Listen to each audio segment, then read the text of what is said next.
Testing, testing, 1, 2, 3. Testing, testing, 1, 2, 3. Testing, testing, 1, 2, 3. Asylumia.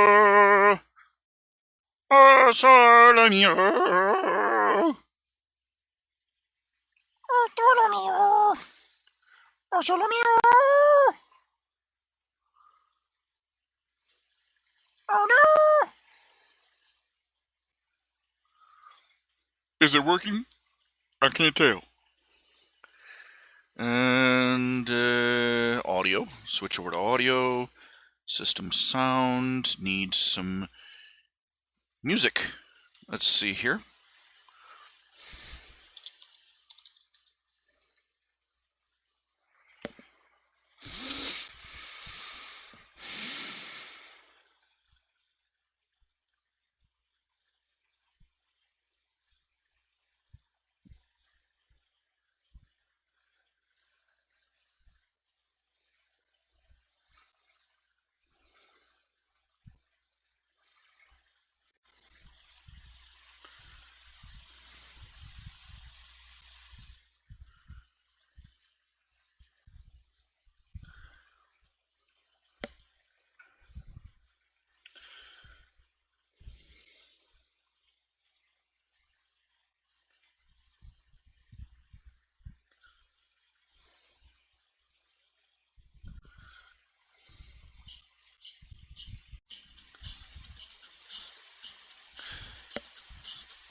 Hello, everybody.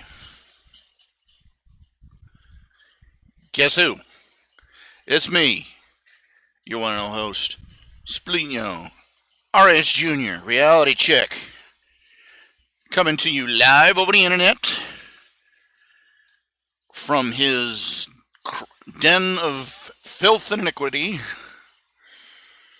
Or, well, actually, just a den of filth. I never clean. I'm serious. I got trash everywhere here. But, bringing you my live broadcast of Spleen Squeezins. Thank you all for tuning in.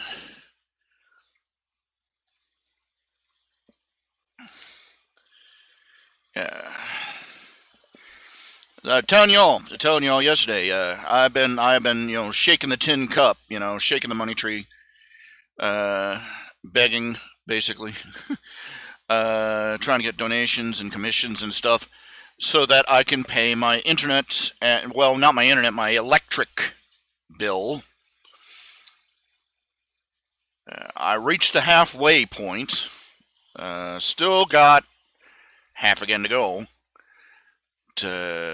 I've sent that much off to them yet. So this is pretty much last. Yesterday I was all over town. I had to go see the doctor. I had to go see the therapist. Doctor finally hooked me up with a local therapy office that'd be helping treat my swollen legs, my edema.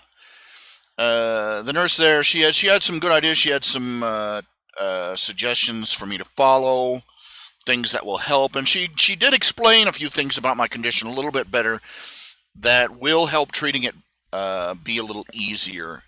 So hopefully we can convince my Molina Healthcare, Medicaid Molina Healthcare, to carry my payments for this treatment long enough, give me enough visits that get my legs down to normal, or small enough to fit into bracers. They got these pressure stocking type things. I will have to wear them the rest of my life. But first, I have to, sort of get this fluid out of my legs, and that's going to be a long, slow, grueling process. So yeah, there you have it. Okay, I have not yet notified anybody. They got a stream going on here. I'll just Twitter this booger. Twitter it. Tweet, tweet. And Facebook. Post to Facebook.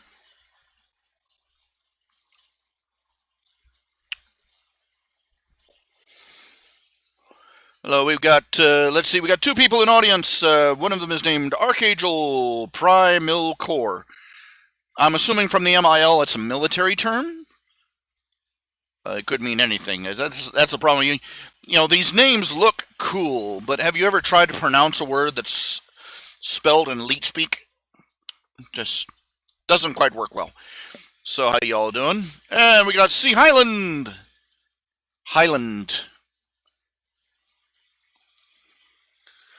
Buenos tardes, señor. Oh, gracias.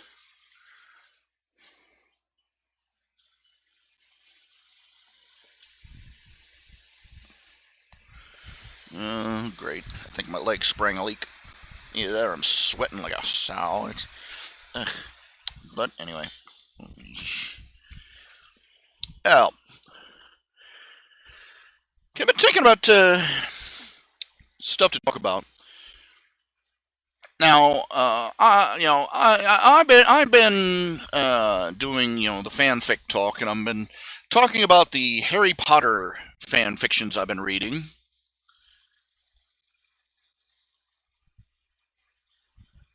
And I will point this out. I want to point this out. I want to say it. I want to address it. I want to look at it. Now, one of the more common recurring tropes in Harry Potter fanfic, and one of the least pleasant, I have to say. Hold on a sec. I gotta turn this music down so I can hear myself think.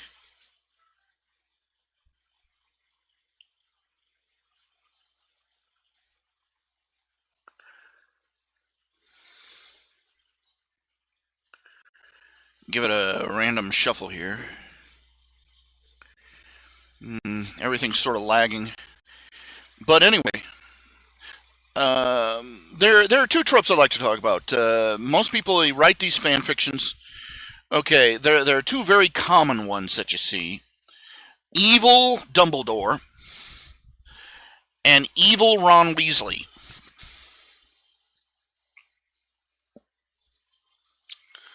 Man, it is hard to adjust the audio on this.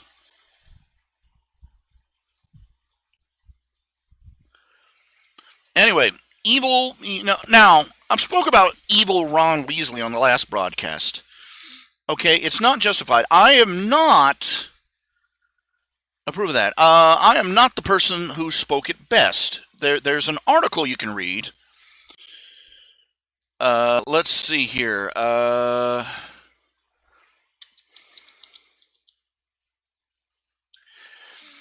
Okay, it's Erased by Time and Blockbusters, The Cautionary Tale of Ron Weasley. The author of this article is Emily Asher Perrin.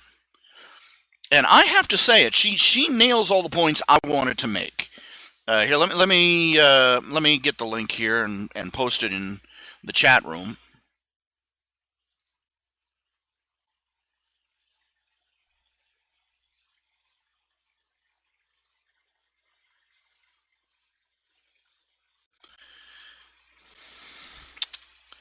That is worth a read. Basically, what she points out, she pointed out something that I noticed, but I didn't really fully notice.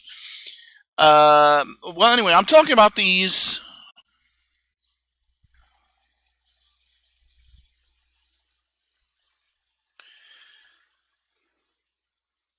It's either too loud or inaudible. I can't stand it. It's driving me nuts.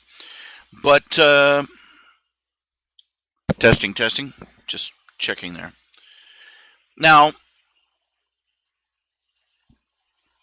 the problem is most of the people who are writing fan fiction, she argues, and quite accurately, that the fans' perception of Ron Weasley has been overwritten by his portrayal in the movies.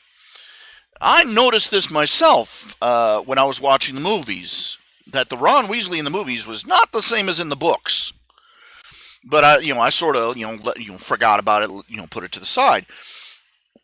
But it's very clear the director of the movies basically said that his favorite character was Hermione. And he apparently didn't bother to tell anybody that his least favorite character was poor old Ron. Because you can tell by the way he acts. Because now in the books, Ron Weasley was very brave. He was very brave. He wasn't smart like Hermione was. Of course, nobody was supposed to be smart like Hermione was. But he was level-headed in a crisis. He was brave. He was level-headed, and he was no dummy. Nobody becomes an expert at chess by being stupid. Okay. He had his flaws. He was jealous a lot, and he skived off on his work, his homework, and but he was a typical boy, typical teenage boy. He was basically the touchstone that the other two had. Neither Hermione nor Harry Potter had been raised in the wizarding world, which is that was the purpose of Ron Weasley as a character, is that he was the native guide, as you were. He was also the one that managed to hook Harry Potter up with a loving, proxy family. His huge family became Harry's, and they welcomed Harry in. It was obvious they welcomed him because of how much their son cared about him. And but in the books, like I said, Ron was average, but brave. Level-headed, and he was, the native guide. He knew his way around the wizarding world. Harry was the protagonist, but he was still lost at sea when it came to the wizarding world. He didn't know, he was the novice, the innocent abroad, and Hermione was even worse. She was just as, they were both raised in the Muggle world, and they both were at sea.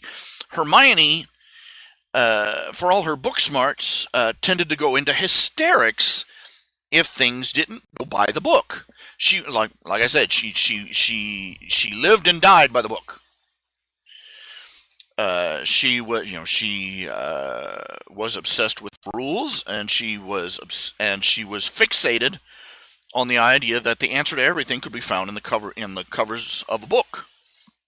And when the world didn't match up with that, she flaked out.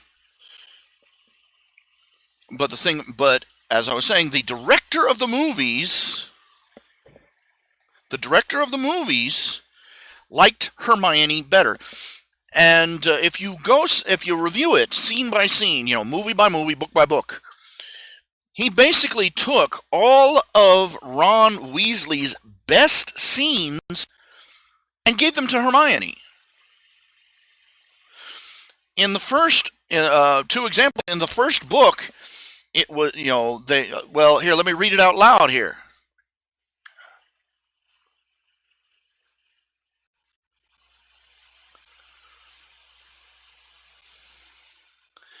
Now, in the book, they had to go through the tests. Now, it results, they had to shorten up certain things in the movie.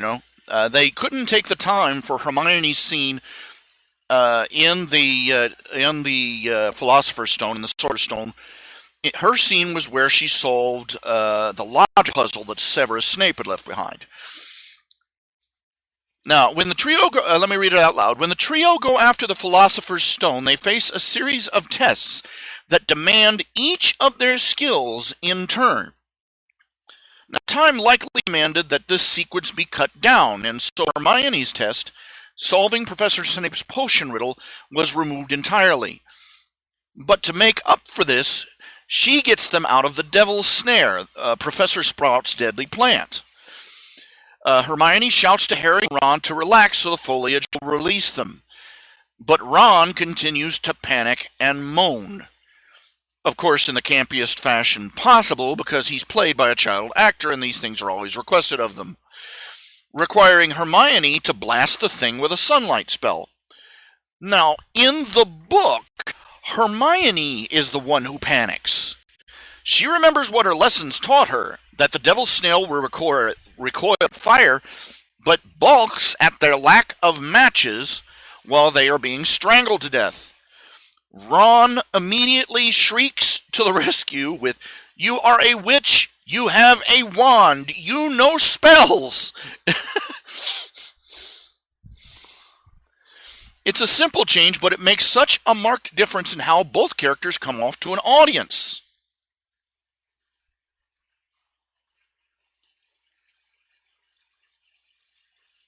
Now, it's easy to write this off as an actor problem. Emma Watson matured and improved much faster than her co-stars as far as talent and acting ability goes.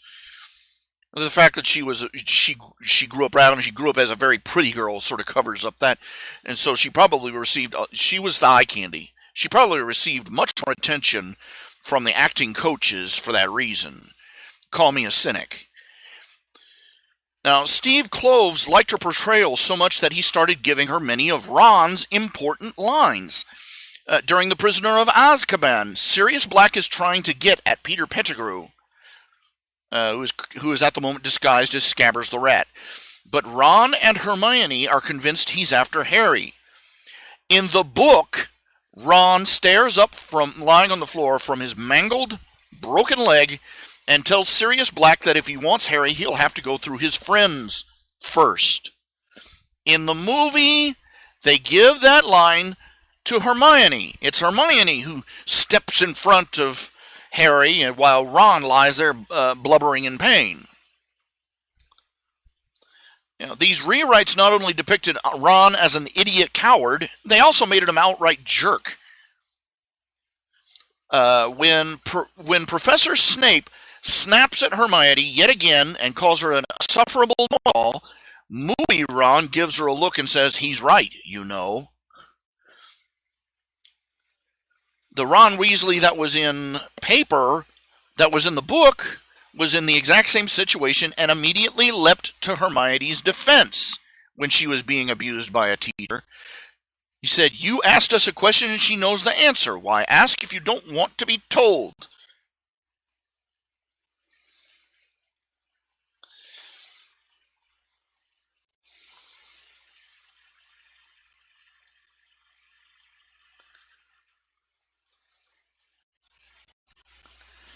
And they give a lot of scenes in the movie that were not in the books, adding little extras such as the dancing, where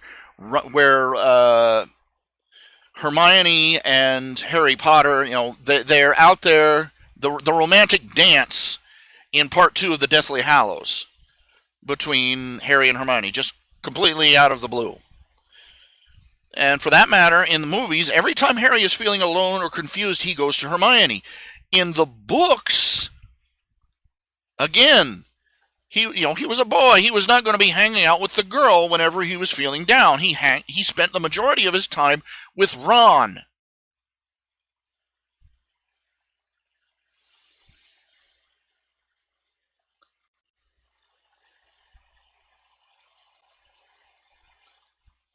In short, you get the point. Is that basically all the people, you had a few authors who were writing these Ron the Death Eater fan fictions back before the movies came out, I'm sure. But ever since the movies came out, and Ron was basically turned into a cowardly, idiotic jerk. Yeah, they made it into this whimpering thing, and everybody hated on him. And now nobody remembers the books. Everybody remembers Ron. The irony is that the guy who played Ron is a really cool guy. He's a really nice guy. You've heard of him. The first thing he bought with his millions after the movies were done, an ice cream truck. He just always wanted one as a kid, so he bought one. Then he started driving it around, but kids would come out running, and he realized he didn't have any ice cream. So he started, every time he drives the thing, he loads it up, with popsicles and stuff, and gives them out for free to the kids, just because. The funny thing is, most of the kids don't realize it's him. They don't. Every now and then, one of them say, "Gee, you look like Ron from the movies." He's like, "Oh well, I've been told there's a resemblance. Here's your popsicle." He's a nice guy, but he was portrayed. He was turned into, his character was turned into basically the most hated third wheel in movie history. It's really sad. Now you think about Ron. Think about you just want to grab somebody by the ears and yank him around and say, "Oh yeah, how dare he be, how dare he be so bummed out and depressed and worried about money?" And okay, let's start with this. He's poor. Okay, he's the fifth son of he's the fifth son in his family. And to top that off, he's overshadowed by his.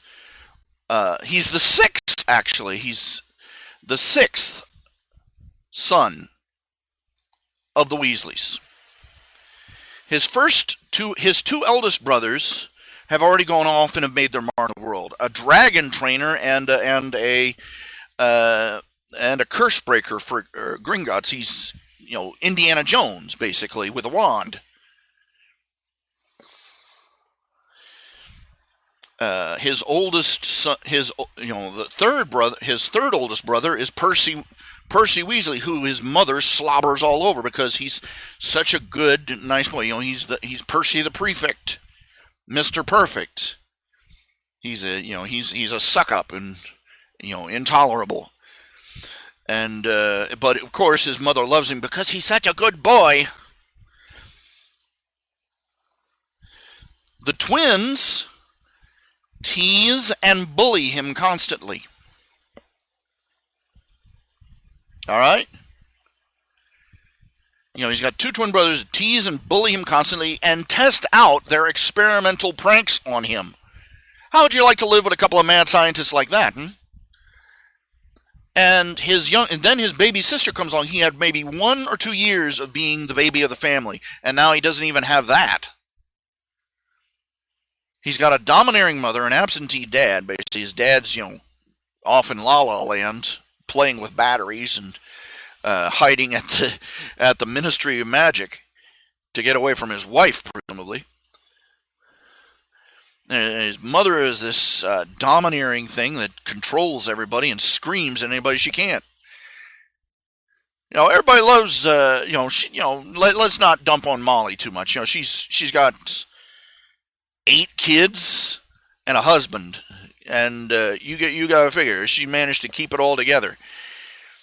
And she tends to smother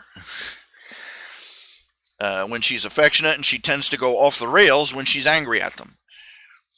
But look, he's a member of a poor family. And where does he go to school? He goes to school with a bunch of rich snots.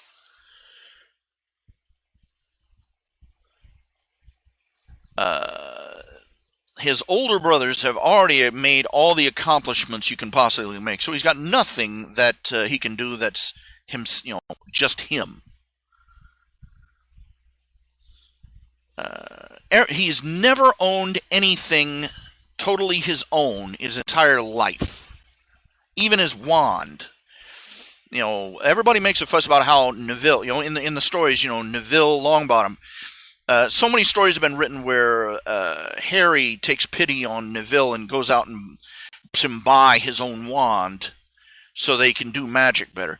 But nobody seems to notice that Ron spent the first couple of years using a worn-out wand that was handed down to him from one of his older relatives. The kid he's probably lucky if he's had socks and underpants that were his own. Everything in his life has been a hand-me-down.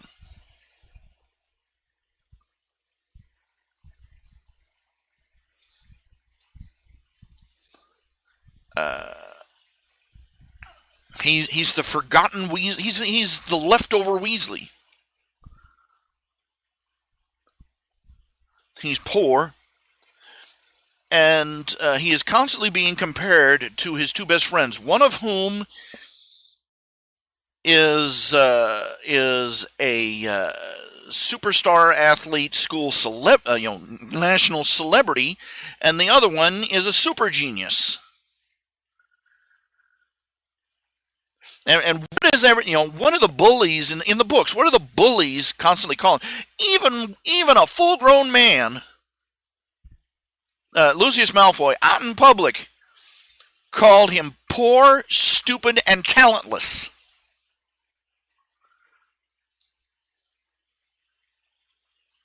And to top it off, where does Ron get off being so jealous? And to top it off, his best friend is constantly breaking the rules and getting away with it. Now you got to figure that with his mom, that Ron basically lived a life of can't get away with nothing. His brothers are always acting up, so that every time he his mother sent him a howler in the middle of school. And here he is, his best friend. First year, Harry, on their very first flying lesson, he breaks the rules, nearly breaks his neck doing it. And his punishment, quote unquote, is that Harry Potter ends up on the Quidditch team. And his house, the teachers literally broke the rules to give him a room and give him a broom and get him on the team. And that was just in the first year. And every year since then, Harry would do something that just outrageous. Granted, Ron was tagging along behind a lot of the time, but still, every time Harry can't trip, and Harry could trip, fall down in a manure pile, and come out with a gold ring stuck on his thumb. That's gotta chafe a little bit when you're his best friend. He's rich, he's famous, he gets away with everything. So when you look at the Goblet of Fire, everybody, that scene, it looks like Ron's going off the rails here. Because Harry did not enter his name into the goblet, and yet, boom, there Harry is, suddenly entered into the Triwizard Tournament. Oh, you have to look at it from Ron's perspective, or from any of the school's kids' perspective. The Triwizard Tournament was not, this perilous danger. It was sold to them all as it was something to be desired. So much so that other kids were cheating to try and get their name entered in the cup before they were old enough to enter. You remember what happened to Fred and George? They tried to cheat with an aging potion, and still got caught. But it was sold. It was sold as 5,000 galleons. That's nothing to Harry. He's got a trust fund with a vault full of gold. Ron, on the other hand, that 5,000 galleons, a year's income, and a chance at fame, glory, everything else. And he's sitting there, and here his friend is, his rich, famous, popular, stupid lucky friend who is always getting in trouble and comes out of it smelling like roses, is suddenly in the running for the Goblet of Fire. If you were in the same situation, if you were competing to enter into some big TV, like some big Who Wants to Be a Millionaire competition.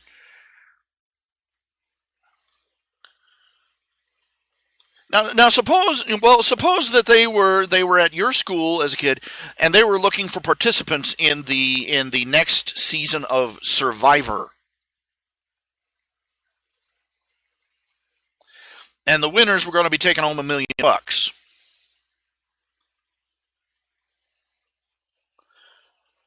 And the rules stated that nobody in your age group could compete.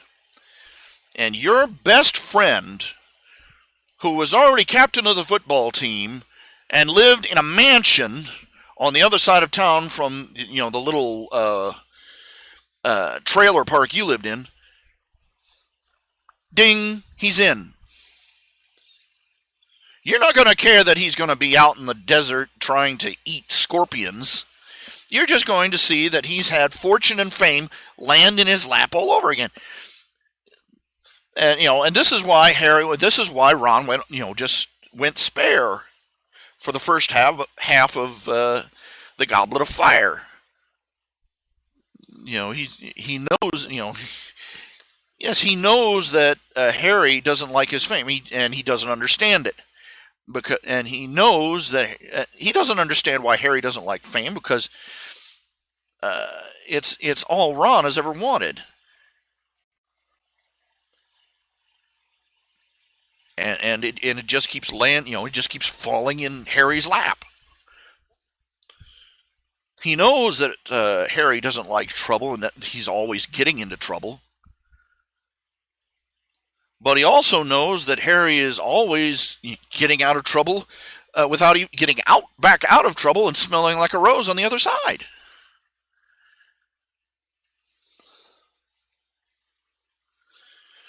But because his his sulking for the first half of the tournament, before the first event, the readers and the fans they just hate Ron now. Well, let me ask you this. Think about pick up the Order of the Phoenix and read it again. Now, in the movies, Harry was relatively cool about things, but in the book, he'd had a rough go of it. His godfather had died right in front of him, and he had been dumped back on the Dursleys. No therapy, no counseling, no nothing. Grief counseling. Dumbledore, have you heard of it?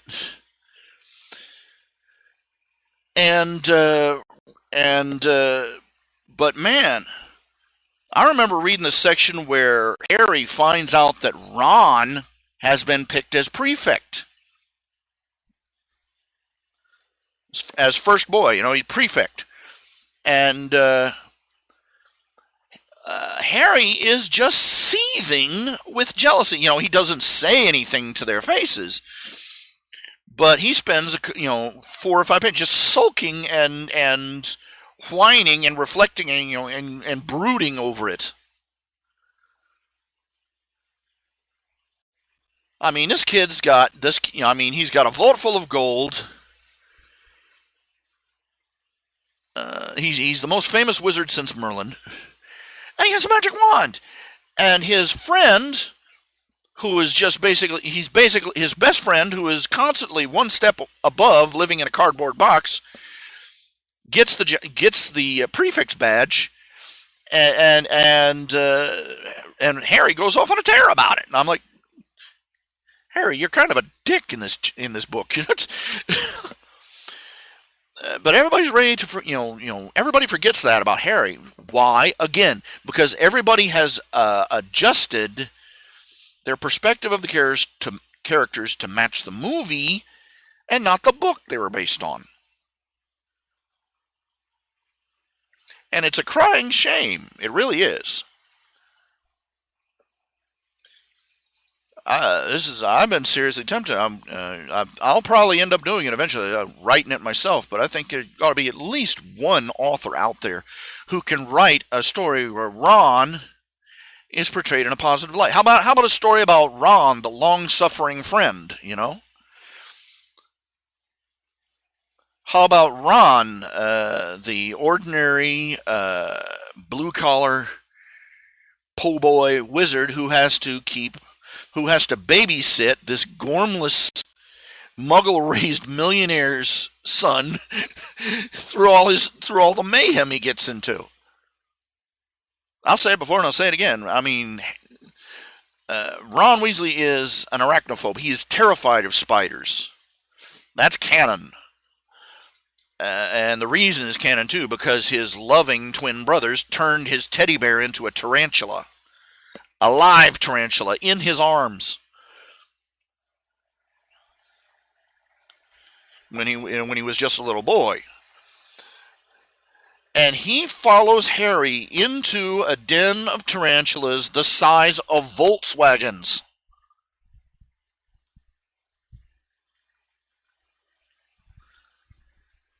I mean, that should be a get out of the doghouse free card for life. Now, you look at other characters. Now, somebody out there, cut poor Ron a break.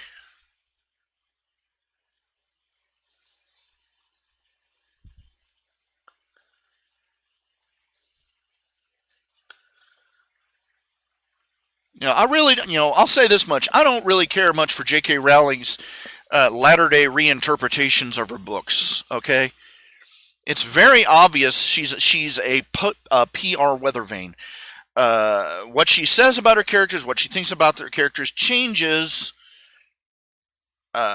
with whatever becomes currently in vogue among her fans. She changes her opinions bits and pieces at a time till eventually she's saying the exact opposite of what she said back when she wrote the books.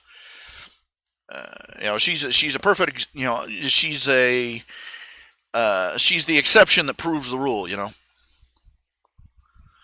Everybody complains about English teachers reinterpreting what a writer said, even when it's painfully obvious what the writer said. But nobody's ever had to really cover what do you do when you have somebody like J.K. Rowling or George Lucas retconning everything months, years, or even decades down the road.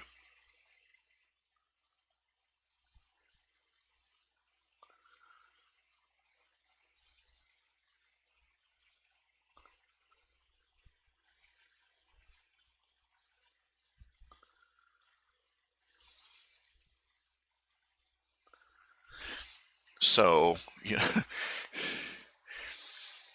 on the one hand, you have crazy English teachers. On the other hand, you have crazy English writers. Anyway, now another one character that gets the Death Eater treatment an awful lot is Dumbledore. People rewrite the story. He's either a cunning, malevolent, evil figure, or he is a plotting and planning, incompetent, evil character. And once in a blue moon, you'll see one. It's usually the crack fictions, or just parody where he's just a complete moron. But generally, he gets reinterpreted as being, flat out right malevolent. And unfortunately, I have to say that it is very, very hard to have read the books and seen the movies and read the books and gone over the books in detail and read them 2 or 3 times. And you sit down and think over the books and what the things that Dumbledore does over the course of the books. just in canon. Not just we're not even talking about fan fiction speculation or even reasonable extrapolation. We're talking what is openly canon in the books, and his incompetencies are, he is so incompetent. His actions are so counterproductive that there's no justification for it. There's the old saying, never mistake stupidity for malevolence. But after a certain point,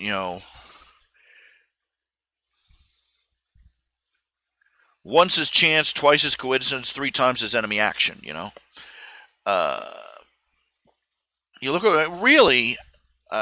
J.K. Rowling was obviously trying to write a typical fairy tale here, with the usual fairy tale tropes.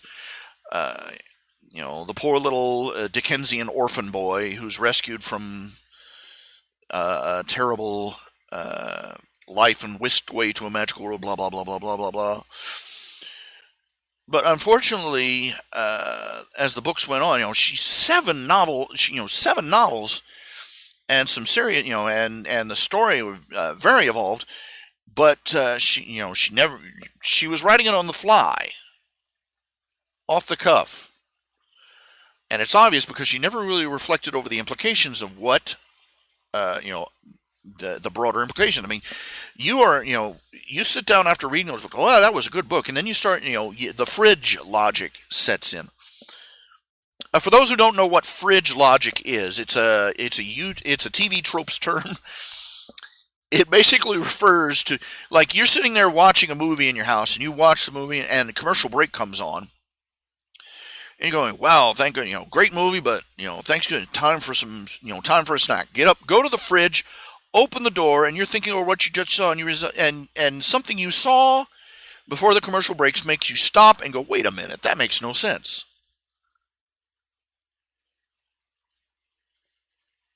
Okay, let's take Harry now. Let's take it from the beginning. Okay, we'll go with the events of the books rather than chronological. The book order. We'll go with the chronological order of the story. I want you to think about this. First of all, the Order of the Phoenix. In the first war with Voldemort. When Harry, before Harry was born and when Harry was a baby. Dumbledore started the Order of the Phoenix to fight Voldemort. Okay, let's back up even further. Voldemort, Tom Riddle, was Dumbledore's student. He attended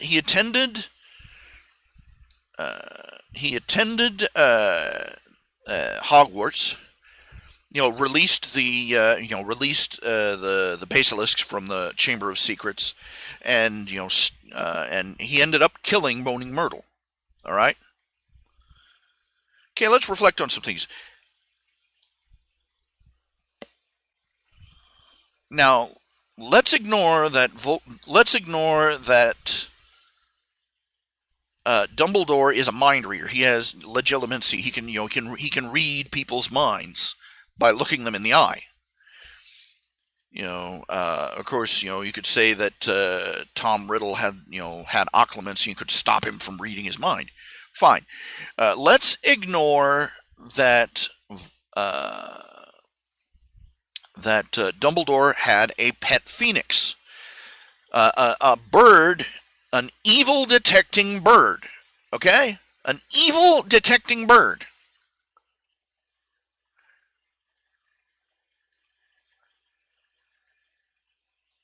Whose song is repellent to dark and evil creatures.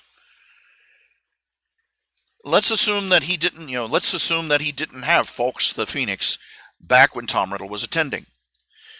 Now, we know that Myrtle was the last victim of the basilisk. She was the one who died in that bathroom, killed. Why? They knew who died. And here's Moaning Myrtle. Why? in the 50 years since Moaning Myrtle died, why did Dumbledore never ask her what happened?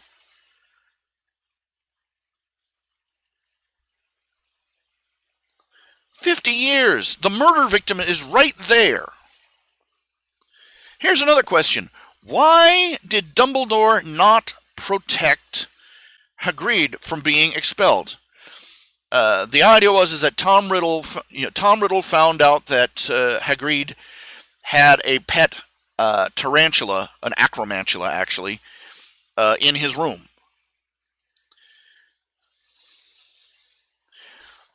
And everybody automatically assumed that Hagrid's acromantula was the one that had paralyzed all these kids and then killed Moaning Myrtle. Again, why didn't they speak to Moaning Myrtle? And second of all, a tarantula's bite would have left marks. And one of the things they said about the victims of the basilisk is none of them had any marks on them. And it would have been very obvious that they had been poisoned. They would all be dead. The acromantula didn't paralyze its victims, it killed them. It was a tarantula. And yet, Dumbledore, never pointed these things out. He never noticed these things. He never picked up on these things. And we go on to the Order of the Phoenix. Tom Riddle has risen to power. Tom Riddle has risen. Tom Riddle has become Voldemort. And Dumbledore organizes the Order of the Phoenix. Why didn't he have the? Everybody makes use. They have all. This is more of a fan fiction thing. They throw around loyalty oaths. I solemnly swear this, on the penalty of losing my magic, and they wave their wand. I solemnly swear that this is true, and bling, and if they give a false oath, they lose their magic. That's fandom. If it was that easy to lose your magic by breaking a promise, there wouldn't be any wizards left in England. But they do have binding oaths that they can make. Why didn't the Order of the Phoenix have any sort of binding oaths? Why didn't Dumbledore use his legitimacy? Why didn't Fawkes the Phoenix flip out the first time he slapped eyes on Peter Pettigrew? Why did they have a traitor right in their midst, and the most powerful wizard in England could not recognize them?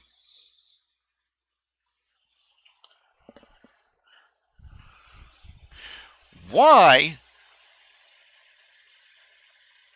Now, this is common sense. This is common sense derivative. You had to know that Harry's parents knew that they were in danger. They would have had a will. They would have had a will to determine the welfare of their estate and of their son. Why was no will ever presented? And everybody, their friends and family knew that the Dursleys were dirtbags, that they hated magic and wizards, and that it would be a horrible place to send a wizard baby to live. So you had to know that James and Lily had to have had a will that specified, don't put our kid in, they would have had a list of names, any of these, but never my sister Lily, never my sister Petunia or her family. Yeah. But no. Why did Hagrid take baby Harry away from Sirius?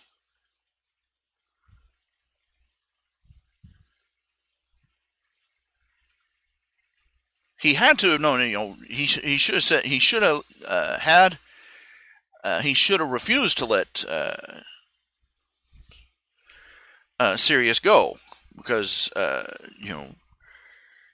Sirius's first concern as a godfather should have been to take care of Harry. And Hagrid, being a decent guy, would have remembered that. He said, no, you can't be going seeking revenge. You have to take care of Harry here. But no, they didn't do that. Of course, Hagrid is kind of, too trusting. And, he's kind of simple-minded. But moving that on, why didn't Dumbledore intervene on Sirius's behalf? Okay, they had mind reading, they had a truth serum, they had multiple ways to determine whether Sirius was innocent or guilty or not, but instead, boom, he was thrown straight into jail, into prison, no trial, and kept there for 12 years.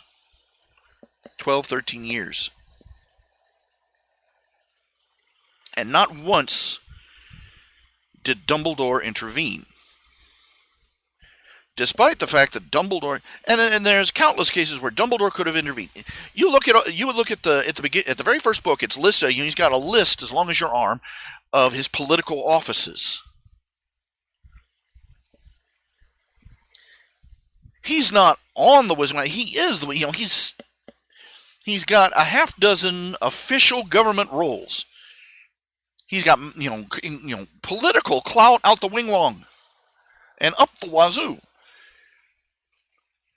Which never in all those books does he ever use. Not to even to insist that Sirius should at least get a trial.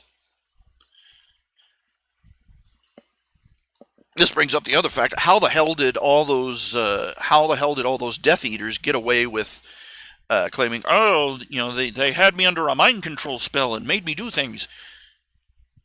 When, again, truth serum, mind reading.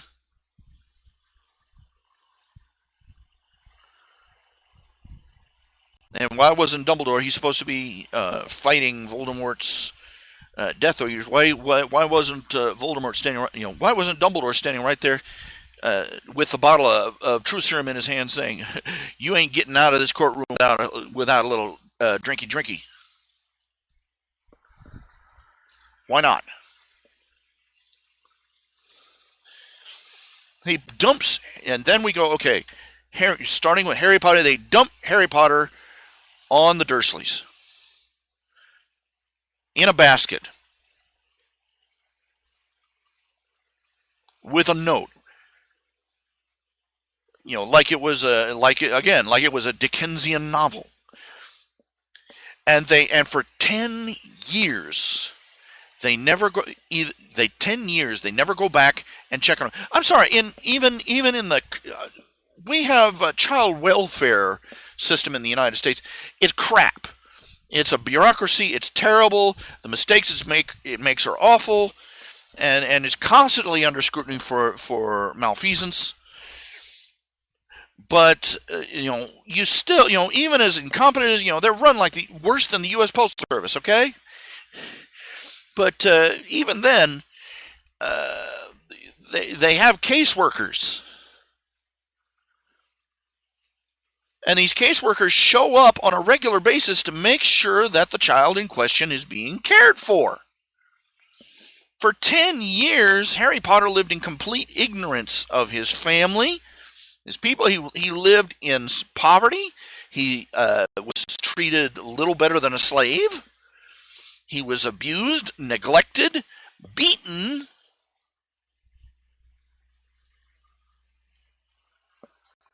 emotionally and physically abused. And for 10 years, nobody in the Wizarding world did anything. Nobody even in the Wizarding world even knew. Dumbledore knew. And that's the thing, is because it's revealed in the Order of the Phoenix that one of their neighbors, Arabella Figg, is an agent of Dumbledore, and she has been acting as a spy, keeping an eye on Harry. And she knew that the Dursleys were abusing Harry. And if she knew, Dumbledore knew. But she didn't do anything. She didn't report it. She didn't call the cops. Dumbledore didn't do anything. In fact, apparently, Arabella Figg was under the orders to not even be kind to Harry herself. The Dursleys would hire her when there was no other choice to babysit Harry, and the visits with her were just dismal. And she admitted that she was a terrible, she did it deliberately. The excuse is that if the Dursleys knew that he was, if she showed any fondness for him, the Dursleys would stop hiring her. So she knew he was being abused. She knew he was in a miserable state. And she had to be passing that word on to Dumbledore, and yet Dumbledore did nothing. And the excuse given is, special magic protection on the Dursleys. Okay, I can name a dozen different alternatives they could have done, okay? Other than giving Harry Potter over to an abusive family for 10 years. With no relief, no rescue.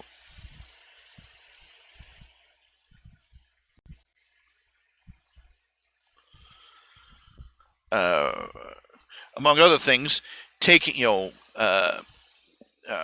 running the Dursleys up on child abuse, taking Harry and Dudley out of that home when they were toddlers, because what they did to Dudley was just as horrible as what they did to Harry in its own way. They turned Dudley into this useless lump of suet, a bullying, dim-witted thug. They ruined that kid. Worse than what they did to Harry in its own way. So they could have said, we're taking these kids out, and they could have put Dudley and Harry in another home, and the protections, and the blood relative protections would have still applied.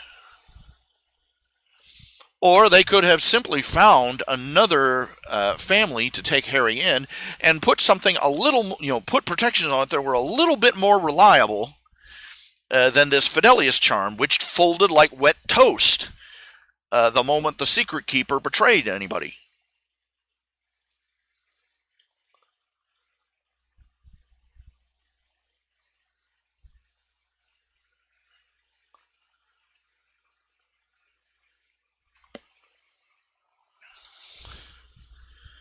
And then we come, he goes to school, springs out of nowhere, he's like, you're a wizard, Harry, and all this other stuff. Why did they waste time with all? It was funny as hell seeing the owls mobbing the Dursleys, but why didn't they send somebody? Well, why haven't you sent them to school yet? One responsible wizard, at least one that was a little bit smarter than Hagrid.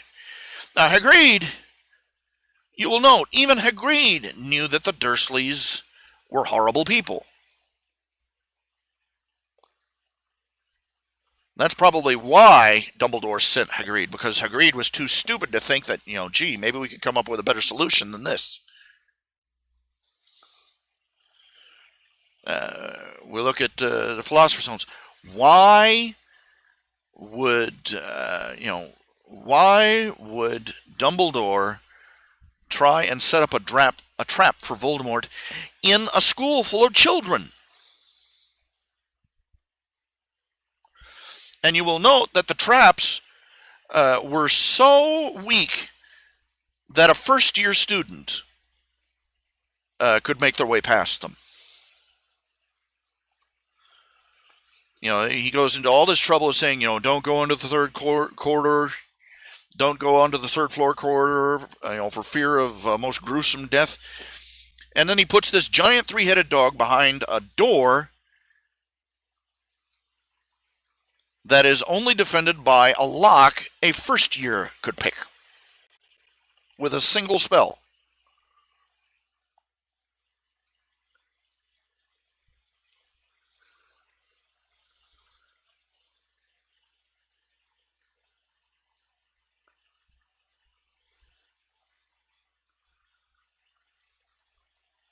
Forget a dog ate my homework. A dog ate my classmate.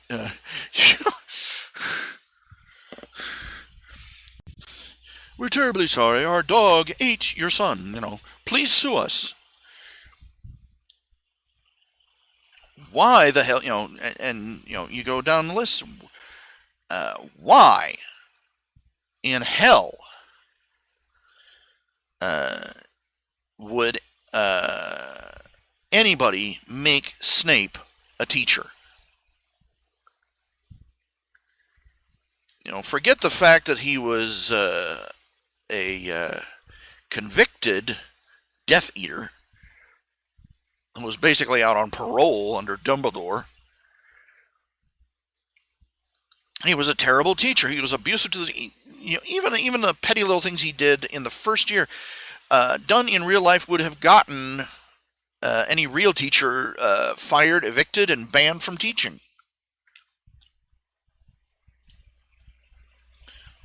Even without the abuse, he's a terrible teacher.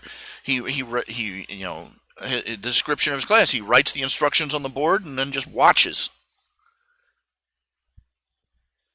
Not even basic safety procedures. No goggles, no aprons, nothing. And potions exploding all over the damn place.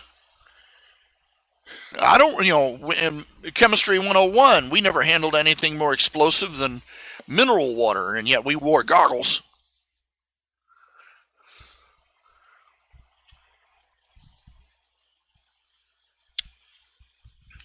Why in God's name would you give a time machine to a 13-year-old?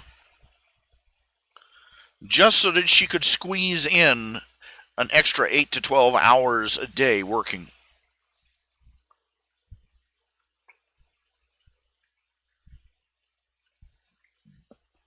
Again, why didn't Dumbledore? He's the head of the Wizarding. He's the chief mugwump, and he's the Merlin. They got he's got a list as long as an arm of his official government positions. Why didn't he could have issued a pardon for Buckbeak, and he could have demanded that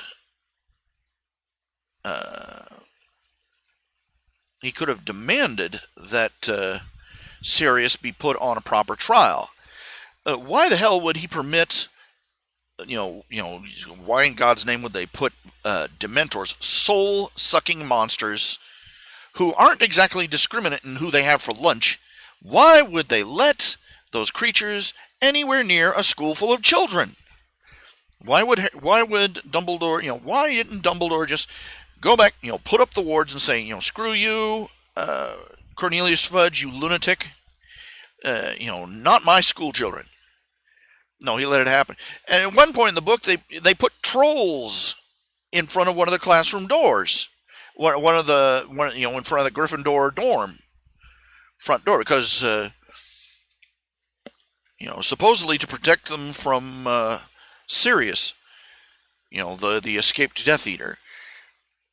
You remember trolls, the ones that nearly, like the one that nearly killed Harry, Ron, and Hermione. Lovely, thank you, Professor. We were needing a little more emotional trauma in our lives.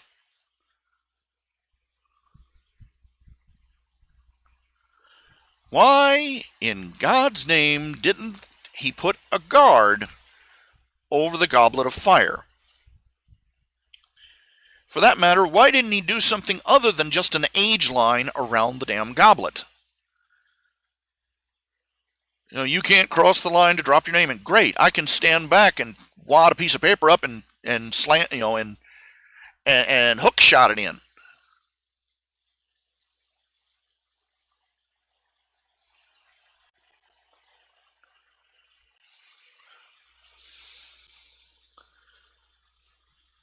Why didn't he do anything to stand in front of the school and say, Harry did not do this? Why didn't he back up Harry? Why didn't he tell him, no, Harry is not, Harry Potter is not the heir of Slytherin, you little idiots. Why didn't he back up? He claims to back Harry up, but he never is there. No matter what libel or slander or gossip is being thrown around about him.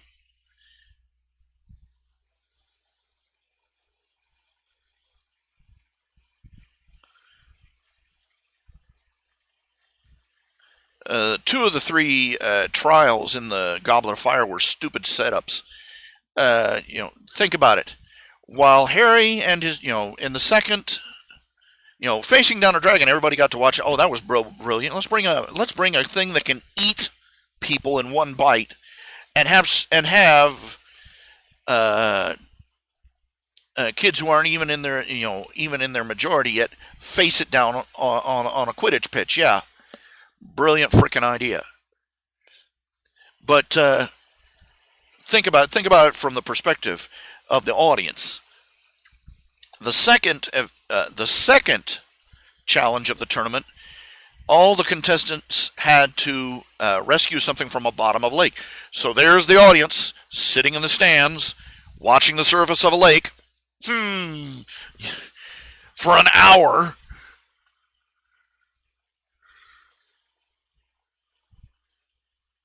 And then in the last one, they had the maze, and nobody could see in the maze either.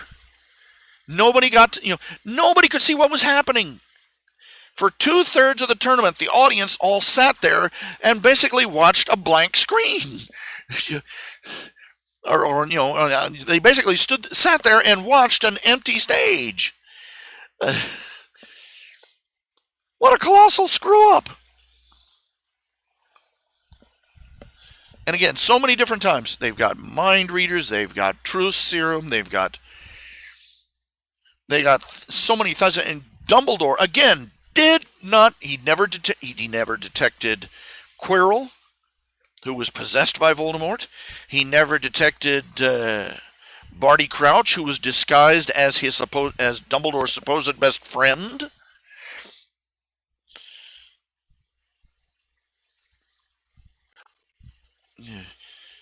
Truth serum, mind reading, evil detecting bird, and nothing.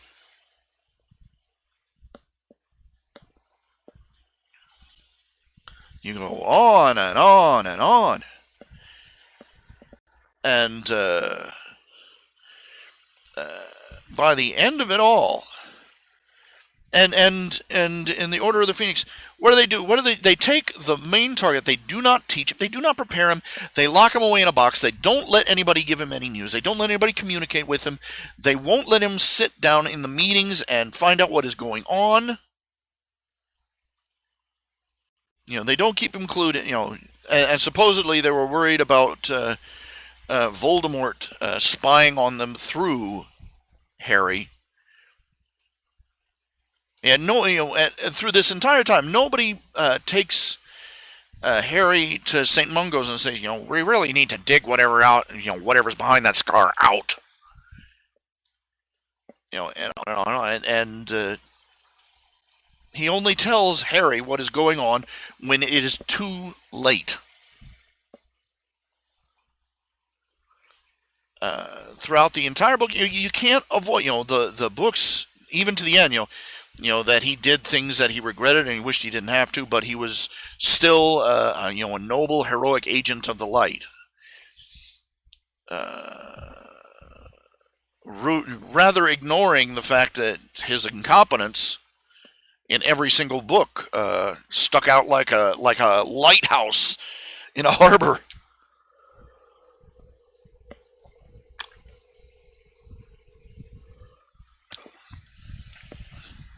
You can't read the Order of the Phoenix with a critical mind without coming to the conclusion that either Dumbledore was malevolent, so incompetent as to be psychotically delusional, or he was a gormless puppet for someone else.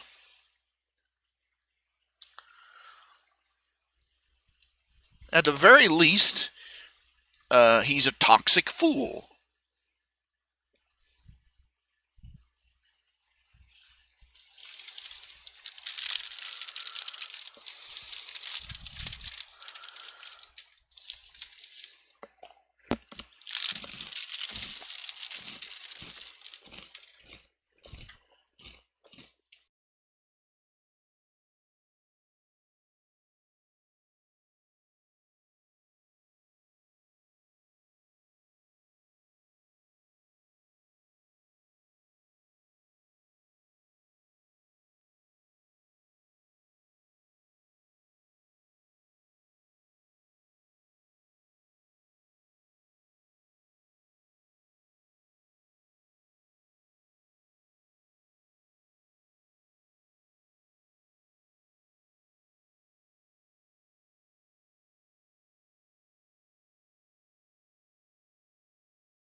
How long have I been talking? Oh, crap.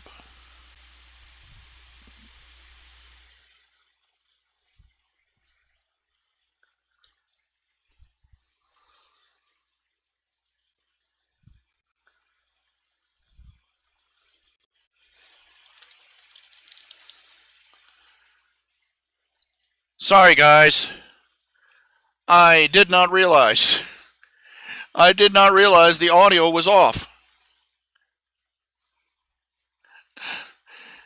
Oh, man.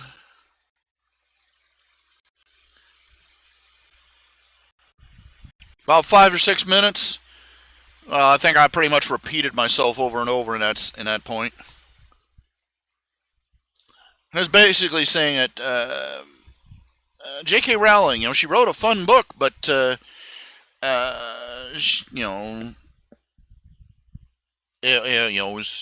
series was full of plot holes,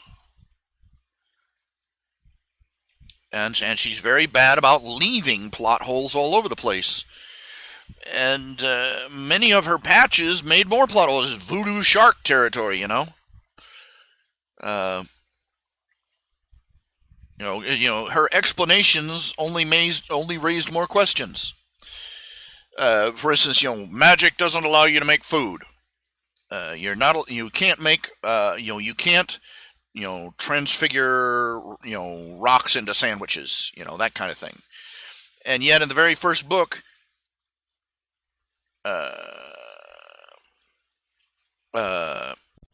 McGonagall, the very first thing she did for her class was turn her desk into a pig and back again. Okay, she created life with a wave of her wand.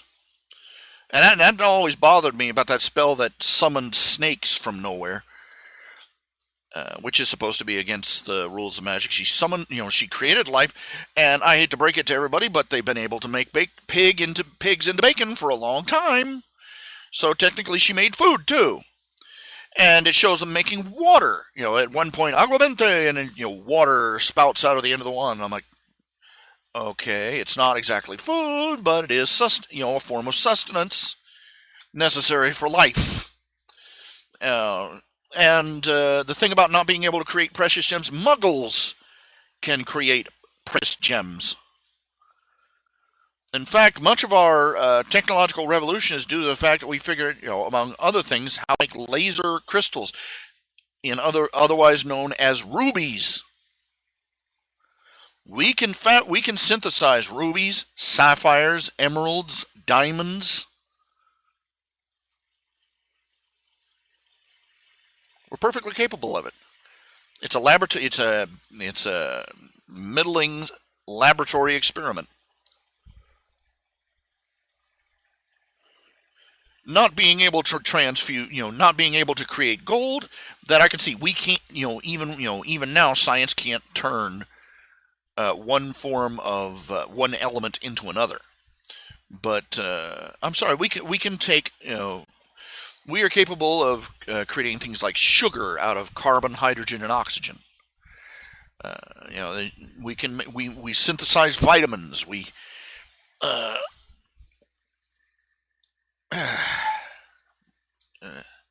My legs are aching. You have to excuse me there. So, she didn't quite think those things through when she added them to her books. Even at the very end, she was leaving divots and puncture wounds all over her story. And now she's coming back at these little conventions and stuff, throwing new stuff into the mix,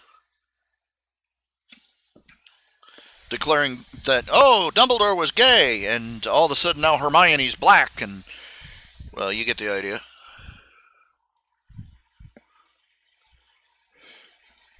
Changing her story on a lot of the characters.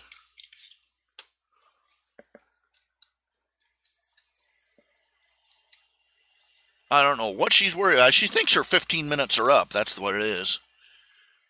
So she's trying, I mean, damn, woman. You got enough money to buy all of England. Just leave well enough alone.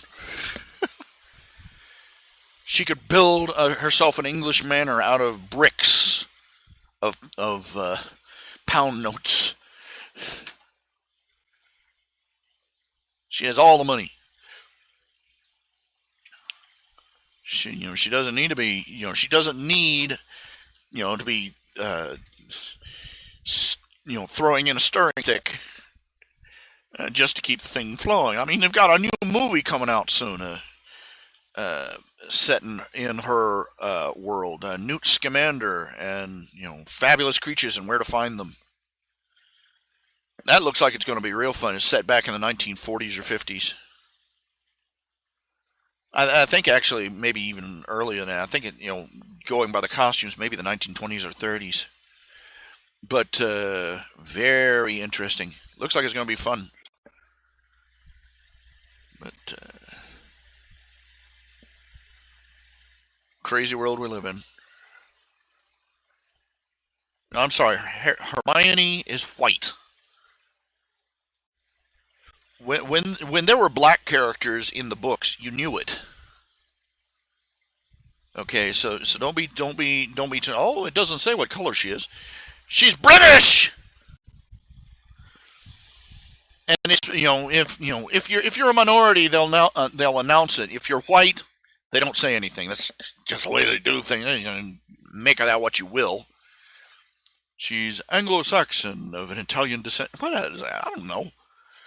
Of course, a lot of the minor characters got their race changed halfway through the franchise. I think, was it Crabbe or Goyle that started out the movie series white and died in the last movie black?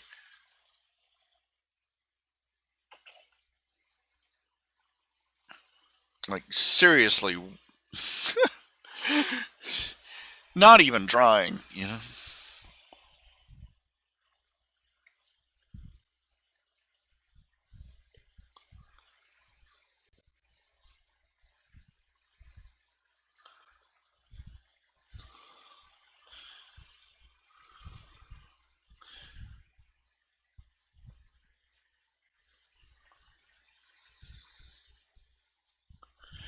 Oh, well, anyway.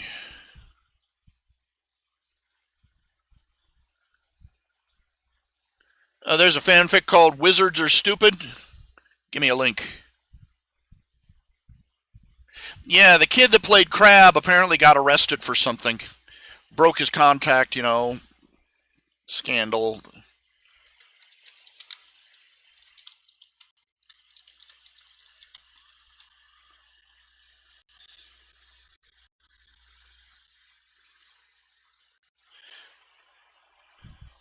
Yeah, Wizards Are Stupid. Okay, that looks like it's going to be an interesting read.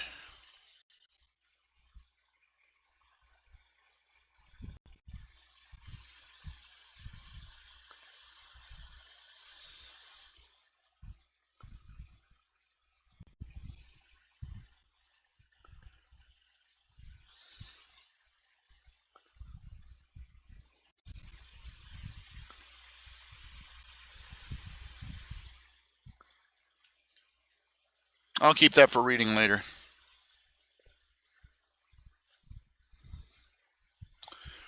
Yeah, it's just really bad. It's, I love the Harry Potter world. I love reading the fan fictions and stuff that come from it. But you know, I have to meet. I have to admit that to some extent, it sort of spoils the fun of the stories when you can't ignore the flaws. But you live with it. Welcome to fandom.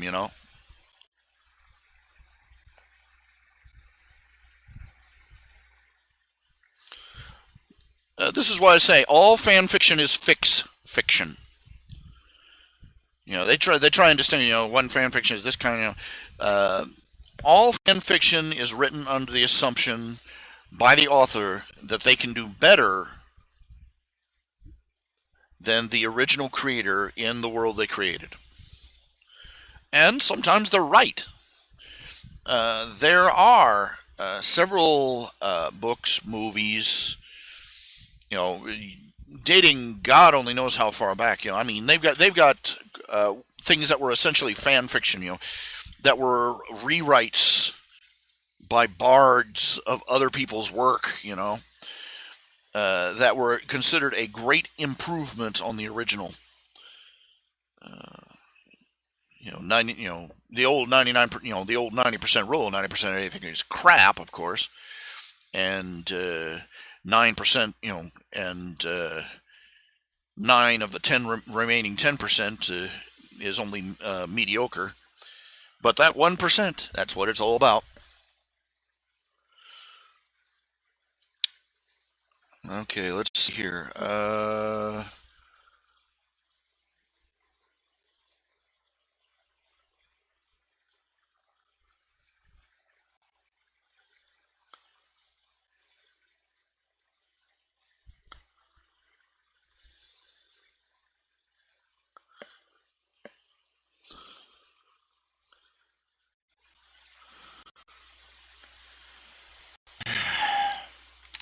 I was working on this page earlier and was having trouble because the controls sort of went wonky for some reason. I don't know what it was. I've been having, there's some little arcane keystroke thing that screws things up. This page is more or less a cataloging of some of the proofs that are given of a young Earth. And there are quite a few. Okay, now I will admit, evolutionists, you present a lot of these. There are a lot of these. There you can find lists of several. They have cataloged several hundred proofs, evidences of a young Earth. Creationists have intelligent design, Christian intelligent design scientists, and I do call them scientists. They are scientists. These men have doctorates. They are archaeologists. They're not just quacks. They're archaeologists, geologists, anthropologists. Up and down the list. You go to the Answers in Genesis site, they will have a list of proof. They have several lists of proofs, and they do qualify. Some are strong proofs. They have, pretty hard to refute. Others are kind of weak. But strong or weak, the simple prevalence of proofs. You talk to an atheist, they will have all sorts of rationalizations and rescues for their various, they'll hear a proof and they'll go, oh well, they they give an explanation that's supposed to explain it away, but when it comes down to it, the sheer number of evidences makes their claims ring rather hollow. We've disproven that. And a lot of times it is not. Oh, you got me convinced.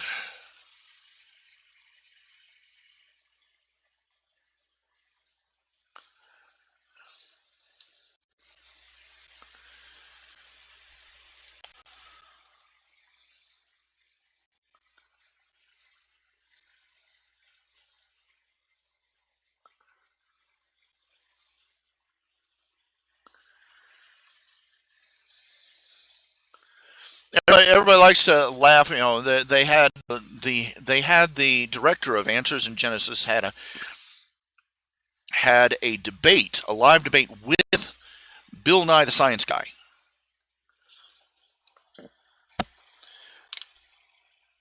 Okay, this was an unfair match. It was basically,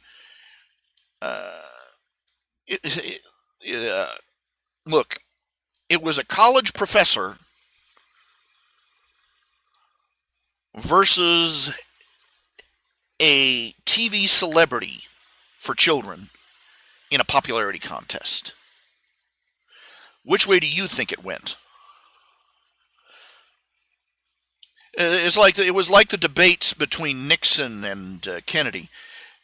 Even if the facts had been on, even if the facts were on Nixon's side, Nixon was not going to win because Kennedy was the one who looked good on camera. I've listened to this guy, to this professor, this scientist from the Antigen Genesis organization. He's very intelligent, and the scientific research they've done is very sound and very detailed.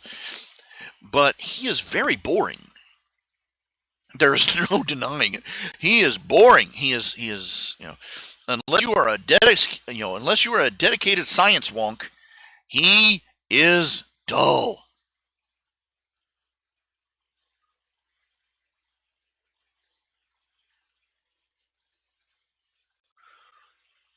Okay?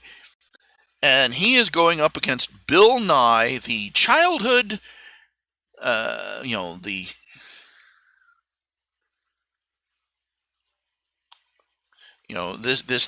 this popular actor who is everybody's favorite memory from childhood, learning the simple little things of science.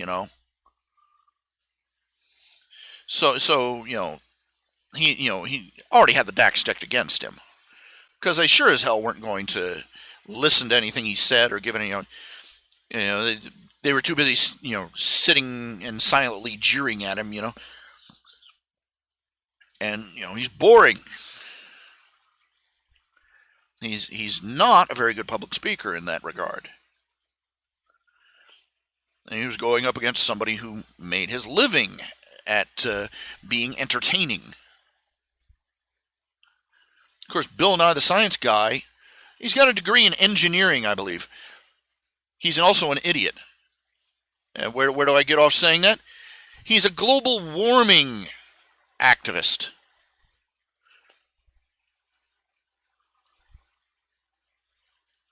And he's using his popularity to say, if you don't agree with me about global warming, you hate science. He's a mouthpiece. And the fact that they can use him like that for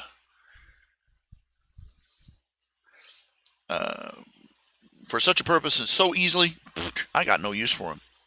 Ain't got no use for him.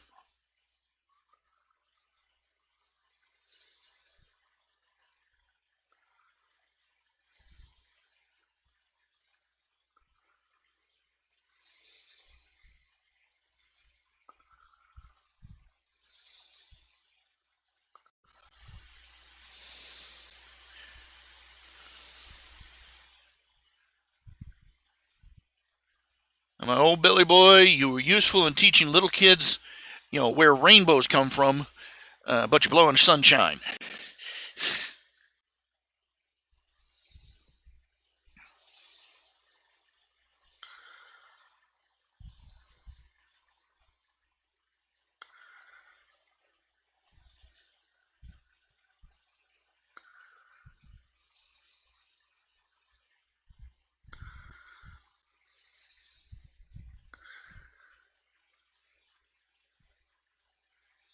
And what does it tell you? A creationist, a scientist, wants to hold a debate about creation versus evolution. And who does the world send? A TV celebrity. Oh, he's a scientist. He's got a degree in engineering. He's not a research scientist. And I don't think he's been doing anything in the field of engineering in quite some time.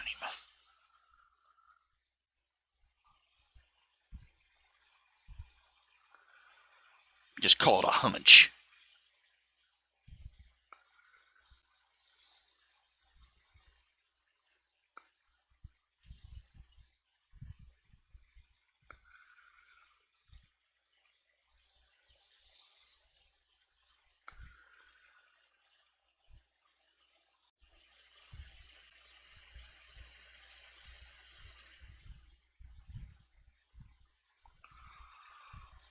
Anyway, this is what creation scientists are up against. The jeering and ridicule talking heads.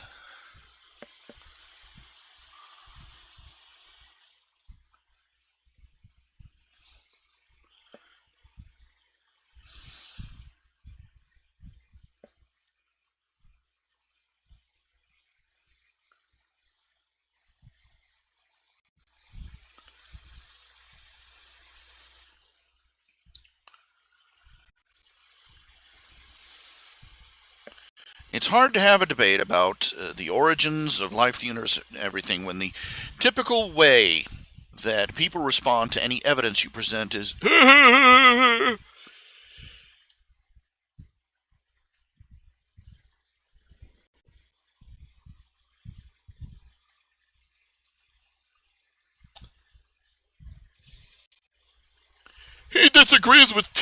he disagrees with my high school teacher. He's such a dummy.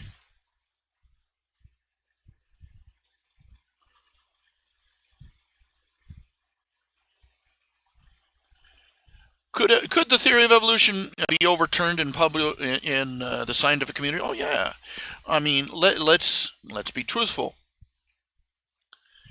It wasn't that long ago that the scientific mainstream was mocking Albert Einstein for his thing. It said it was tripe. They even rejected him. They rejected his theory, sent it back, and said, this is bunk.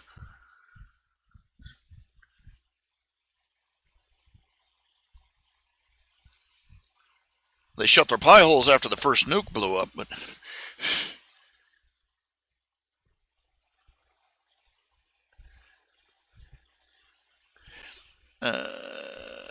medical community labored for hundreds of years under false information about human anatomy.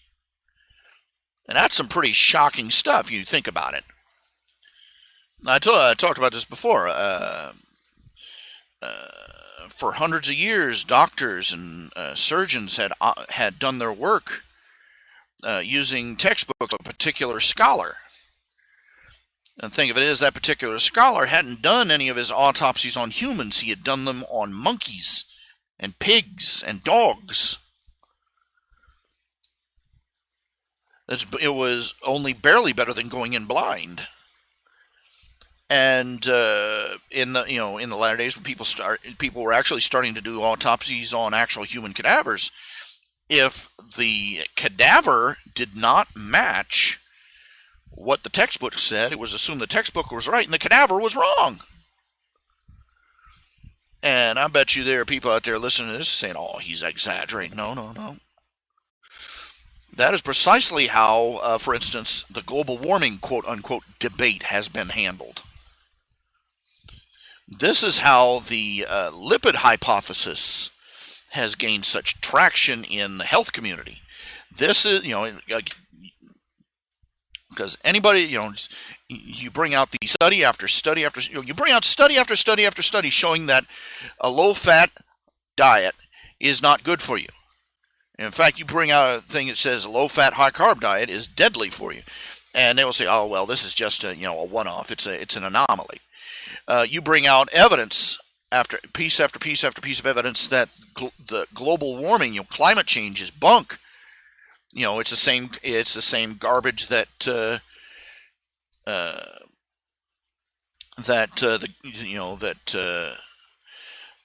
whole hole in the ozone layer. Remember that one? Remember that when that was the end of the world on its way? You notice they don't show any pictures. Oh, the ozone layer, the hole in the ozone layer is growing, because it grows and it shrinks seasonally. Actual researchers found it. You point out, guess what? The rainforests are doing better than they ever have. The Amazon rainforest, they did an actual survey of an aerial survey of it. And it is larger than it was back in the 1960s. They sent scientists in who analyzed it and said it's in ideal health. It's doing great and it's growing back where it's been cut down.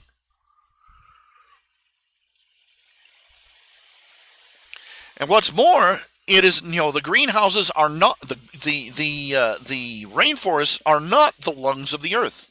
The majority of the earth's oxygen comes from the plants in the ocean.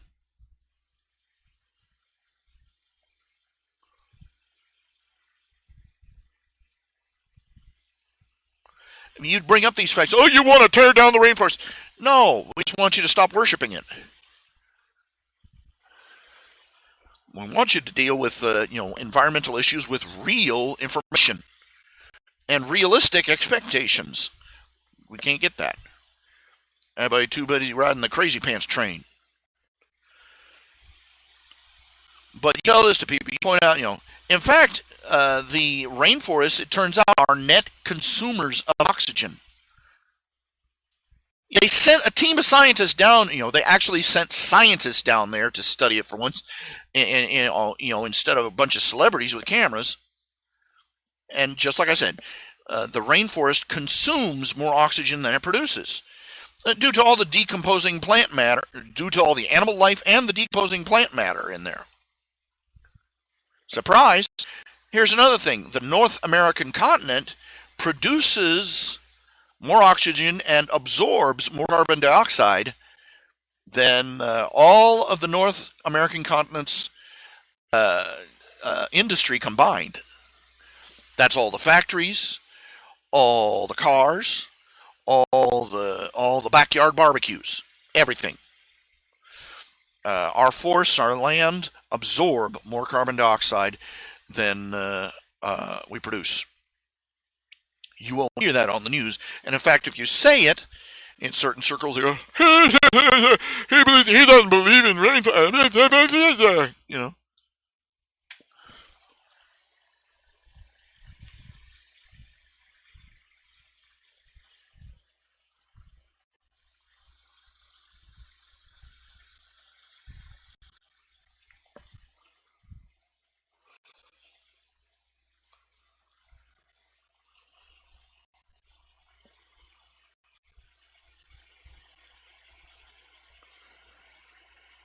The audio controls on this are crap.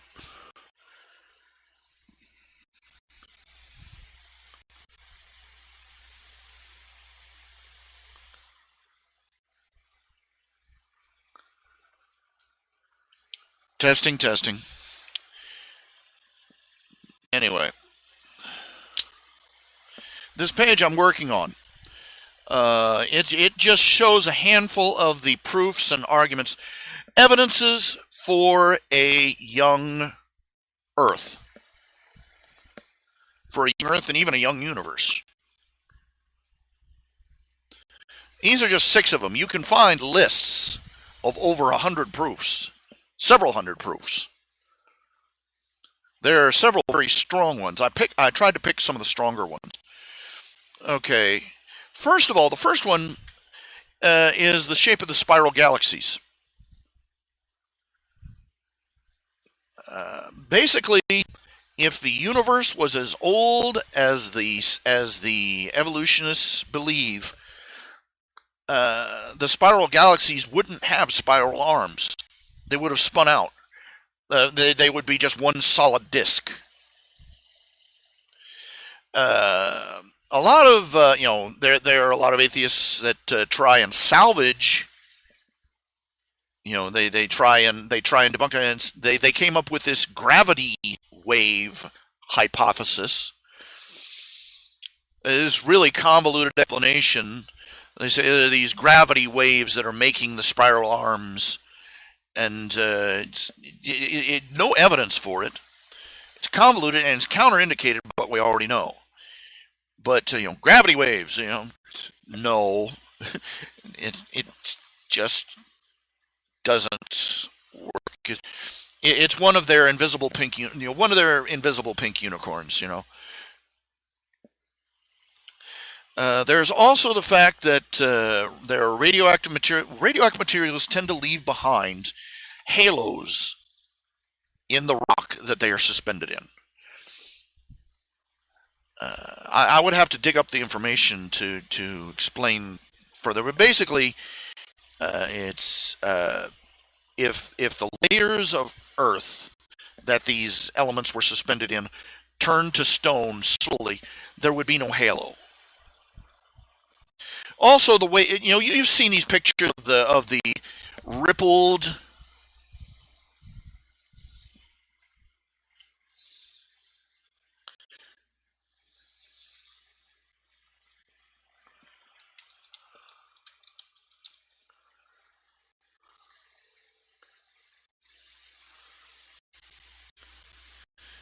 Now you see these, you got several images here.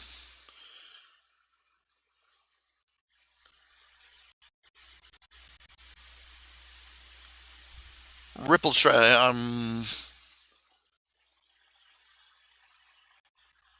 Here's another one. Here's a better one.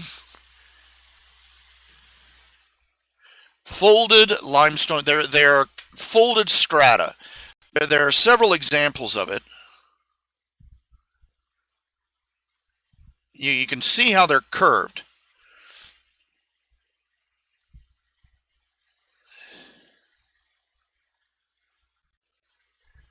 Let's make it really simple. Rock don't bend like that. But several thousand, several hundred feet of strata of mud, clay, sand, etc., laid down all at once, and then subjected to tectonic forces such as huge earthquakes.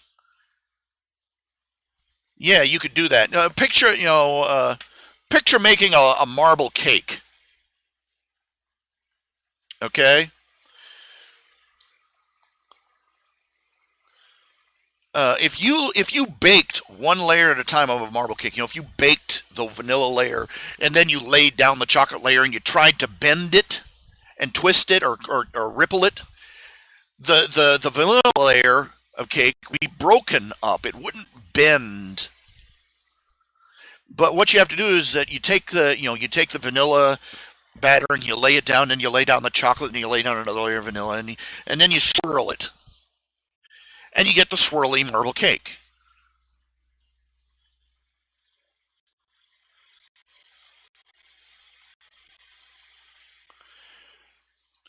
And basically, when the flood happened, the mud and earth and sand and everything just boiled up. This wasn't just rain falling down out of the sky. It says the foundation, the fountains of the deep opened up. Is just a massive tectonic upheaval. It laid down, after the upheaval, after all the rain fell, and after all the fountains of the deep opened up, and everything had been churned up. It basically churned it up in layers, and it laid down. It settled out as layers of sediment. And you had to know that at this point, the Earth was undergoing massive upheaval. Those layers of sediment formed, and then the earthquakes and such came along and folded those layers up. Before they were fully solidified. Many of the things they attribute to taking millions and millions of years could just as easily be explained, or better explained, by a major catastrophic event.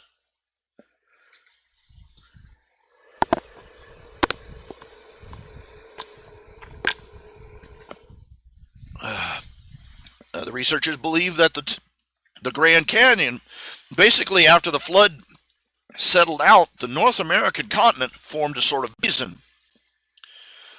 And for a long time that there was a great inland ocean in the North American continent. And finally the land in the general direction of the Grand Canyon gave way, where the Grand Canyon is now. It basically formed a spout, a funnel, a spout that this ocean drained out of. quite rapidly. And it cut a groove that we now call Grand Canyon. And if you don't think that could happen, I can show you pictures of a concrete dam, a massive concrete dam that sprung a leak. The original leak was no bigger around than an orange. By the time they managed to put down, I don't know what they did to stop it. I believe they laid down sandbags or something inside the dam, inside the lake, up against the hole to plug it up. Well, they finally managed to stop the water from gushing out. By the time it was done, in a matter of hours, this is heavy duty concrete. The water had cut a cave through something like 10, 15 feet of concrete sideways, and left a tunnel big enough from, it looked like 1,000-year-old limestone. It looked like a 1,000,000-year-old limestone tunnel cave. It's a water cut cave, and it was big enough for a man to walk into standing upright. After the eruption of Mount St. Helens,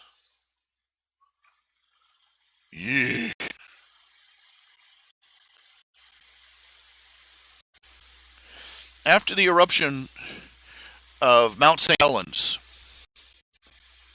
which happened in my lifetime when I was just a boy.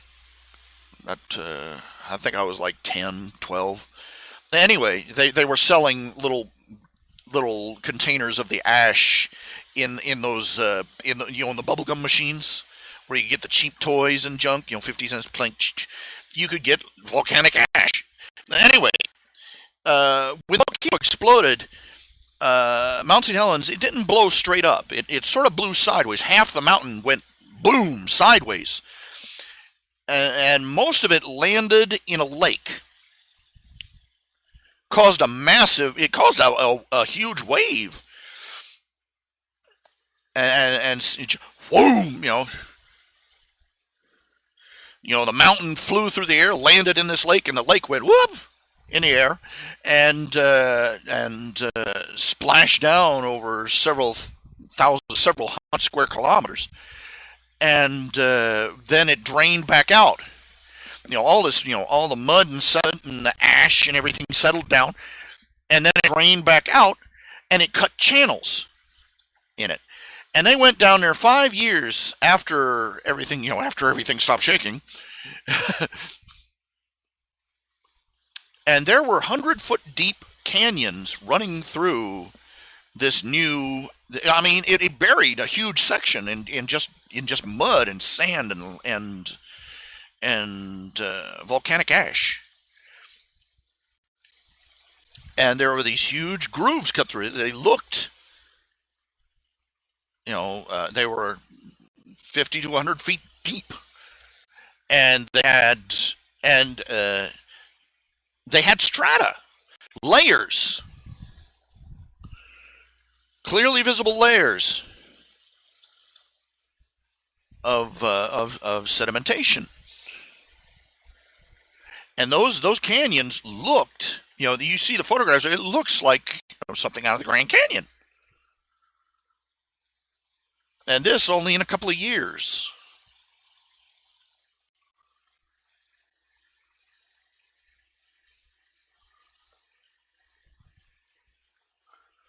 The fun thing is that illustrated, you hear a lot about these, they will find trees that are fossilized standing upright through several strata.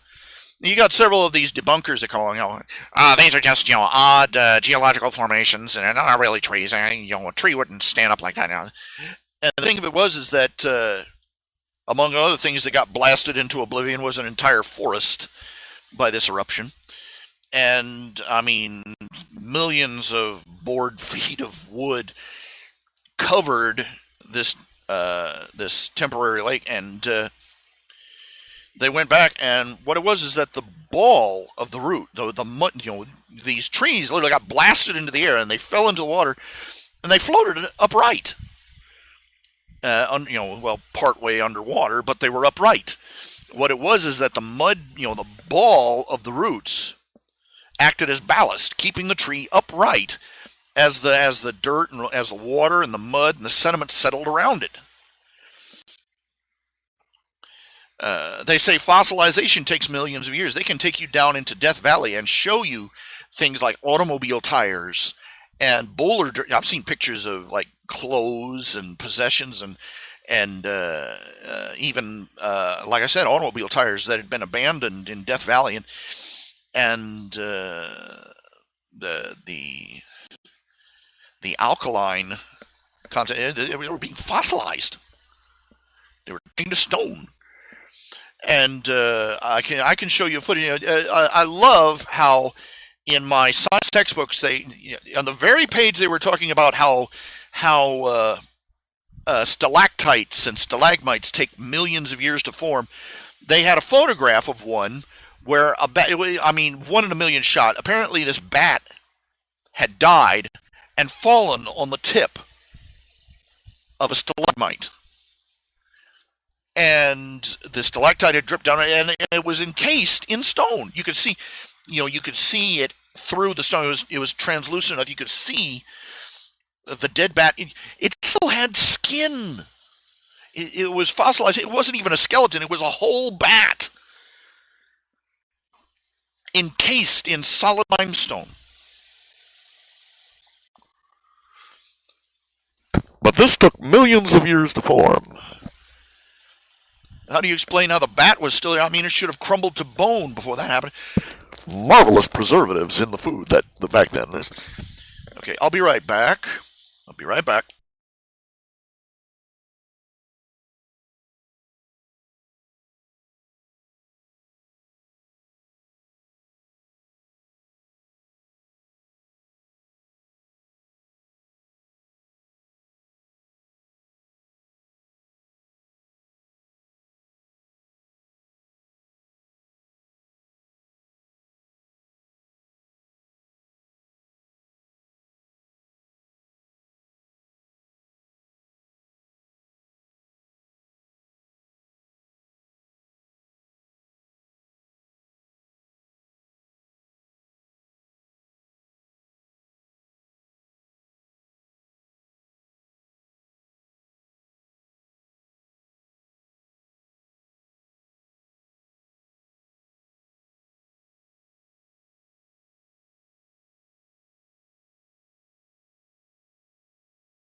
Hello again, everybody. Sorry to keep you waiting so long.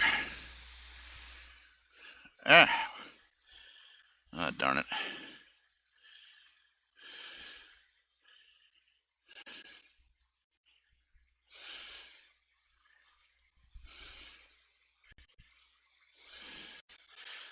Uh,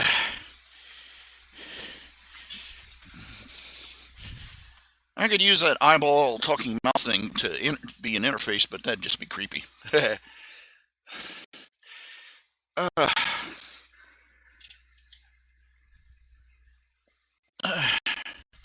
I said before, let me take a minute here. I want to say thank you to all of you who have made donations and pledges and stuff. And thank you all who have made commissions.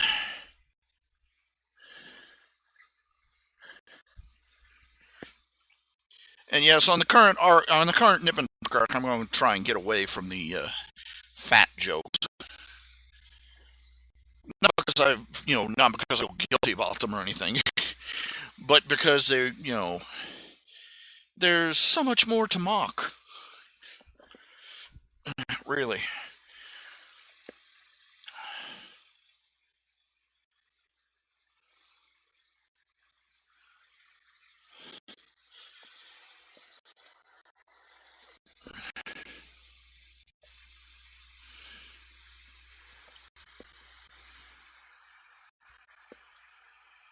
Hello, we got, let's see here, who have we got in channel? I can't tell because this thing does not list names.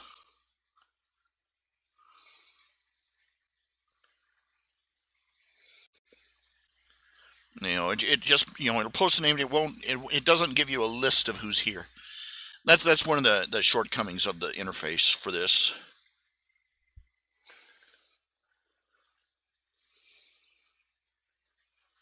YouTuber, Final Legend Zero, Primal Core, Archangel, Cartoon Glutton, Final Legend Zero. I think I already said that. See Highland. Highland. I can't. It sounds like I'm saying Sig Highland. That ain't right. That just ain't right.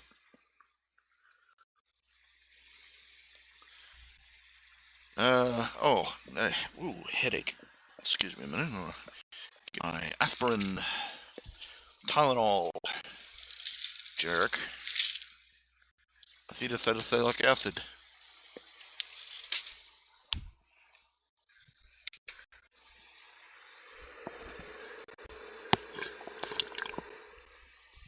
As I say, I wanted to say thank you to everybody who's donated and made pledges and ordered commissions and stuff.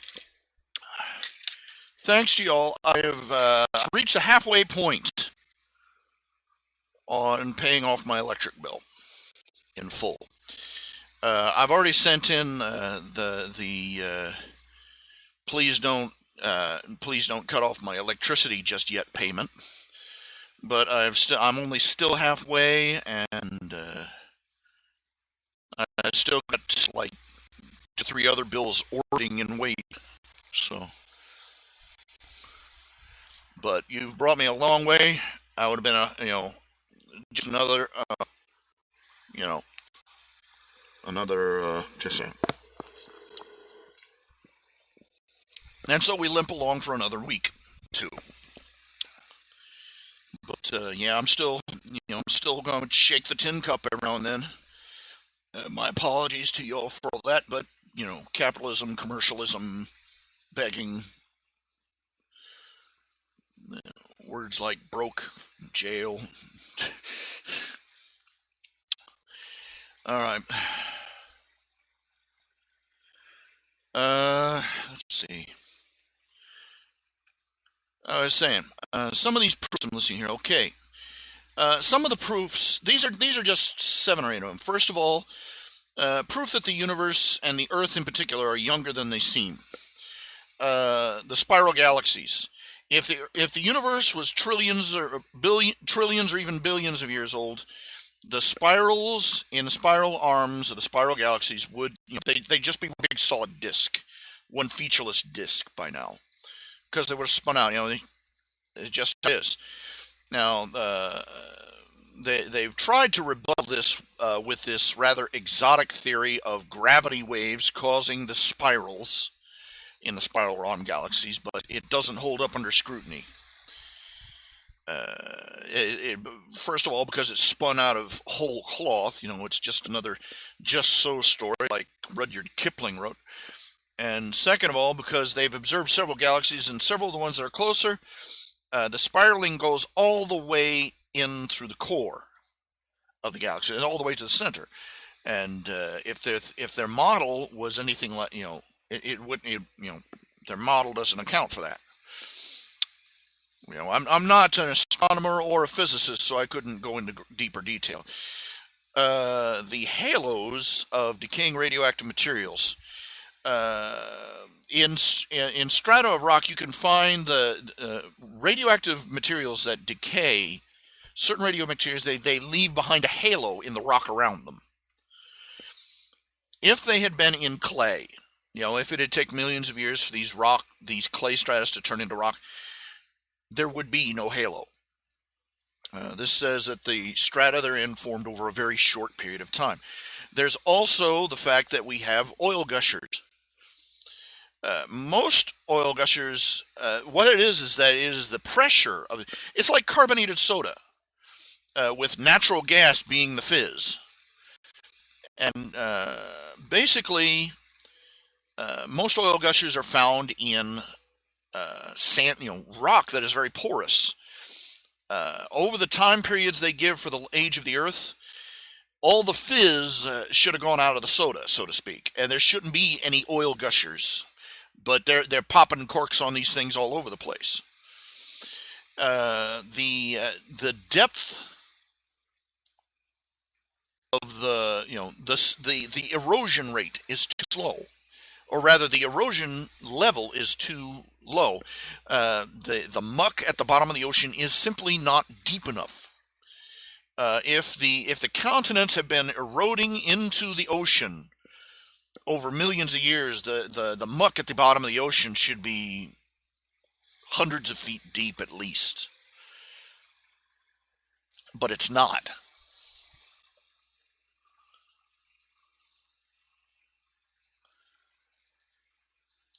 There's also and frankly, the continent should have been worn away at that rate, even with volcanic activity replacing them. There's also the fact that the dust on the moon is produced by stellar and interstellar radiation and solar radiation pounding on the surface of the moon. It's literally causing the rock to fragment and to break into pieces. Just from the heating and the cooling, just the radiation, the effect of the radiation. At billions of years, the moon should be covered in dust several feet deep. Even taking into account the fact that the dust would have protected, partially protected the rock below it, with a layer of dust, it still should be several feet deep. This is part of the reason that the lunar landers had such long legs. They were expecting, they were worried about landing in dust and just go, whoop. Houston, we have a real problem now. There's also the fact that the orbit of the moon is regressing away from the Earth. I believe it's something like on the order of several centimeters, just a couple of centimeters every year, every few years. I forget exactly what the rate is, but basically, if the moon had been orbiting the Earth for billions of years, it should already be gone. It should either already be gone, off into the void, or if you track backwards, it should have crashed into the Earth. It should have been, right on the surface of the Earth. No, it does not work. Even a million years is too long. Now they claim that the rate of the moon's pulling away from the Earth is not consistent; that it's declining.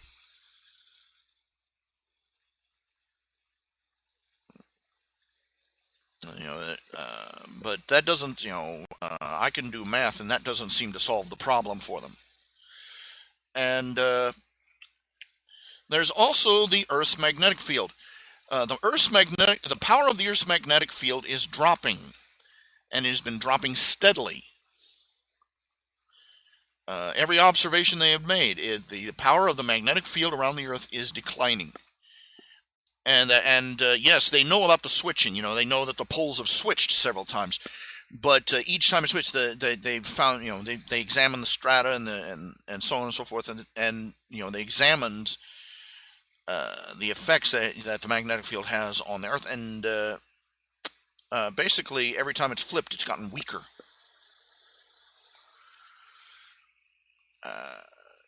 Basically, going back just 1 million years, just extrapolating backwards, the Earth's magnetic field should have been powerful enough, emitting enough energy that it would have vaporized the Earth. There's also the speed of the Earth's rotation, which is also declining. Again, extrapolating backwards, it should have been spinning so fast 1 million years ago, the Earth should have been shaped like a frisbee.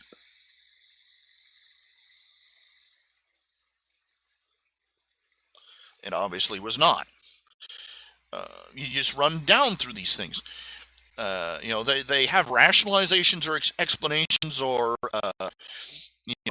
coulda, woulda, shoulda, mighta, maybe, possibly could have been, stories to explain away all these proofs, but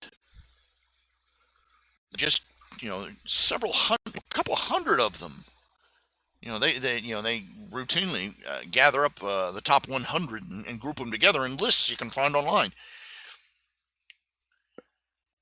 And after 100 arguments, your stance starts to look a little weak.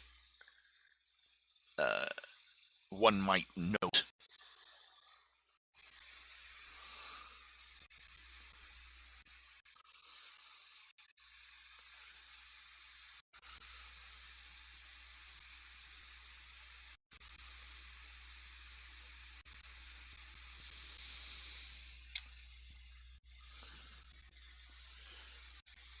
I will acknowledge some of these evidences are stronger, some of them are weaker, but after 100 of them, when only 1 or 2 should be enough, very few people are swayed in this manner by presenting them with the scientific evidence. Once in a blue moon, you'll have somebody that hearing all these proofs and seeing the evidence and considering the research that the creation scientists have done has given them a reason to question it. But well, I suppose this is human nature, and it's going to be true of anything. But let me give you an example. When my father was a boy, they're still running around finding things like the Piltdown Man and the Java Man, and shouting at the missing link.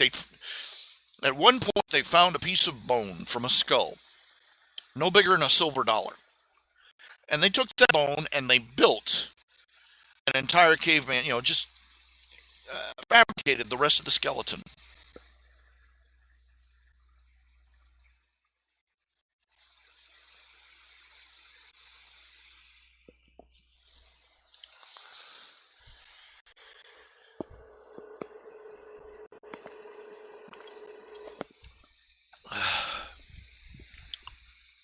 Out of nothing.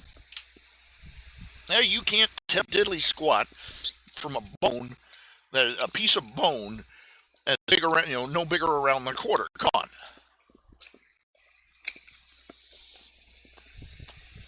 But they were presenting this as proof of the missing link, the evolution of man.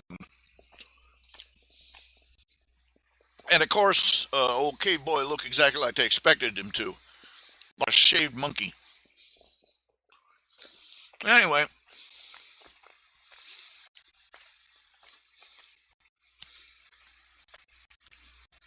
Dad got in an argument with this one. I forget whether she was a student or a classmate or whether she was a teacher even. Anyway, he was talking about her. He said, and she presented this is proof of evolution. He said, woman, they built the whole thing out of a bone no bigger around than this.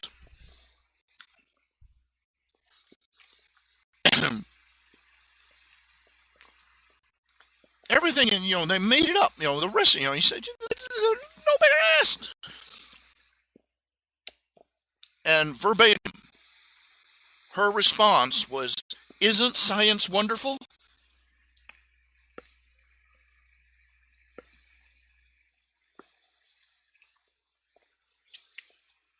Tell me again how atheism isn't a religion.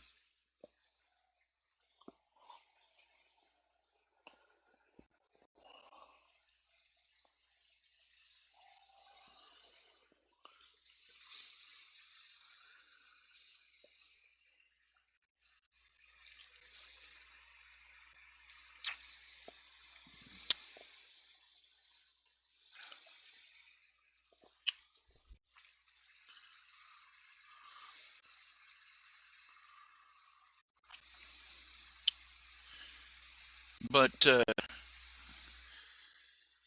some people, you're never going to be able to persuade them that way. It's going to take something else entirely. You know, a person, you're not going, one of the popular sayings is that you're not going to reason a person out of a conclusion that they didn't reason themselves into. You know what I'm saying?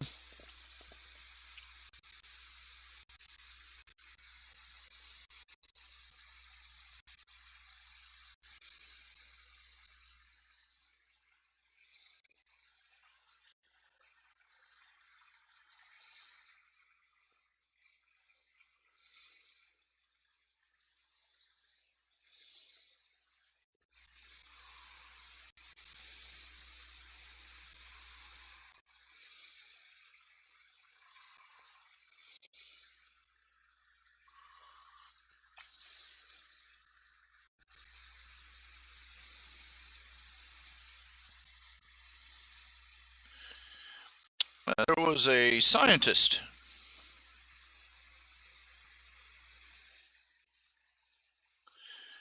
rather a doctor, a psychiatrist. Well, he was fairly new. He was they brought him in. They brought him into a clinic. He was just first day or so on his job, and one of the first patients he had to work with. And they gave him. There was this patient. They counseled him. Don't try and reason this guy out of stuff. Don't try and reason Don't try and logic your patients out of their delusions.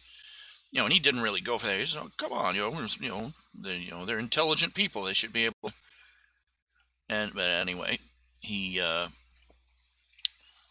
first patient he had was a man who had it's a very unusual psychological condition. It's fairly rare, but there are people this happens to. They become convinced they're dead.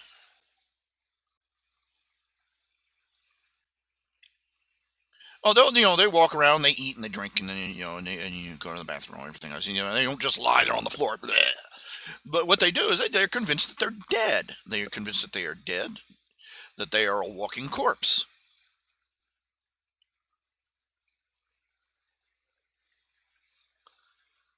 It's a very bizarre condition, a very bizarre psychological problem. And he decided he was going to, this doctor decided he was going to try getting through to this guy, just, pointing out, this isn't true. And he went through, you have to eat, you have to drink, you eat and drink and you get thirsty and hungry. And the guy said, the guy had a rationalization for everything.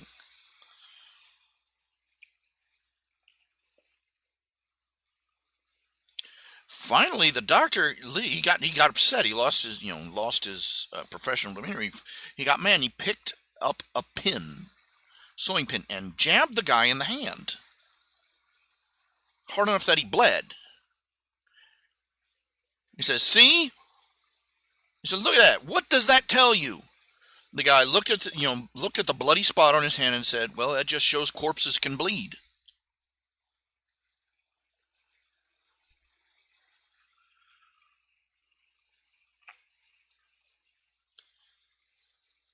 There you have it.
It's the tragedy that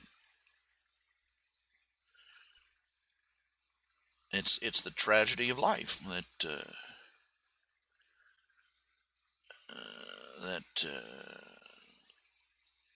some things you cannot reason people out of, no matter how obvious the truth is.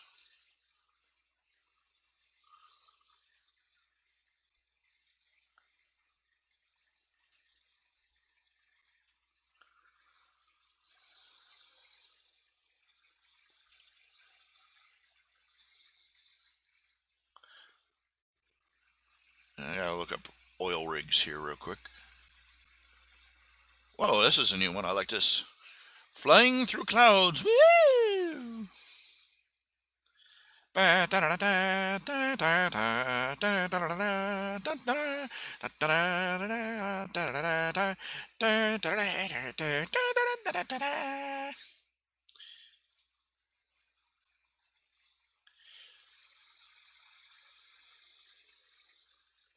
I like Jeff Dunham. Definitely, he's a comedian. Does ventriloquism. Or his puppets say, he said, "I bet you have fun on airlines." She said, "What do you mean? Use that ventriloquism when you." This is your captain speaking. Oh, we gonna have some fun flying this bill plane. Woo-hoo-hoo. Before we take off, please make sure your seatbelts are fastened. We've had us a few, but if you give us any trouble, we'll come back there and kick your ass. You know, he did it better than I did. What can I say? But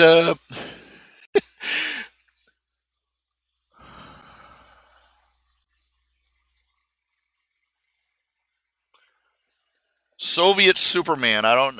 Red Sun. Yeah, I've heard of that. Oh, lunar dust is a lot finer than sand at the beach. It's closer to a powder, like talcum powder. Uh, but the thing of it is that it is not soft. What I mean by that is that sand, when it's broken down, is broken down by water on Earth. The granules are soft and what are not soft, they're rounded. Moon dust, on the other hand, is broken down by solar and stellar radiation. These tiny little particles of dust have jagged edges. This makes some this is one of the major concerns, technologically speaking, in any lunar mission is that this dust it's like scouring. It's like the most abrasive scouring powder ever.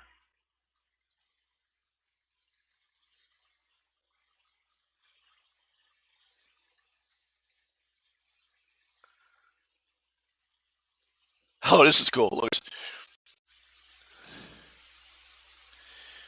Now you remember this scene? Hermione punches. You remember that scene? Hermione punches Malfoy, Draco Malfoy, in the face. I'm sorry. In the book, she slapped him, but no, girl power. They pussified Ron and made one of the major antagonists a big sissy just so they could give Hermione more girl power time. And I'm like, you just need to slap some people. I like this.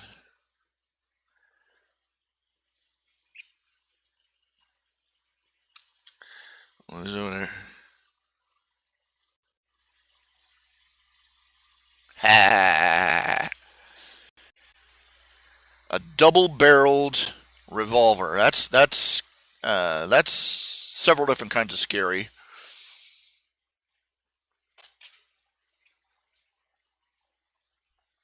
Wonder if it work. I wonder if they made one that actually works. But, anyway, I wanted to look up oil rigs.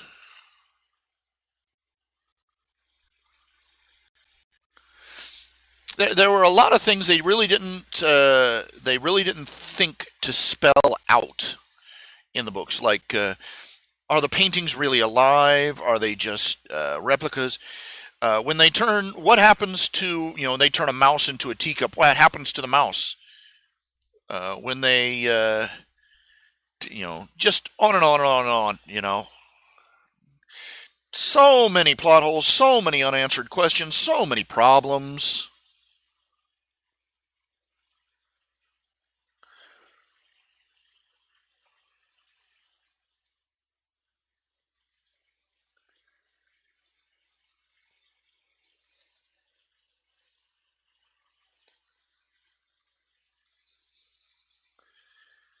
I'm hurting.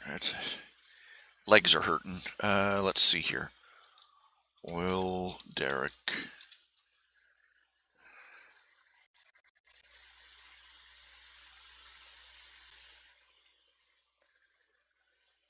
I figured I had it right. I just wasn't sure. I just wanted to look at it, make sure that I had it. It's playing Pong with itself. I don't know what this is about.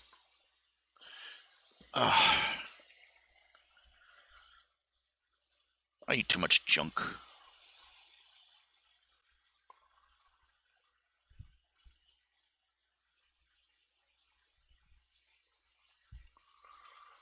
Had a salad today, and I also had a bag of gummy bears, so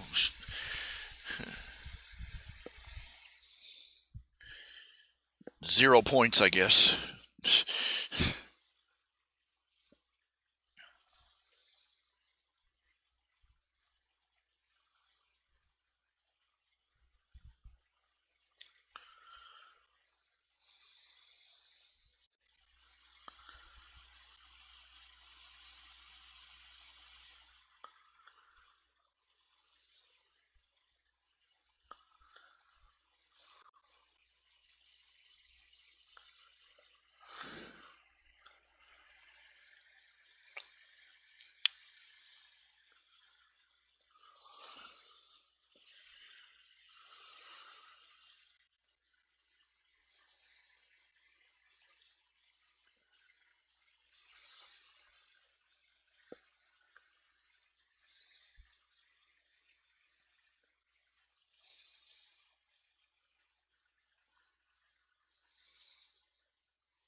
I'm gonna try and stay online for a couple of for an extra hour or two. I want to get a little more time in, a little more work done.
Where is it leaking? I can't see anything here.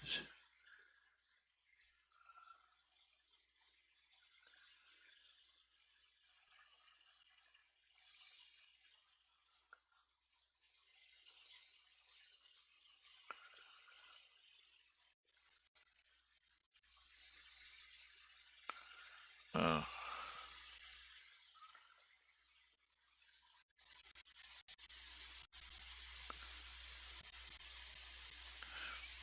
oh, I've been looking at the new game coming out. I've been just watching, playthrough videos, that kind of thing.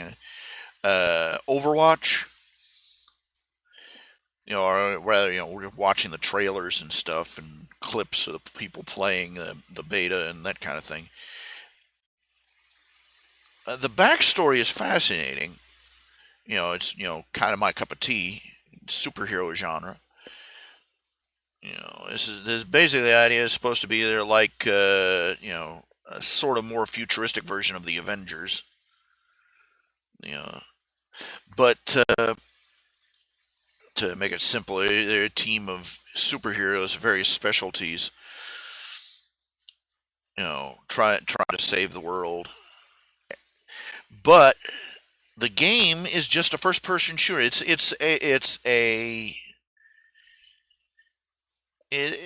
basically just Team Fortress with a different theme.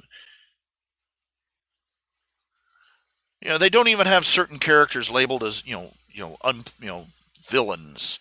You can pick any play. You can just play any of them, and I'm like, it's such a great backstory wasted on a first person shooter, and not even really a storyline intensive first person shooter. It's one of these, they drop you in a scenario, and your team of uh, pre-selected characters versus their team of pre-selected, and it's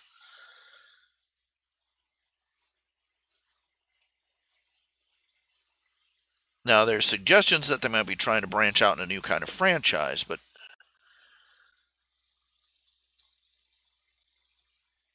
I could see, this the backstory is more like the kind of thing the backstory and the setup is more like the kind of thing you'd see in a superhero memoir, MMO, But yeah.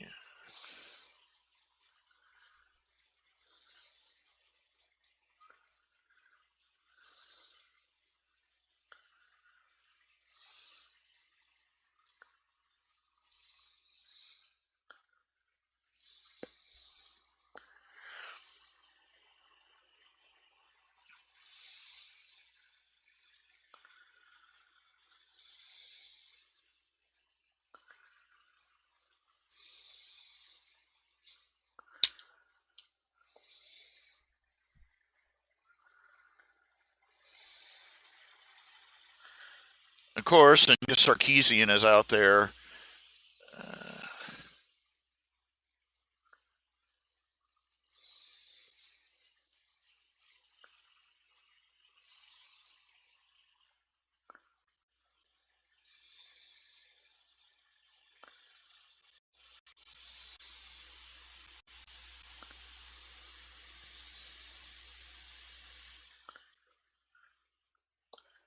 Throwing a temper tantrum because you know, milking the sheep again.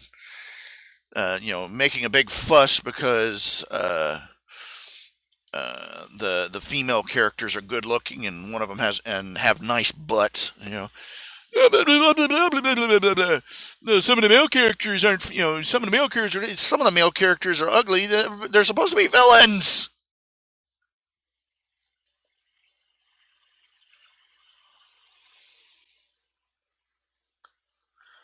And let's be fair. You can only make a female character only so ugly. And if they put it in ugly female characters, they would. Arnita Sarkeesian would about their misogynies, donate to my Patreon. Yeah, you know.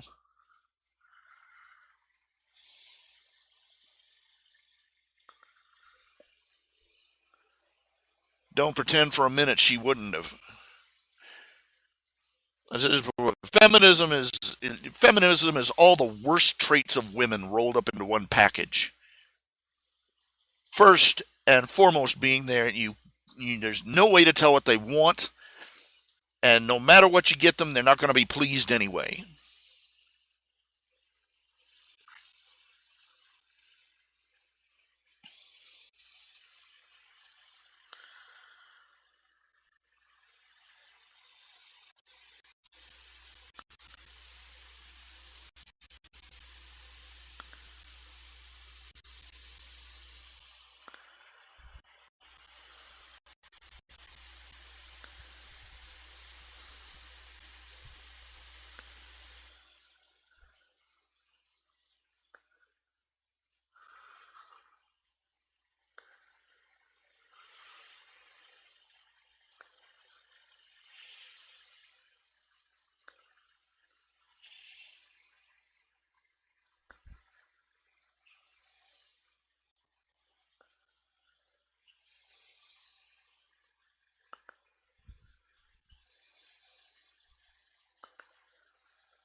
Steven Universe. Steven Universe. I've never watched it, and I'm really not going to. I saw a couple of clips in it. It doesn't really seem like my thing, first of all. And second of all, the lesbian subtext could be practically stuck up on the wall in neon. And don't give me they're really not any particular gender. They're supposed to be space rocks that take on a humanoid form. They're all female. They're all female. And they go around merging with each other. And it's all about, no, not interested. I'm not interested. I've seen bits of Gravity Falls. Gravity Falls looks kind of interesting, but again, I really don't like conspiracy shows. Gravity Falls is basically the X Files, from what I've guessed. And if I watched Gravity Falls, if you give me a Gravity Falls collection, I would be looking for the last episode to find out how everything ended before I even saw it. And then I wouldn't be able to watch the rest of it because, come on, get it over with. I liked the X Files. I liked the individual standalone episodes of the X Files. Where they'd find a Sasquatch or a guy that slept in a cocoon for 50 years and stuff like that. But the overarching story, I couldn't stand it. I hate suspense. I hate cliffhangers, and I don't like ongoing stories that never quite seem to be solved. Uh, the first season of Lost, I enjoyed, but as the story progressed more and more and more, and they're like, "Oh, come on, just quit dragging it out."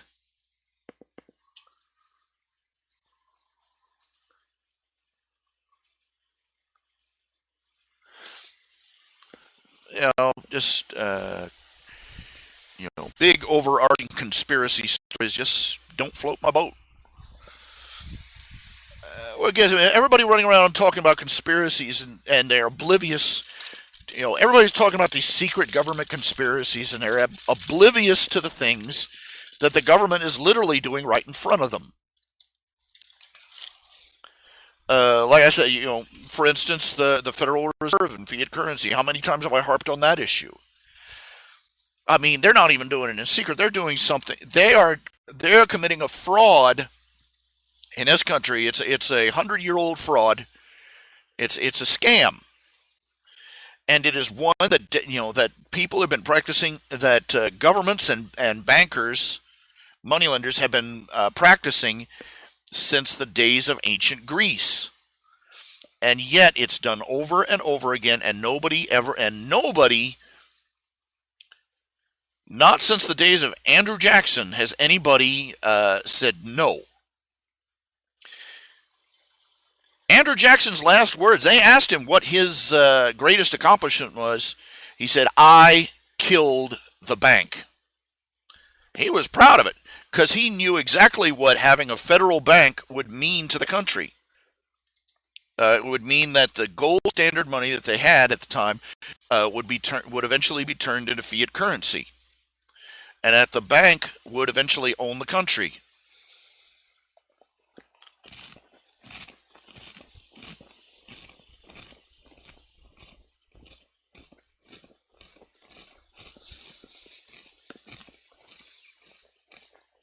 This was no lie. This was no conspiracy. There was no mystery. This wasn't something that took place behind.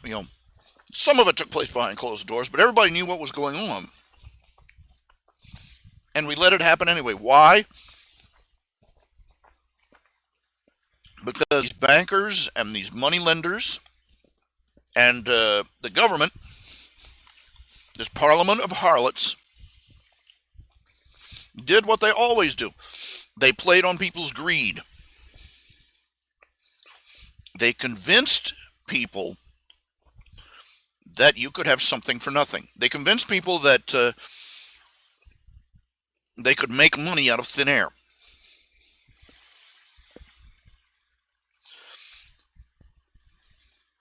It started out with us. It started out with the government confiscating all the gold it could.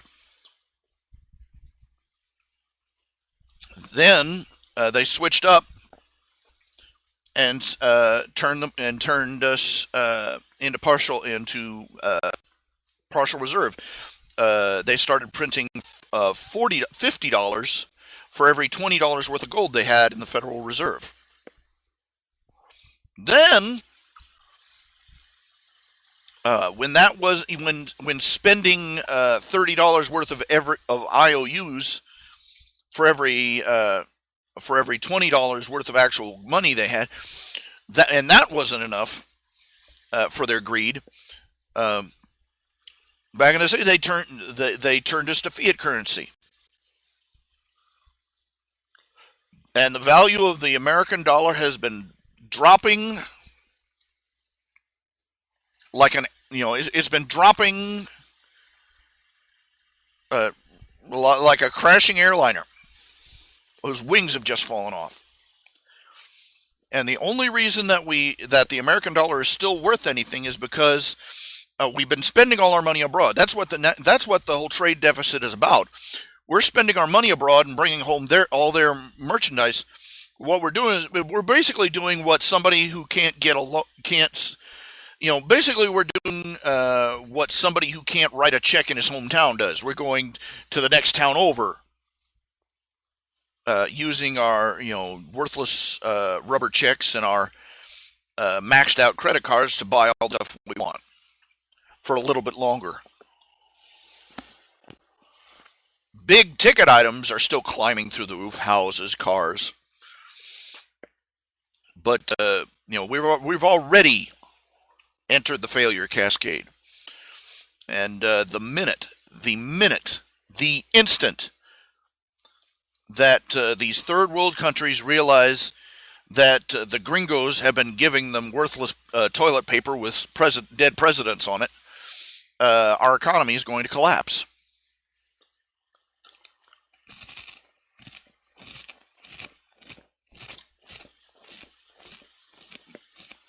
Now, I got enough money to reach the halfway point to pay off my bill. You're asking about my electric bill? I managed to pay half of it off, which was enough to keep them from cutting off my electricity. That just means the rest that I owe is going to be transferred over to the next month. So I'm going to be right back in this same boat again. So I'm going to be spending a lot of time hustling, trying to I don't know. And here we are staggering. This is me staggering along for another couple of weeks, not able to get ahead and starting and losing ground. Welcome to life.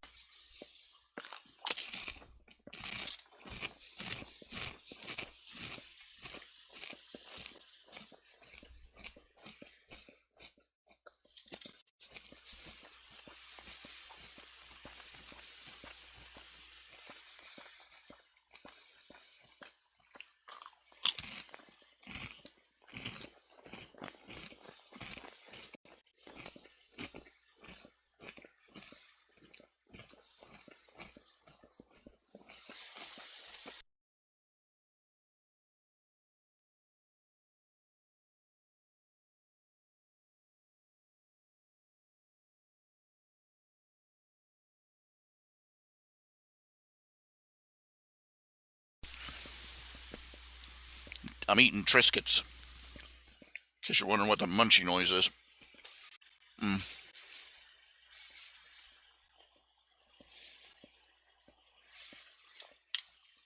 Copying my fanfics to DeviantArt? Not really. No, I hadn't thought of that. It's a thought. I'm wondering how I would do it.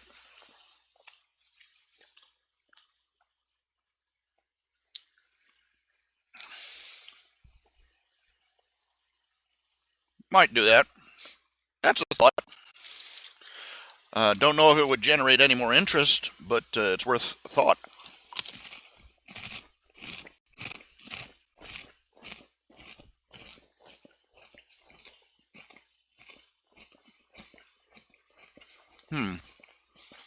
I've never thought of posting my written stuff to DeviantArt. Excuse me, I'm slopping in here.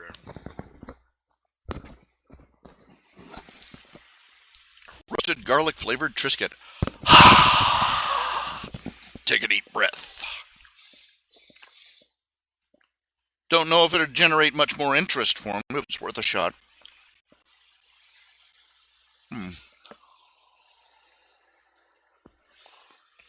It'd generate traffic, but I don't know if it would generate interest.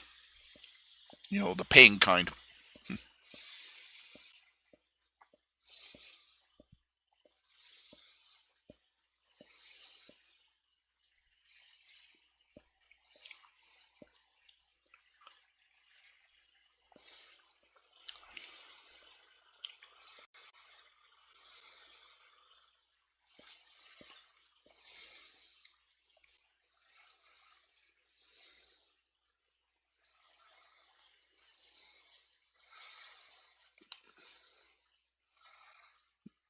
I have an account on FimFiction and on Archive of Our Own, but I haven't updated. FimFiction is sort of the emergency fallback point.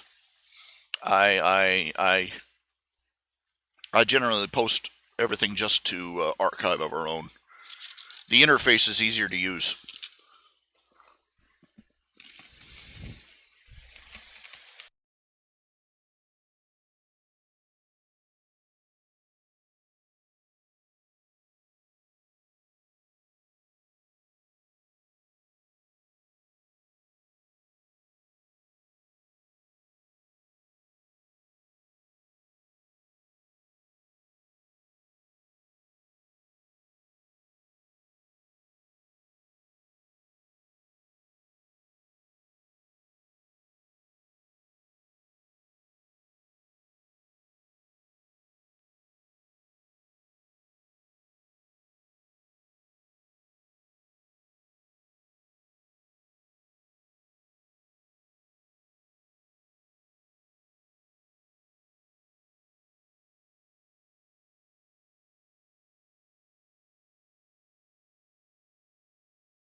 Oh, there we go.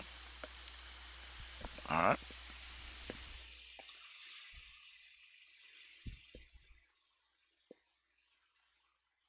Swirly. Bringo Swirly. You are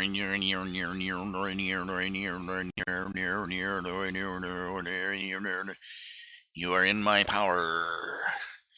You're in my power. Tomorrow when you go to work, give your boss a wedgie.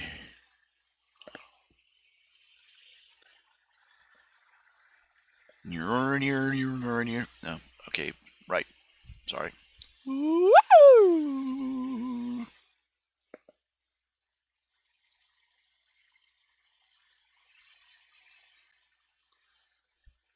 Getting groovy now. Round and round. Gonna throw up now. Oh boy. Ooh, that's. Ooh.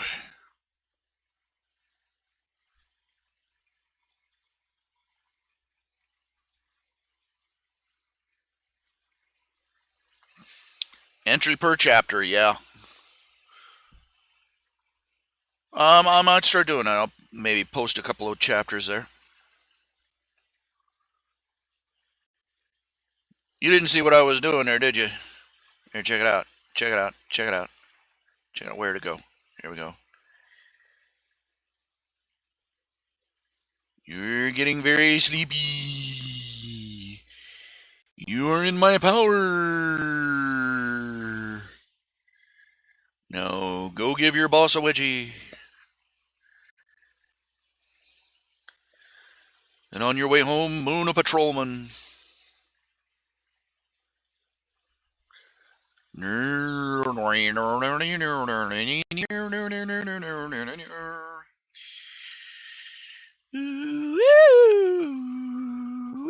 Really spoiled the joke when I didn't have the right special effects in the background. Yeah, there we go.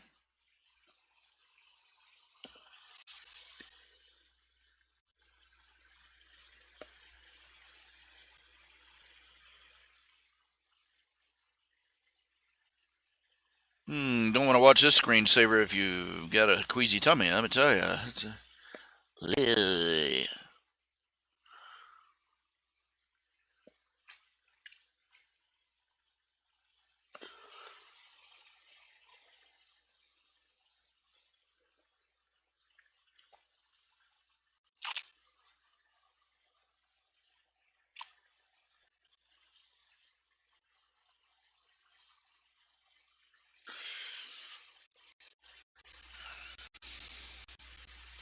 How do I think my characters would react to me?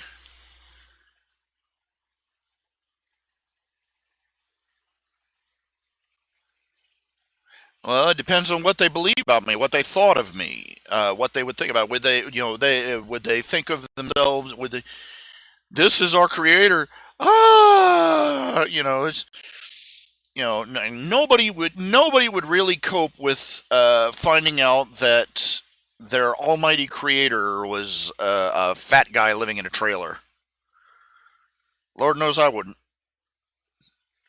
But supposing that if they met me and they didn't see me as the guy who created us, what would they think of me as a person?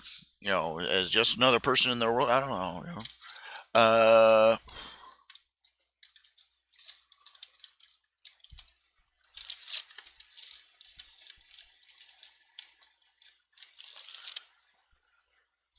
Background. In general speaking terms, I would be the boar skinner in the background of Prince Valiant. I'm not. I'm. You're talking about characters who are heroes, adventurers, villains who deal with epic things,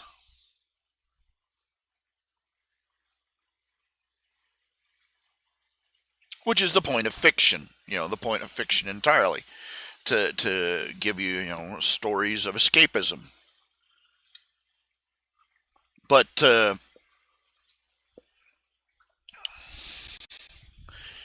Me, I probably, uh,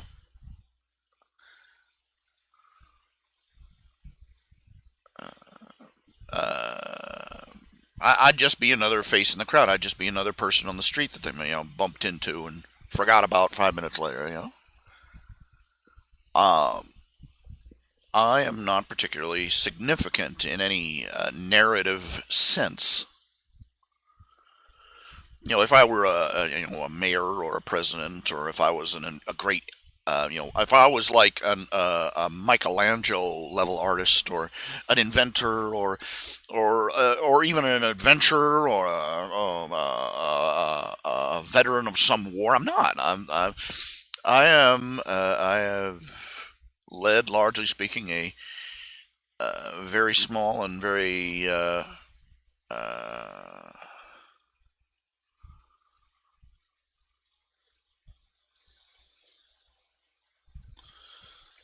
well, I don't want to say the word insignificant because that gives the wrong impression. But I've not led a life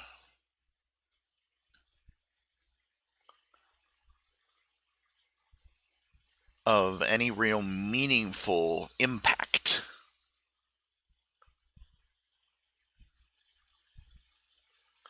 To people who know me and personally care about me, yeah, I know. I mean, they'd miss me if I wasn't there, but you know, and they would say that, I would hope that they would say that, this guy was a nice guy. He was a great guy. He influenced me in positive ways, and uh, he wasn't, he was far from perfect, but still, that he's,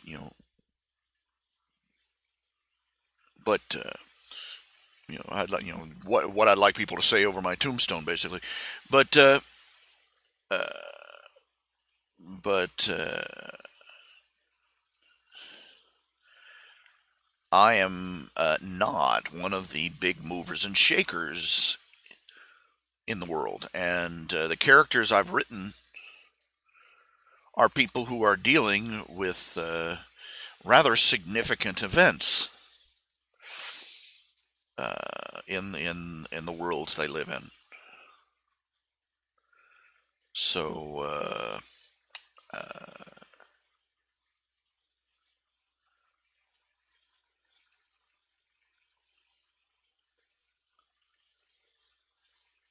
I think that, if they met me and then later on somebody mentioned me, they would go, "Who?"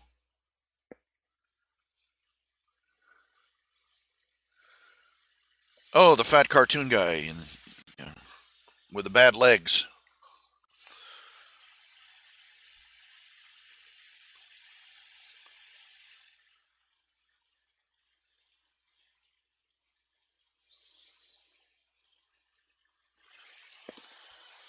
Yeah, if they remember that, you know.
I really wouldn't. You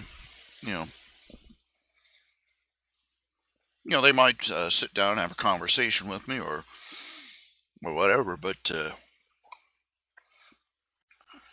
I really don't think that they would think much of him any more than they would think of somebody they met at Walmart, in a checkout line,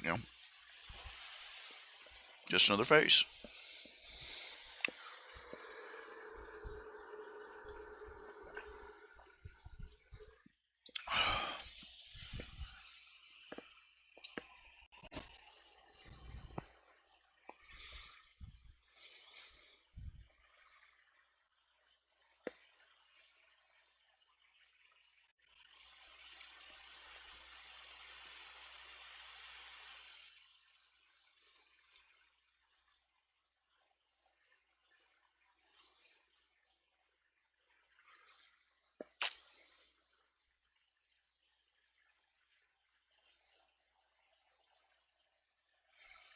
Don't think I'm coming down on myself. I'm just a nobody. I'm gonna go eat worms and die. No, no, no. I'm just making a realistic assessment of myself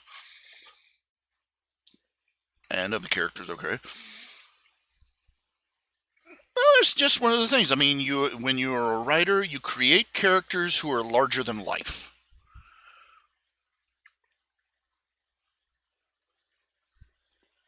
and inevitably larger than yourself.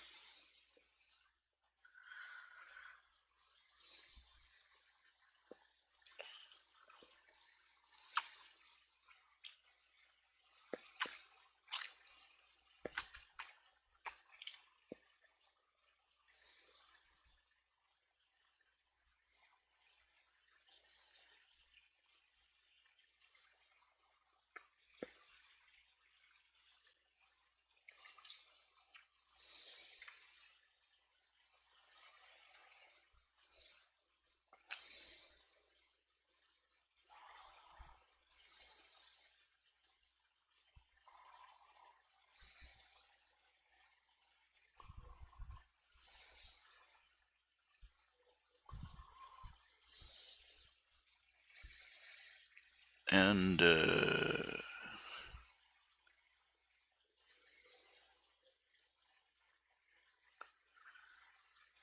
people like me do not make, in outside of what we create, we don't make that kind of an impact on the world.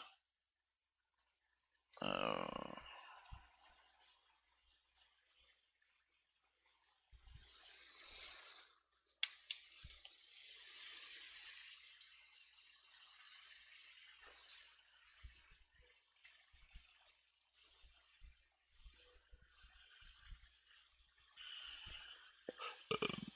Pardon. Whew.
I've seen one story. Going back over what I was saying earlier about evil Dumbledore and how it's just about impossible. Once you really analyze the story that J.K. Rowling wrote, her own shortcomings as a writer lead to this, but there's just no real way to look at Dumbledore and not go, this guy. He, at the very least, was a minor villain in the story. I read one story that came up with an explanation for the poor choices, to put it mildly, that Dumbledore made. Uh, it was a short story. The premise was that these binding contracts that are all over the place in most fan fiction had tripped Dumbledore up. When he became a member of the Wizengamot, he unknowingly, he made an oath to uphold he made an oath when he joined the Wizengamot. And unfortunately, over the years, various laws, basically the villains were exploiting loopholes in laws to keep Dumbledore on a leash. Various little, he had been under a binding magic oath that he was expected on pain of losing his magic and his life, even to uphold the laws of the Wizengamot. The problem is that the villains had been at the law books for years and had written so many laws that he was basically tied hand and foot. And so this is why he had to do all these roundabout all these little roundabout plots and tricks to try and clue Harry Potter in indirectly as to what was going on. This is why he had, in the books, he had to show Harry Potter Tom Riddle's whole life. This is why he could, among other things, he wasn't able to tell anybody Tom Riddle's name due to a loophole in the laws. He couldn't tell anybody who Voldemort was, and which is why he had to wait for the diary Horcrux to reveal it, and and on and on, and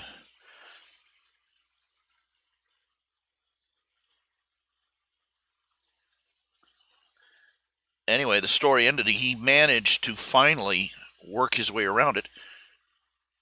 He managed to con his way through and warn Harry Potter of the coming dangers. And he figured out that if he got off the Wizengamot, he would be free of all these binding contracts. It wasn't that him and the other decent people in the Ministry of Magic were basically hogtied by their oaths to all these contradictory laws. And the story ends with him finally tricking. He can't leave the post of his own choice. He has to be fired. And he finally managed to wrangle things so that Lucius Malfoy voted him out of office. And the thing of it is, he realizes too late. He's sitting there celebrating his own freedom, and he starts feeling sick, and he realizes too late they fired him, but they didn't release him from his oaths. But due entirely to a clerical error by some minor official in the Ministry of Magic. They forgot to add that into the text of his dismissal note. And so the short story ends with him dying right there in his office.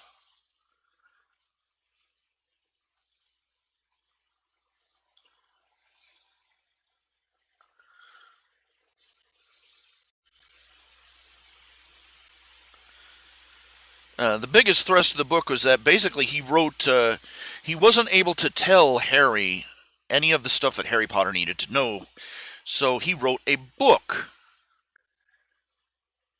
and let Harry Potter find it by accident under whatever you might call false pretenses. But the book was ostensibly on a different subject, but it revealed many things about the nature of magic, the way that wandless magic worked, the way that the danger of working for the Ministry of Magic, specifically that they have all these binding magical contracts that could kill you. Yeah, it basically made you a slave to the whims of the Ministry of Magic, and he managed to arrange for it to fall into Harry Potter's hands, and that set off a whole new chain of events, alternate universe. But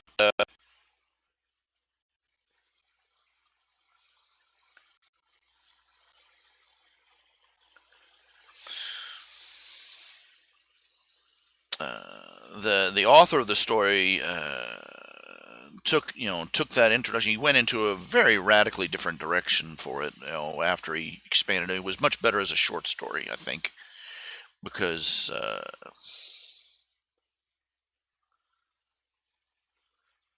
the general theme of the story is magic, but power is power.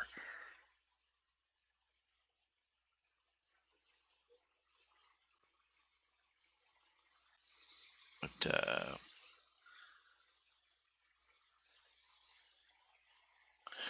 it's the only thing that it's the only story I've seen that where Dumbledore is not a villain; he's just hogtied by all the different oaths. By the oath he made upon joining the Wizengamot.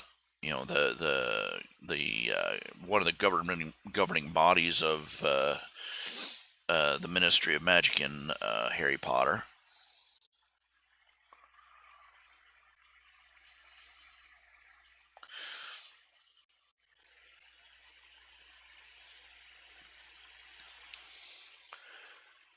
And all his schemes, all the schemes he had been doing were because basically he was having to trick people into doing what he would have told them how to do if he had been free.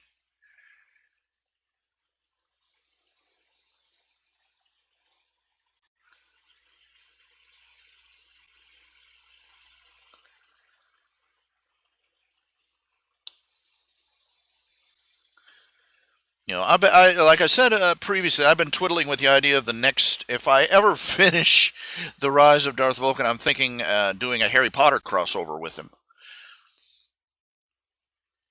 Uh, this is a spoiler. Basically, the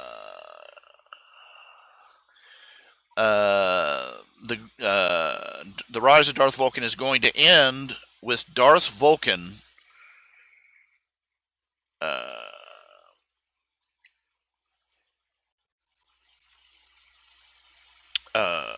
he's basically going to become a sort of he's going to have a it's going to end with him having a face heel turn. He's heel face turn, whatever they call it. And recant and reform, and he but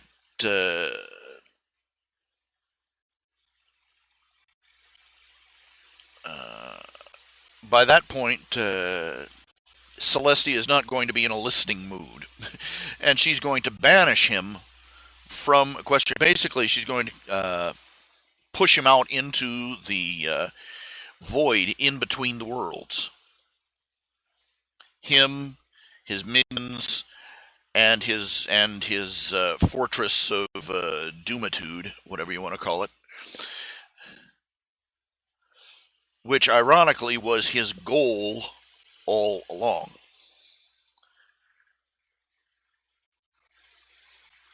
She thinks she's banishing him to be stranded in the void forever. What she's done is basically he decided that he didn't want to go back to his own world and be stuck there. He decided that he wanted to have his cake and eat it too. He was going to open, he was going to open portals so that he could hop back and forth from one to the other. And now basically he's become, he's got this. He's basically got a big palace in hyperspace that he can open gates to any world he wants to.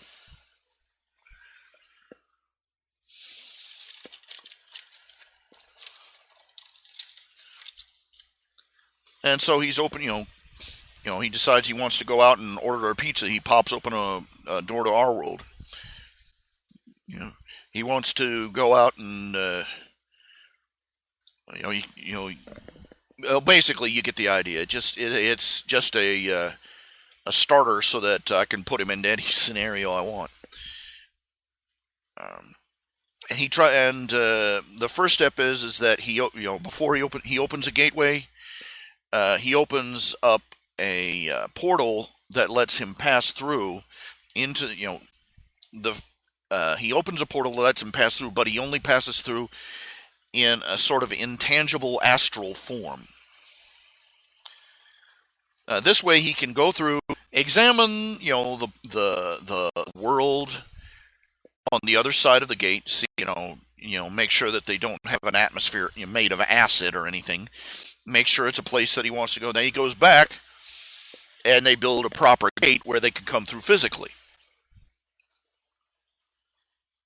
Well, anyway, he passed. The idea of the crossover would be that he goes over to the Potterverse, and he passes through. He goes through body and all. It's just he comes out the other side. He's this intangible ghost-like thing. And he uses actually the Alicorn amulet goes through, acting as his eyes and ears while he remains intangible, and in the end he explores the world, sees if it's a good place to stop off and pick up if it's a good place to put on his web browser, as it were. And then he goes back, builds a full gate so that they can come through when they want to.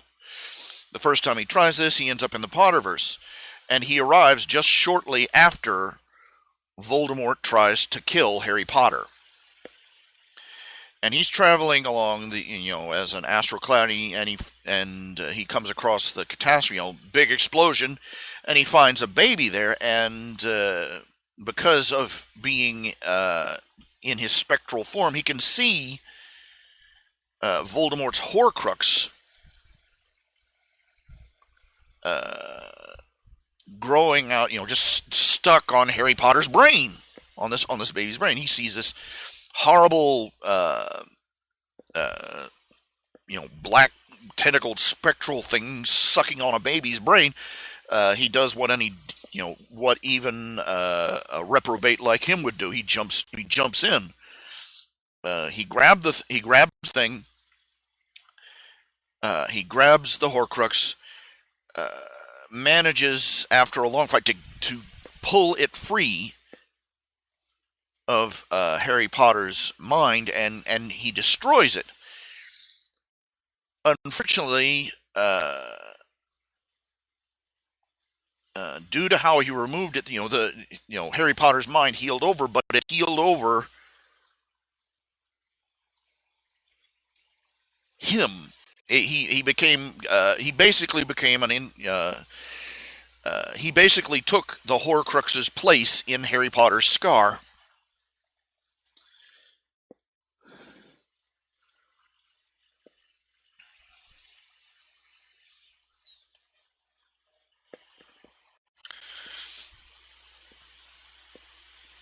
he loses consciousness, and when he wakes up, he realizes, it's about 5 or 6 years down the road, and he's seeing the world through Harry's eyes and through his ears,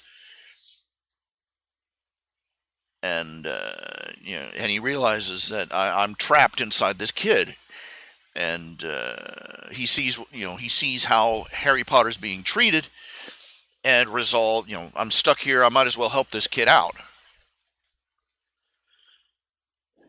As time goes by, he basically becomes an alternate personality for Harry Potter, and over time he learns how to speak to Harry, how to take over Harry Potter's, how to take over Harry's body and move it around when Harry Potter is asleep, or when Harry Potter turns over control to him.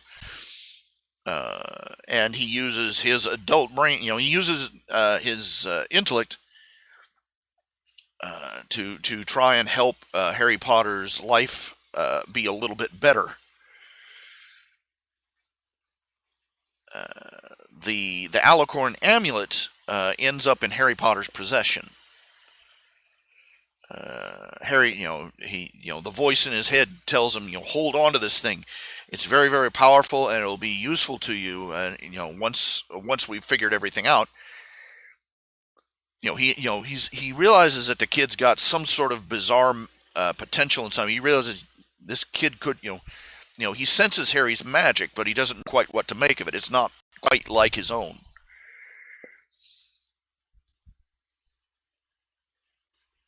And then he starts realizing that the kid has magic of his own. And, well, you get where I'm going with this. The thing of it is the more I thought about it, the more I realized that Darth Vulcan, he's a full-grown adult, and unlike Harry Potter, he's not going to be, He's not childishly naive. He's not going to be overwhelmed by the fact that he's been rescued by these magical people from a terrible life and his Dickensian misery. Darth Vulcan is going to start realizing that things are off. That the story that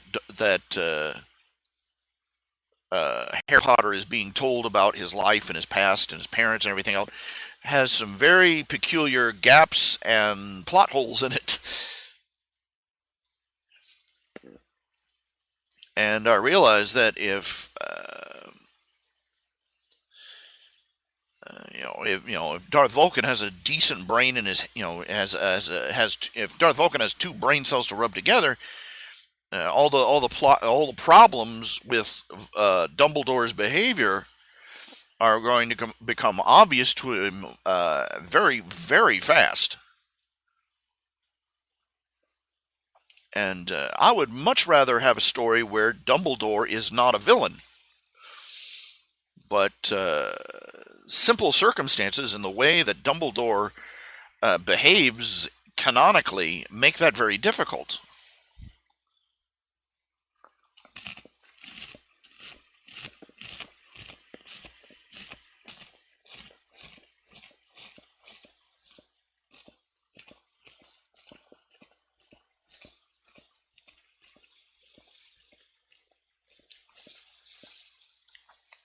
I've been tinkering with all sorts of ideas, trying to come up with an idea as to explain how Dumbledore could do all these incredibly foolish and even outright immoral things and still be a good guy.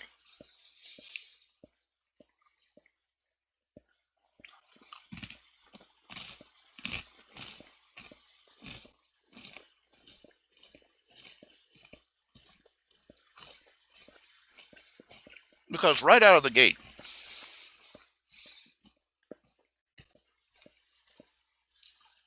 he left a child.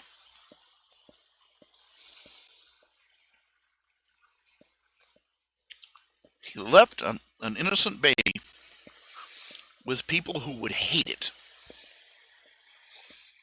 And he did nothing except watch.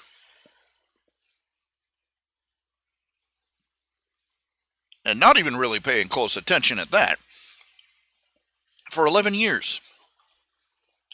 and his only concern was making sure that Harry stayed there.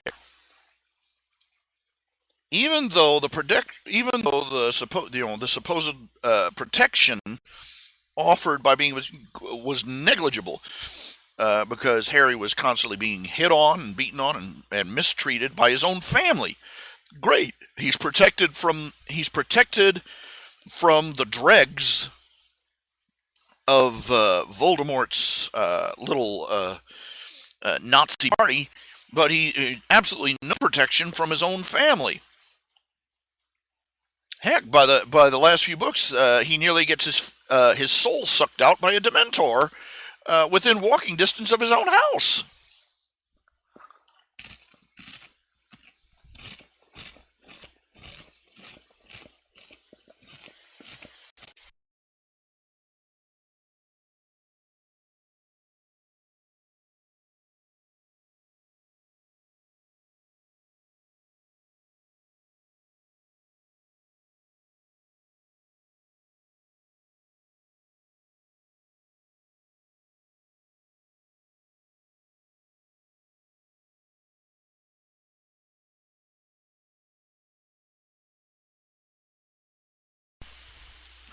And Darth Vulcan is the sort of guy,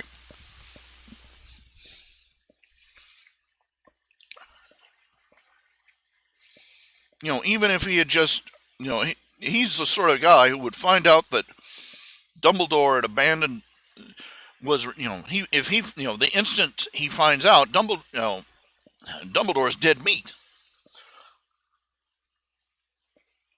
Darth Vulcan is not above walking into Dumbledore's office, pulling out a blunderbuss and blowing a hole through him.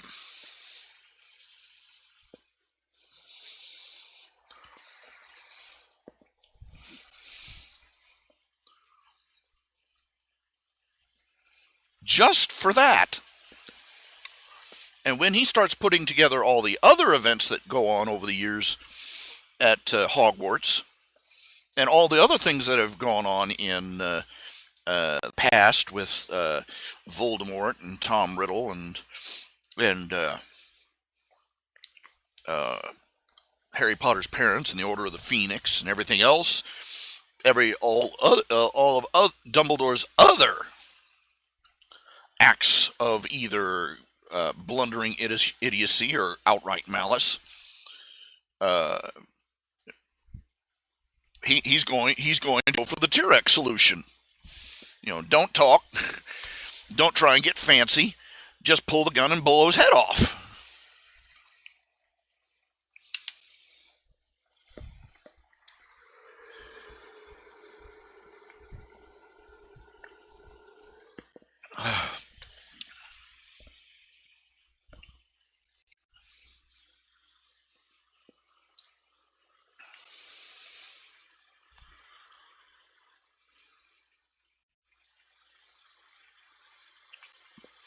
And I'm also wondering how much. Now, feasible I could have it that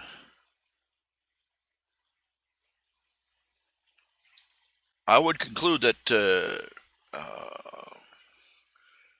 Darth Vulcan would have read the Harry Potter series, or at least some of the books, at some point, or seen the movies, or something. So he's going to have obvious foreknowledge, or at least he's going to have considerable insider knowledge. And if he ends up in Harry Potter's head, he's from depending on whether he arrives when Harry Potter's an infant or when Harry Potter is just a little kid. He's going to have several years of just sitting in that closet sitting in that cupboard with Harry Potter, brooding over what he's going to do.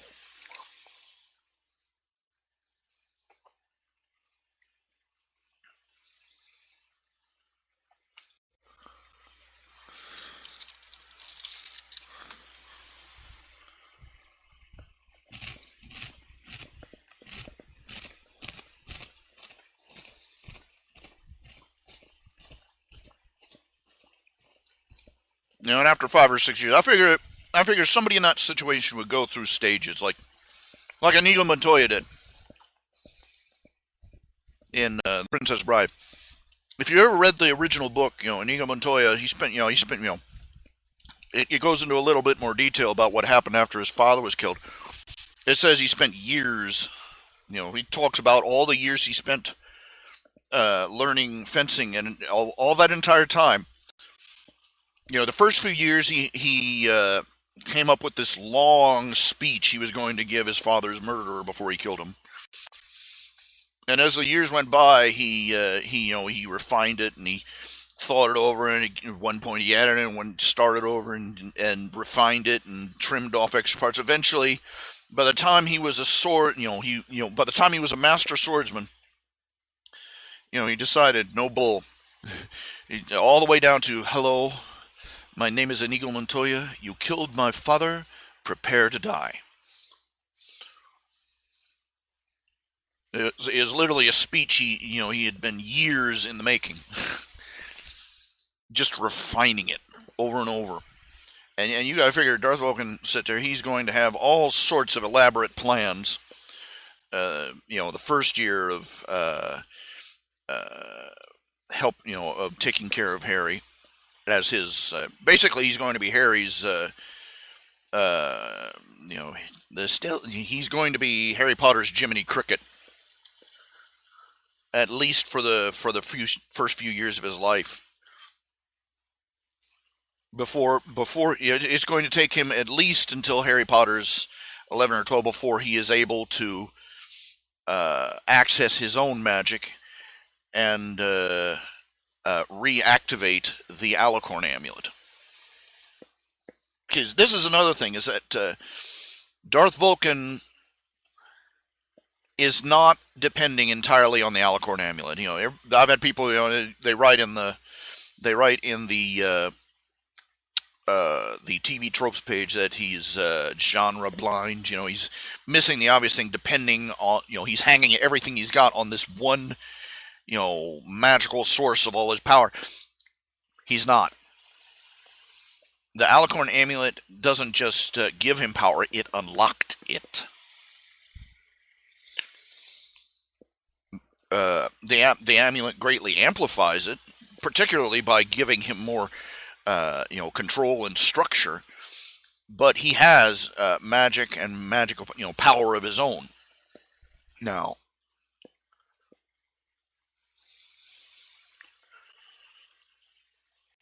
of course, living back on Earth, he never would have known. He would have lived out his whole life never knowing that he had the abilities he did. But because he's come to Equestria and with that amulet, and it's basically unlocked his magic. But when he goes to the Potterverse, he's basically an intangible voice living inside Harry Potter's head for at least the first couple of years of his life.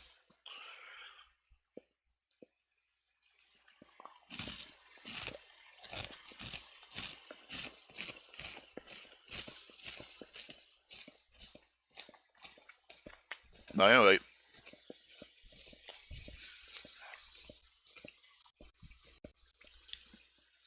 so he's going to have a lot of time to plot out how he's going to handle this and stew over it.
Okay, how long have I been sitting here talking into a dead mic?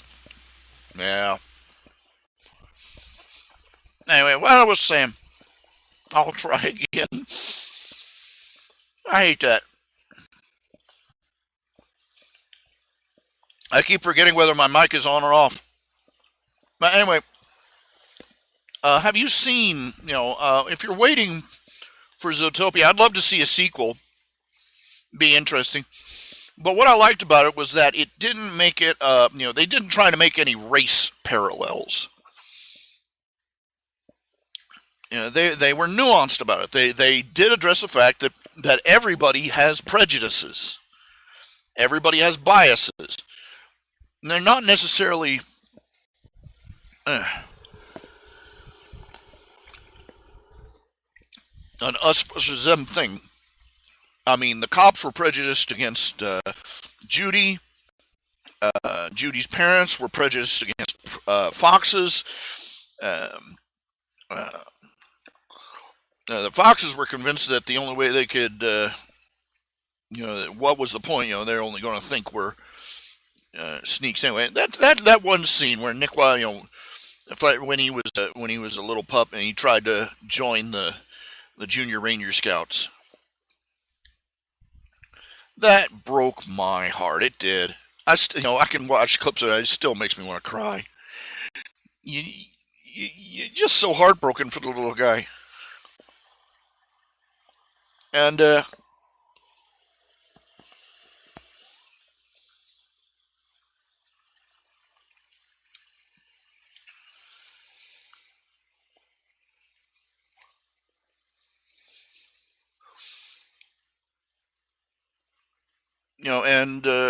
they did allow it. Some of the stereotypes kind of are true, and not without reason. I'm sorry. I mean, it's not a race thing. But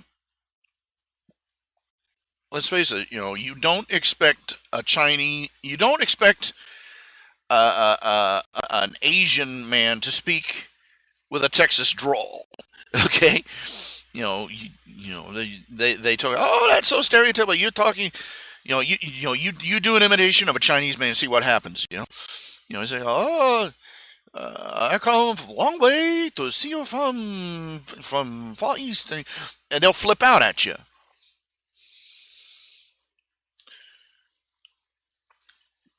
But you don't expect a Chinaman to walk in. Well, how y'all doing? I've been living on this here range in Yokohama. That's why. That's why.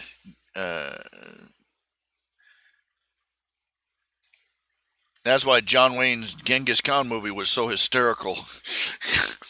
But anyway, uh,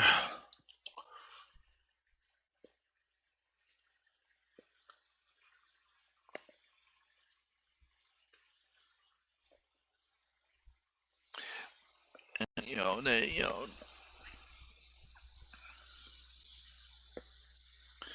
prejudices don't happen by accident.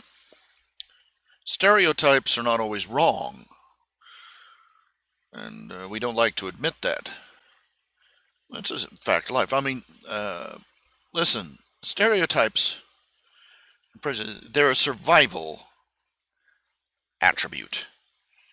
You do not want to spend every single time you meet somebody you meet a new situation re-evaluating everything from scratch.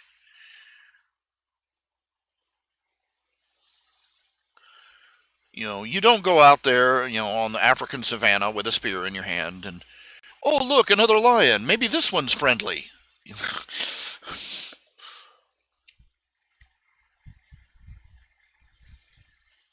And quite frankly, most of the people who do all the complaining about stereotypes are the ones that are living down to them.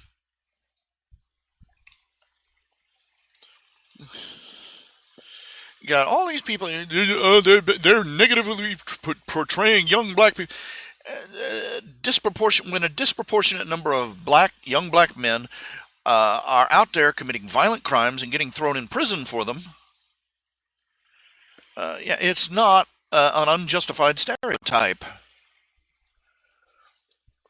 when they are deliberately going out of their way to imitate gangsters, thugs, and ex-cons, and then they get upset when people assume that they are like what they are imitating.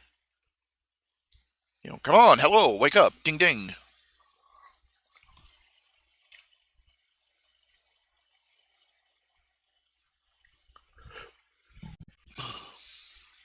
But the movie was, was very different. It was very entertaining, and was also very very positive, without being, PC treacle. Judy Hopps' speech at the very end was very, insightful. Uh, it had a full perspective, not just the, yeah, you know, well, what she said, uh, where she says she came, she thought that Zootopia was this, marvelous city where everybody got along and we all lived in harmony, and she came here and found out, well, surprise.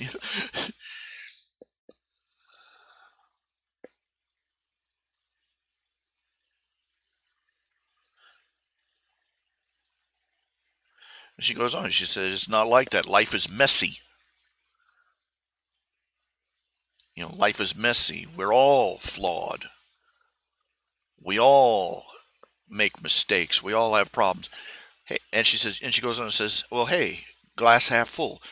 That means we all have a lot in common. And I like that so much.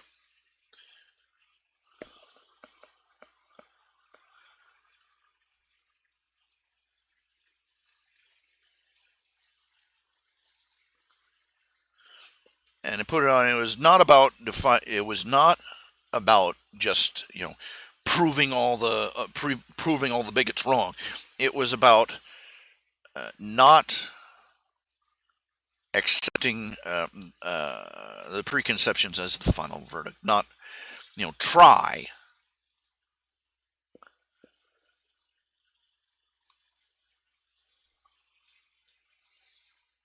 Try anything, because you can over. Who knows what you'll. Who knows what limitation you'll overcome.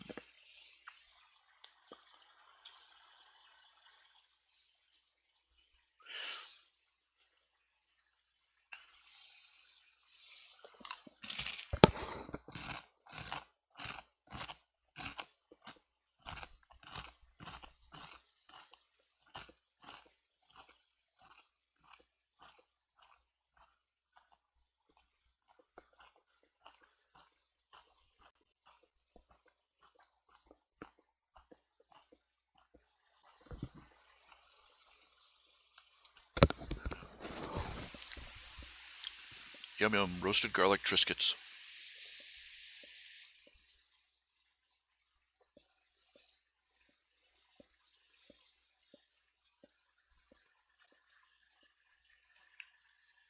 Well, for those of you who don't know, um, made the halfway point.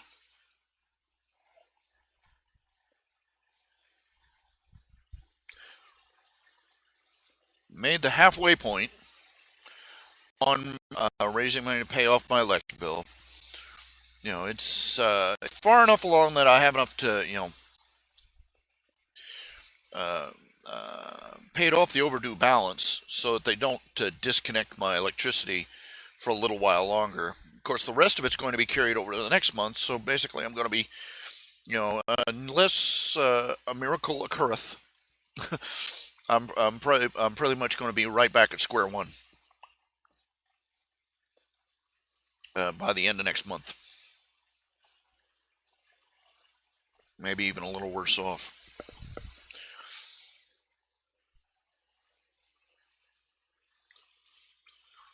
And for those who missed it, what I've been saying about the villainizing of Ron Weasley by fans. Here's a little article here that It's worth it. Anything I have to say, the person that wrote this column did say it, said it better, frankly.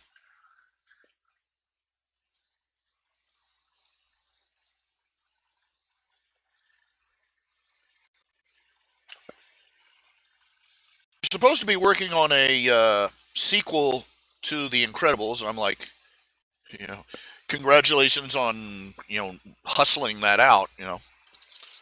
Like, dang, two sequels to Cars, but no sequels to The Incredibles, and I'm like, why?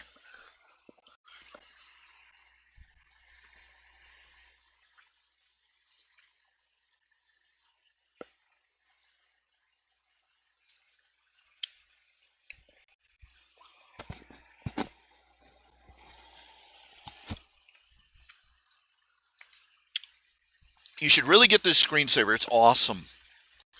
It's called Plane 9. Plane 9. Just Google it. Download the program. You can watch it in windowed version or use it as a screensaver. It's absolutely amazing to watch.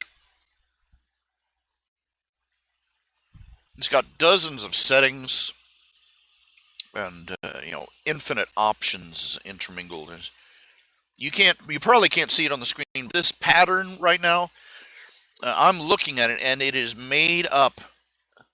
It's not just sparkles. It's thousands and thousands of tiny little rotating cubes. Every bit. The ribbons rushing at the camera, the ripples back, everything. I see every little cube rotating. It's, man, tried to run this thing on a computer like 5 years ago. It would have exploded.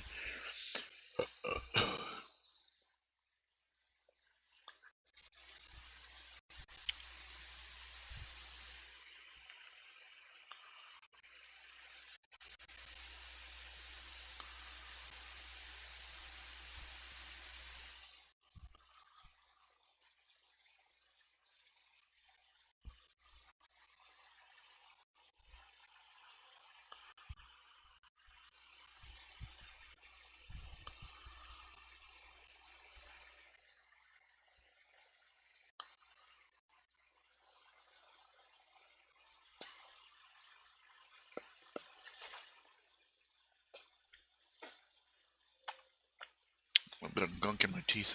Yeah.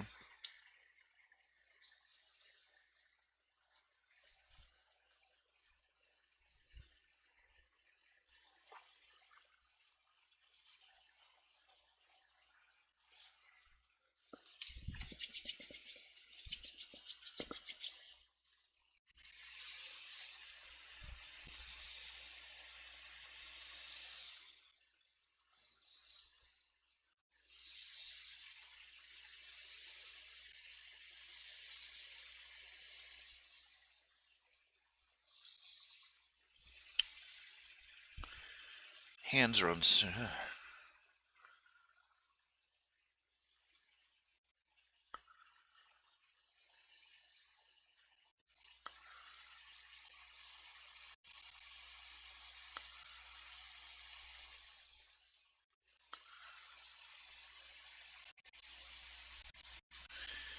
Uh,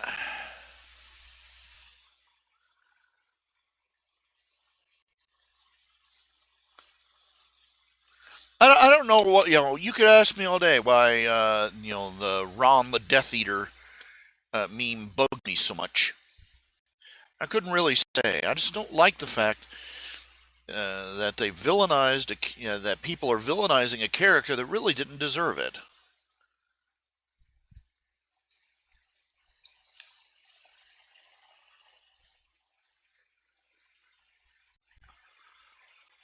And I think a lot of it is I was a fan of the books. Okay, I bought all 7 books.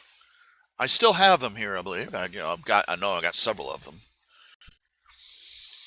and it and really the movie portrayal, and it's obvious that the movie portrayal has overwritten what the book version of Ron Weasley, and I really didn't like that. I mean, I was bugged with it all the way back in the second movie because even then, the kid that played Ron was already doing the whole whiny, uh, whimpery, coward, idiot routine, and it really annoyed me because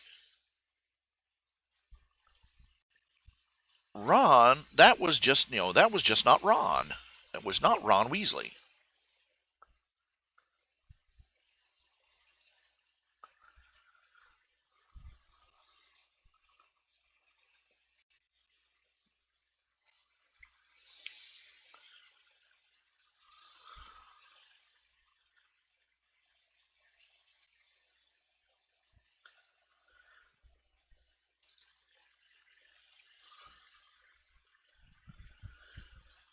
And this is the reason so many fans were angry because uh, that Ron got Hermione as his girlfriend at the end because they didn't know the Ron from the books. So they assumed that Hermione picked, Hermione was basically shoehorned into picking the guy that was the whiny, selfish, lazy coward.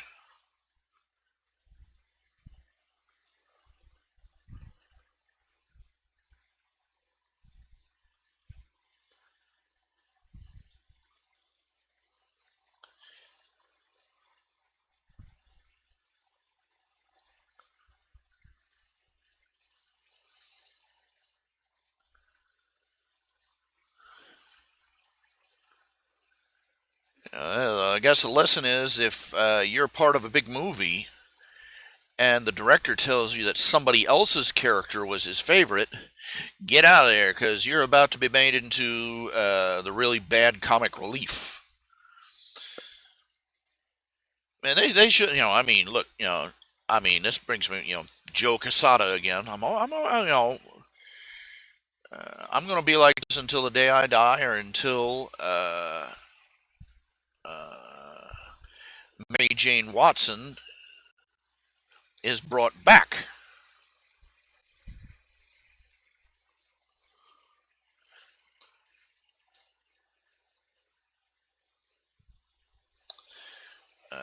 They should, they might have taken note that Casada has this rather unhealthy fetish for Gwen Stacy.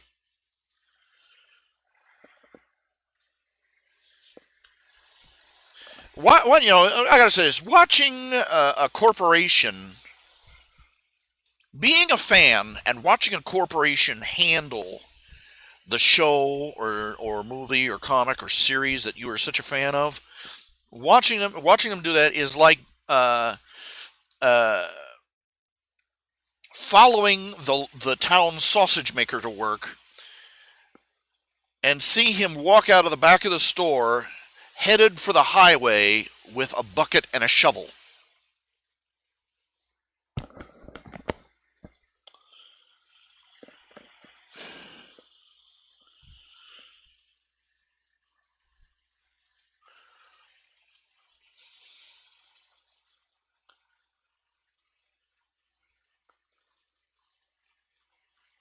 I'm never going to forgive them what they did to the movie Spider-Man. I'm never going to forgive them what they've done to the comic book Spider-Man and Mary Jane.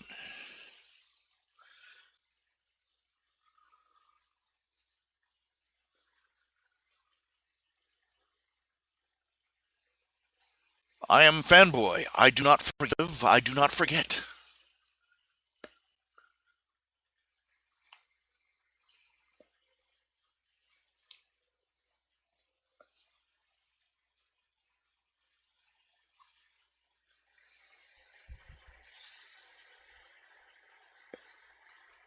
If you're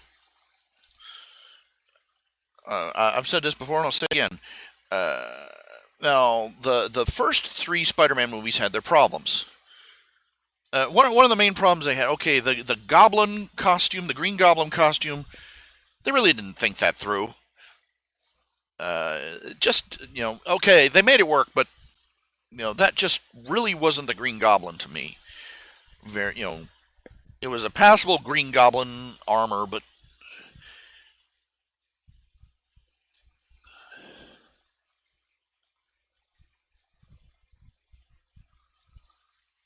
I don't know.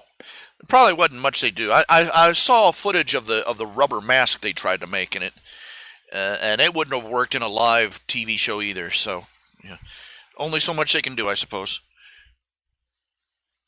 But and Tobey Maguire, he played a great Peter Parker. He was such a great Peter Parker, the one with Doctor Octopus. That transitions where he decides to quit being Spider-Man, and it has this montage of him just going around doing Peter Parker things. I laugh my that one scene where he's up in his apartment trying to fix his bike, and he bolts the wheel on and he spins the wheel. And, oh, that's great! And he turns back and the wheel pops off and you see it careen out the window. I'm like, oh, I could so relate to the guy at that point. I mean, that was Peter Parker. Peter Parker, from the very first comic book, he was supposed to be an awkward, geeky guy. He was one of us. He's clumsy. He was awkward. He was shy. He was picked on, and he lived the nerd fantasy. He got by a blinding miracle of scientific accident. He gets given all these powers. He's suddenly, powerful and athletic, and he can do just about anything. And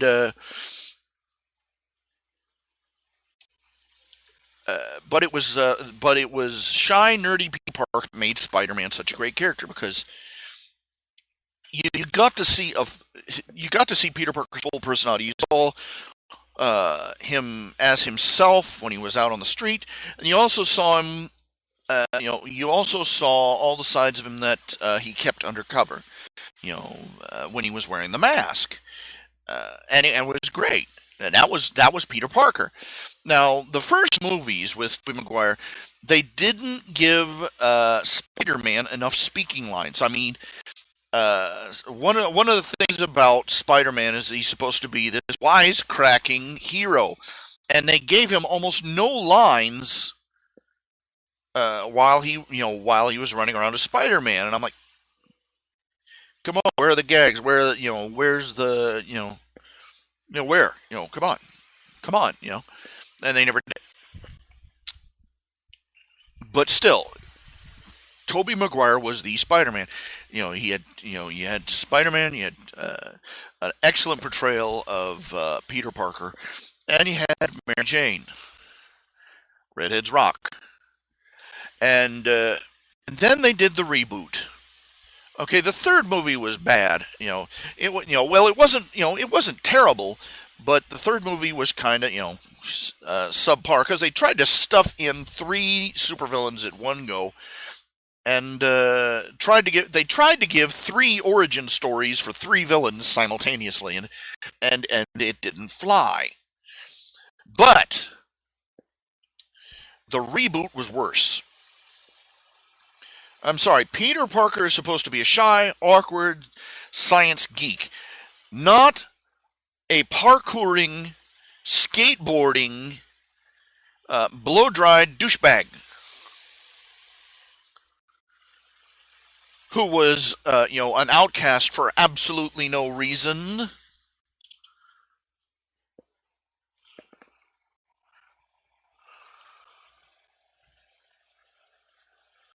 He also wasn't a thief, and he also wasn't a thief, and he wasn't a delinquent either.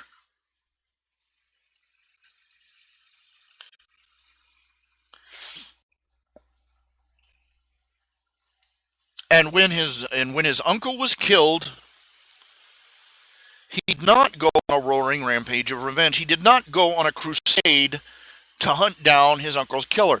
He caught the killer, in short order, chasing it down after the fact, and that was his formula when he took the guy's mask off and realized that he let this guy get away earlier that same day.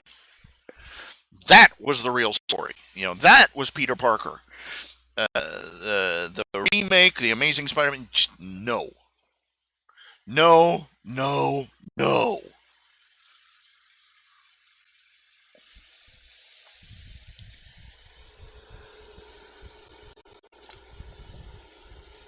And quite frankly, I liked the first three movies. I liked the fact that Peter Parker, had the natural web shooters. You're like, why is that? Because the ones that the barb that that grew out of his wrist, and his spider powers were more organic. They were more natural, and he had his own he had his own webbing, and it made more sense because, quite frankly, in the original comic books, that was a big flaw because they had a kid. I don't care how much of an egghead he was. He developed a space age polymer uh, and the device to shoot it with. He's got no money. Okay, first of all, and he's got no, he's only got a home chemistry set up in his bedroom, and he still manages to build this, in his spare time. Web shooters and web fluid that do exactly what he wants them to do, including dissolve after a couple hours. And I'm like, no. It made more sense that he developed spinnerets his own.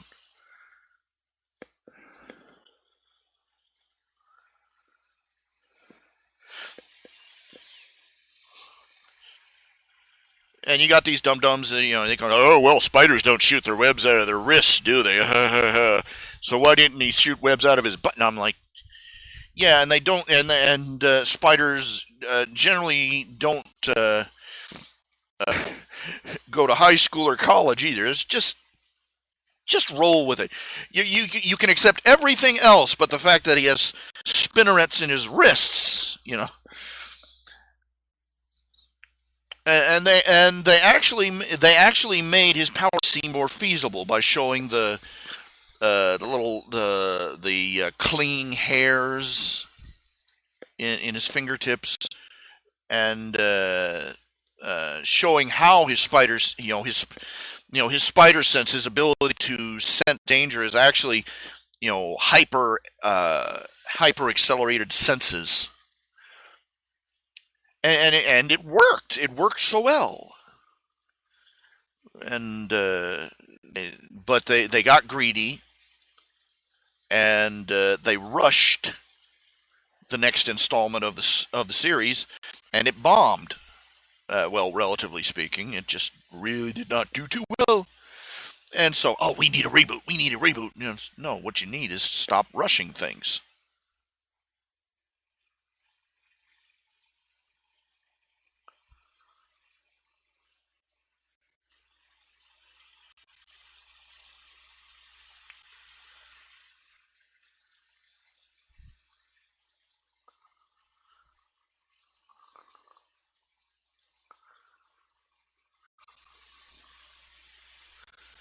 I figure I'm going to spend the rest of my life waiting for them to stop desecrating my favorite superhero.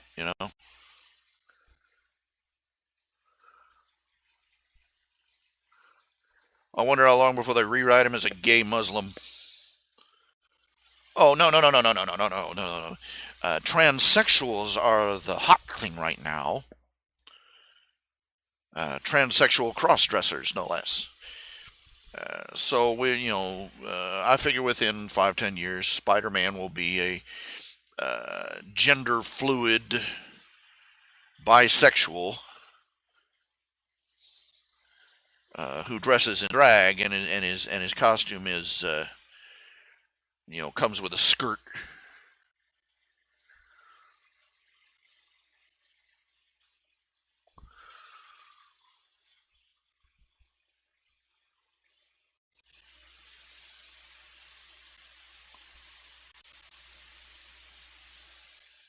saw a comment I liked. Speaking of which, I saw a comment I liked. It said Obama is so hardcore about. One guy wrote, Obama is so hardcore about this whole transsexual issue. I keep expecting Michelle to whip off her wig and come out of the closet. Like, hey!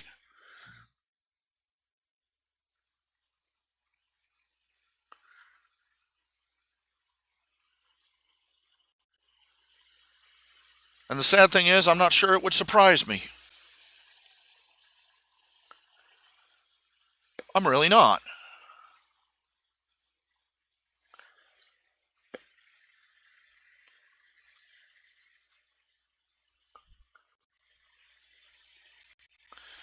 I mean,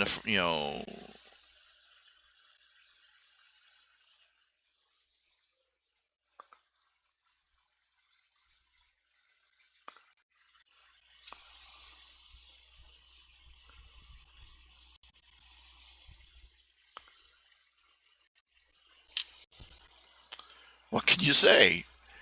Really, what can you say?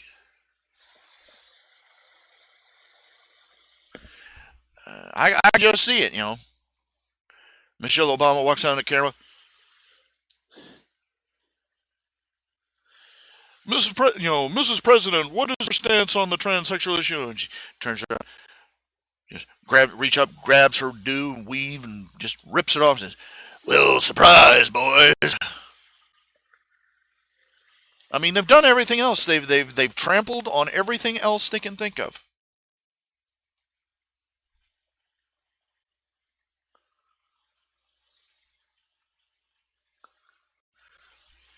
Everything else that they think they can get away with at this point. And they're already out there. Their compatriots are already out there working on normalizing pedophilia.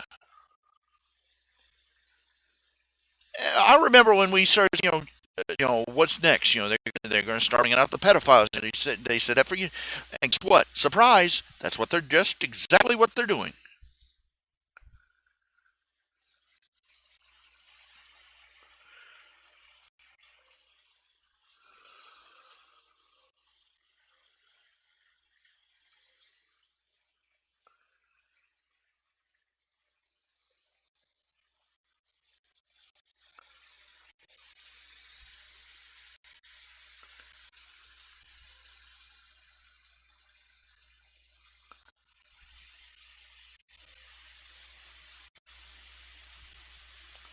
May God have mercy on all our souls.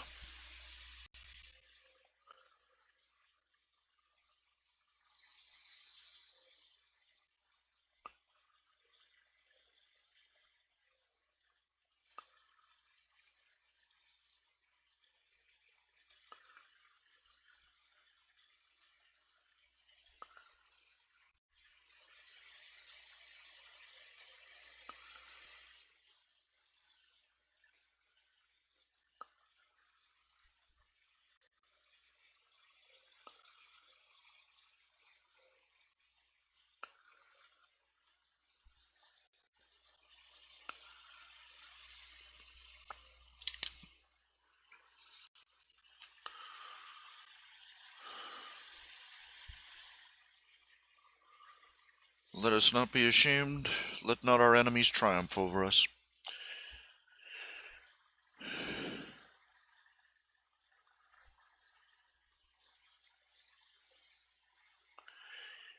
They can't make, they want to make Captain America gay. They can't make anything themselves. All they can do is take away what we have and destroy it.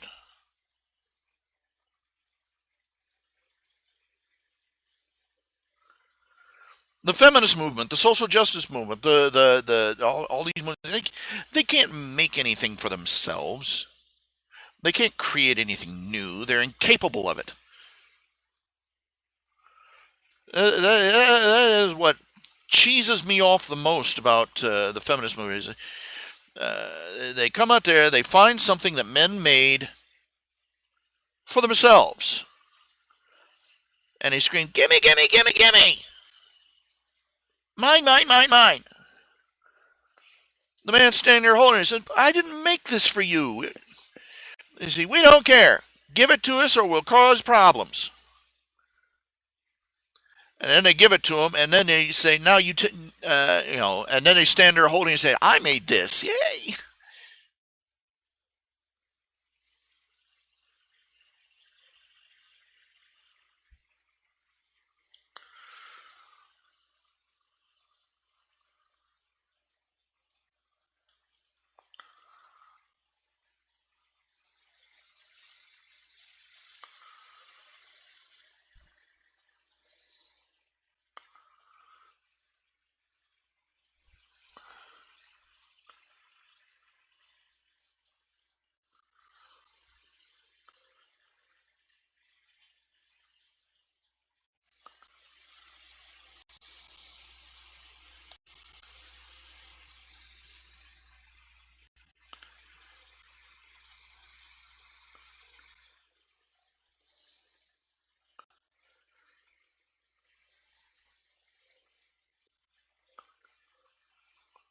I fully expect him, Jeff Dunham's original gay man. They just gonna make a hero and call him gay man.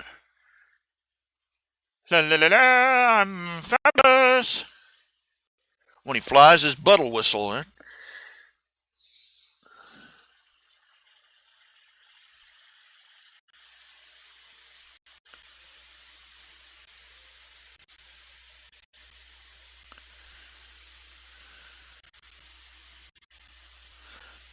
Look up in the sky.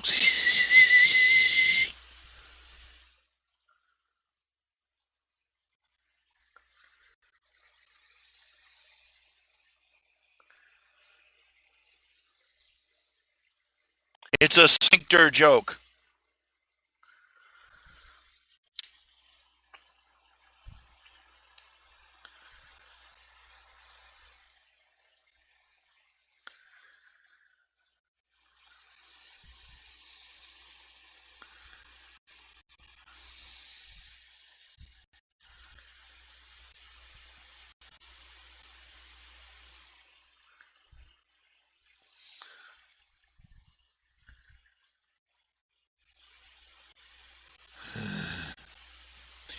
It's just tiresome. It really is. What can you do? Nothing. You keep reminding yourself that someday, kingdom come. All of this will matter. Someday none of this will matter to us anymore. And that really is something it's not really worth being upset over, maybe. But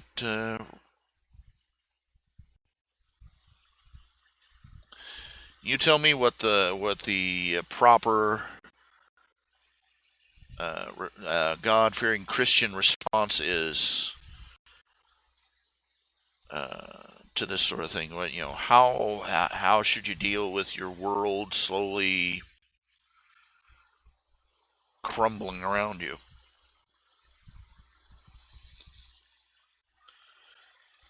When they start pumping the whole gay issue into My Little Pony of all things, it's Rainbow Dash.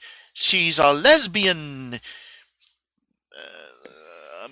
because she has a rainbow hairdo, and she's a tomboy. She likes guy things. That means she's obviously a carpet muncher.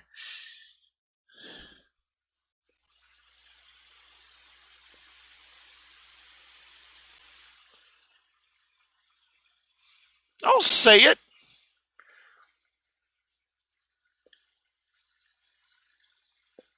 I really don't care who I have. Yeah.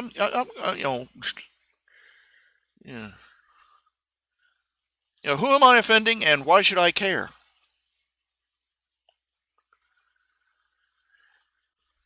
Why should I care about the fact that I am offending people who make being offended a lifelong pursuit? Hmm?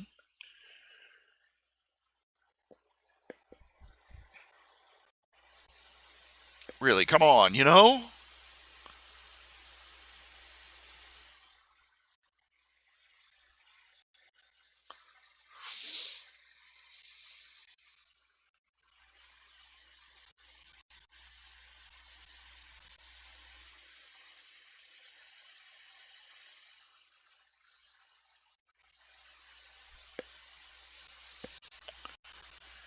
I don't care about offending feminists. You can't please them.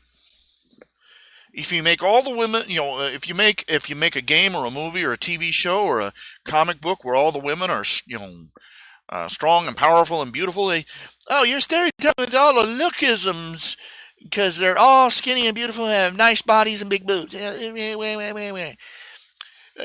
add a few characters. I like telling this story.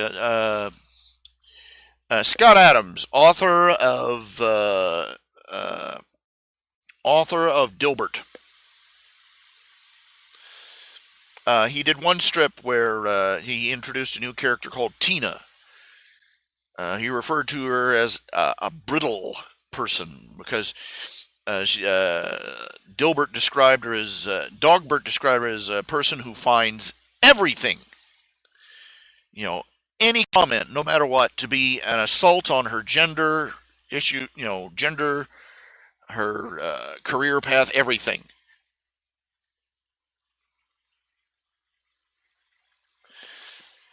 And everybody got upset. The feminists all got just mad.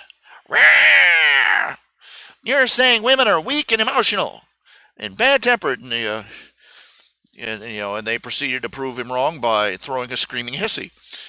And so just as a counterpoint, a few strips later, he introduced Antina, the totally non-stereotypical female, and she had bulging biceps, and it was built like a linebacker, and had a manly hair, and wore a man's tie, and came in and she's, and all her interests were manly.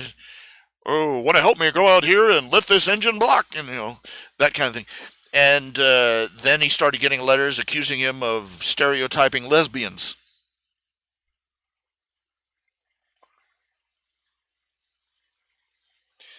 You cannot please them because, quite frankly, they do not want to be pleased. And they are going to win that race no matter how hard you run. They are going to win that game no matter how hard you play.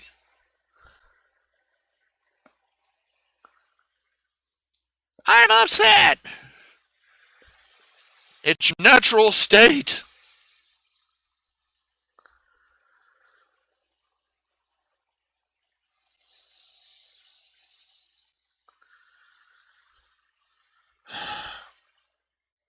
Our nation, our people have turned their backs on Jesus. They turned their backs on the principles of Christianity that made Western civilization happen. And Western civilization is predictably falling apart. It's blowing apart at the seams. People are so demented, deranged, and delusional they can't even recognize an enemy when it's beheading people in the streets. They're in a state of denial. I don't know if this is church preachers have been going around saying that the end times are nigh, all the way back in year one. Okay, so I'm not going to say whether this is the end of these are the end days. Jesus is coming soon. He's always coming soon. He could come any day. We don't know. We don't know. We never will know until it's time, and there's no way to know. Personally, I think it's not, Jesus. Personally, I believe from what I've seen, from what I've studied, what little I've studied of the Bible, what I've been, and from what I've observed, I think that the reason we don't know is because there is human free will involved. Follow my thoughts here. Uh, we believe that God has given us free will for a purpose, and that we exercise it daily. And if free will did not influence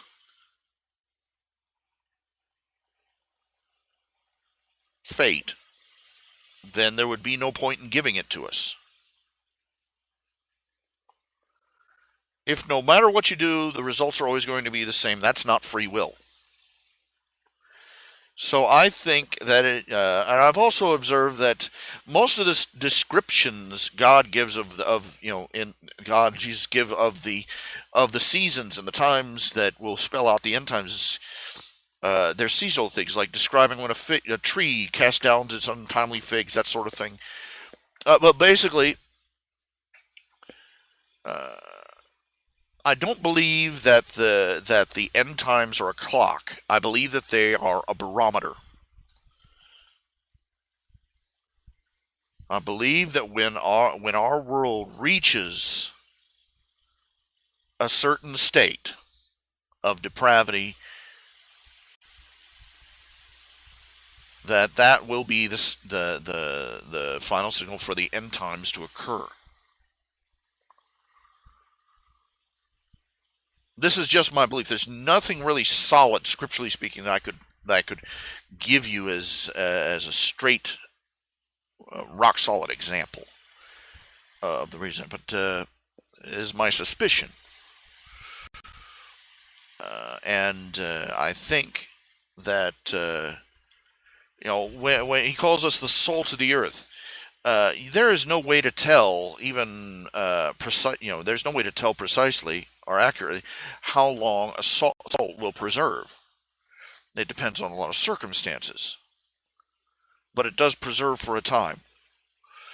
Now, I think that what it comes down to is that when society and humanity reach a certain state of irreconcilable depravity, that will be the signal for the start of the end times.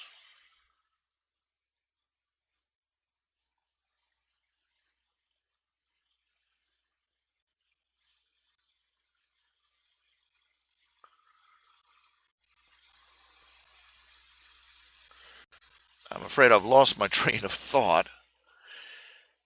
I've completely lost my train of thought.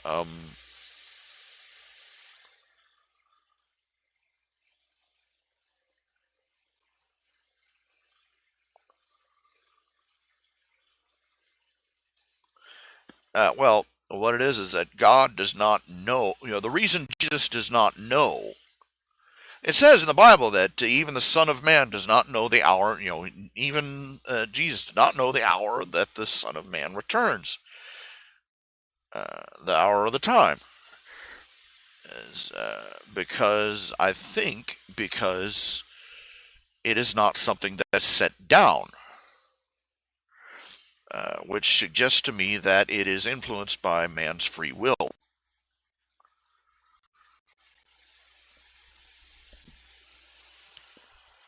We're not waiting for the time to be right. We're waiting for the conditions to be right. And quite frankly, over the centuries, over the millennia, we have seen the rise and fall of many civilizations.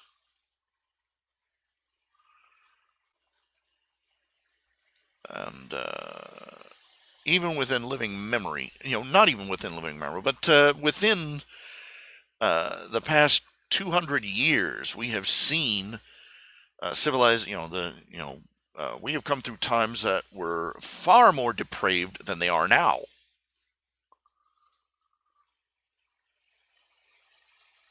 Let's not lie to ourselves. In terms of sin and degradation and human depravity and human misery, consider the fate of Rome. Consider uh, we are not even close to the levels of debauchery and depravity that were present in Christian, early Christian churches. Rome, not in church in the Christian church, but in Rome at the time of the Christian church. I mean, but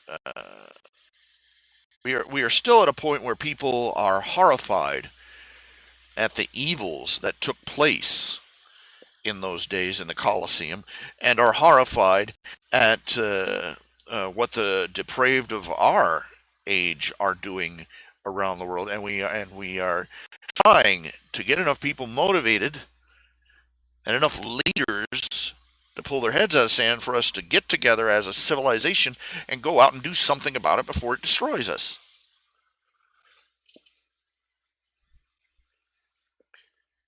And at the same time, we have people that are standing there at the gates. The barbarian, they're not just opening the gates from the inside to let the barbarians in. They're rolling out a welcome wagon.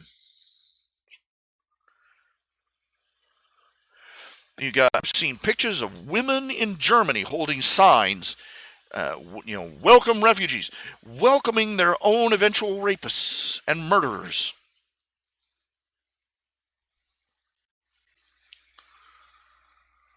It is the best of, it is the best of times. It is the worst of times.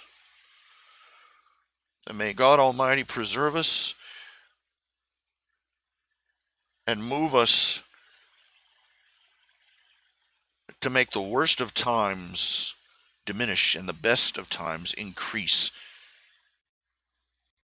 for the glory of God and for the betterment of humanity. We'll never make a utopia in this world, but we can make a better one, a better world for our children and our children's children. Much of the suffering we undergo in this world is, much of the pain and difficulty and suffering that goes on in this world is absolutely unnecessary. It's just pointless. We could fix it in a moment if we just got motivated.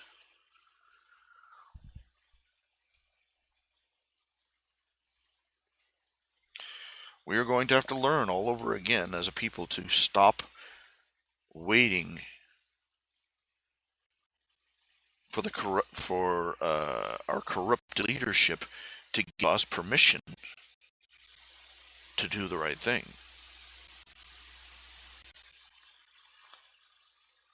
If we want this world to last, we are the salt of the earth. Our purpose is to preserve this world. And this is an interesting thing about salt. The Morton's table salt is not real salt. It's salt. It's sodium chloride with a little bit of iodine laced in, but that's not what the kind of salt that people used in the Bible times. The Bible times, they used sea salt. They would go out and they make clay beds out on the shoreline, and the water would come. The ocean waves would come in, wash up into these little beds and leave behind water, and the water would evaporate out, and then another wave would come in, and a little bit more would evaporate. Water would evaporate, and eventually they would get big, heaps of salt.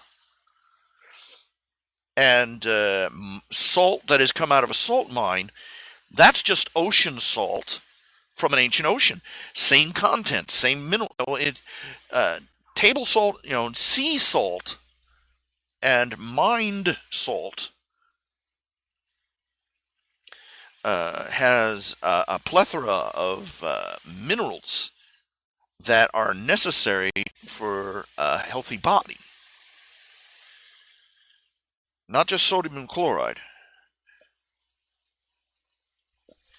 They precaution you that don't rely on sea salt, because sea salt, doesn't have iodine in it, which is a necessary nutrient. That's one of the most successful public health plans in the history of American civilization. That they promoted iodine salt, and it wiped out goiters and other related problems within a single, within human memory. But it also did not give us the nutrition that we were supposed to get from our salt that came from either the mines or the ocean. Basically speaking, the salt of the earth does not just add flavor to the world. It does not even just preserve the world. It nourishes.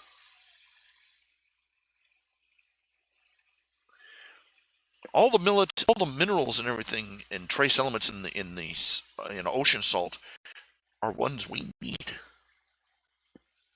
and in pretty close to the right proportions.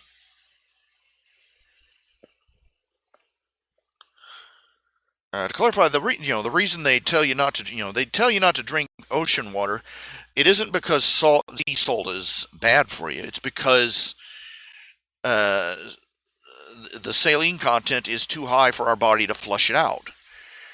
Uh, the mineral content of our urine is lower than that of seawater. So you can see where that goes. Eventually, you build up so much salt in your system that it kills you, and very quickly.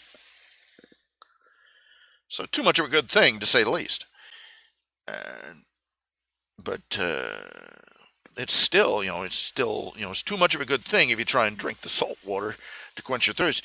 But it's still a good thing, and it's necessary nutrients. I don't think, it's interesting that we have lost that perspective of what it means to be the salt of the earth.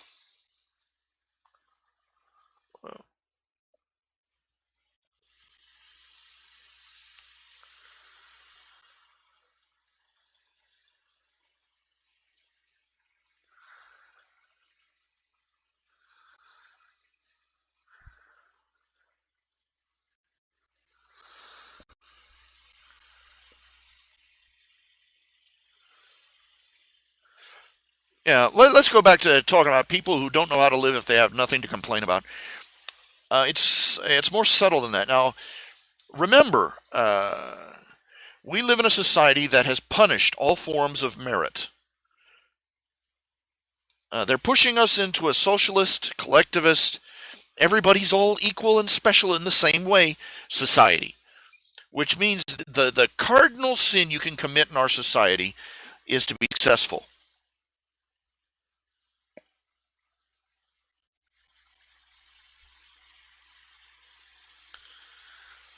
If you succeed at something on your own merits, it's the fundamental.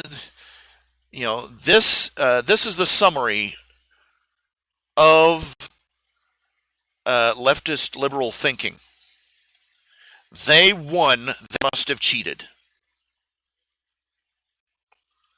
If one person does better than another person, it's not because they did things better or because they had a better way of doing things or because they were harder workers or anything else. You know, liberals think all ways are equal, all religions are equal, all faiths are equal, all philosophies are equal, all politics are equal, everything's equal, everything's all the same. All politicians, everything's the same. All politicians are the same. All churches are the same. All religions are the same. Everything's the same. Nothing is better than you don't want to discriminate, do you? You have to say that everything is equal, even when it fundamentally isn't. Therefore, if one way succeeds better than the others, it's because they cheated. If capitalism does better than communism, it's because the capitalists cheated somehow. If Christianity does better at making the world a better place and and changing human lives than, say, Islam or Buddhism or some other, it's because somebody cheated, somebody changed the rules, somebody fudged the information, or if Bush beats Gore in an election, it's because Bush cheated. It's just on and on. Therefore,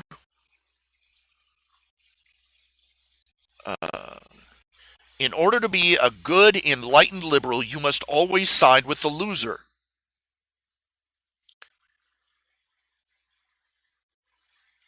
The bad over the good, the ugly over the beautiful, the wicked over the righteous,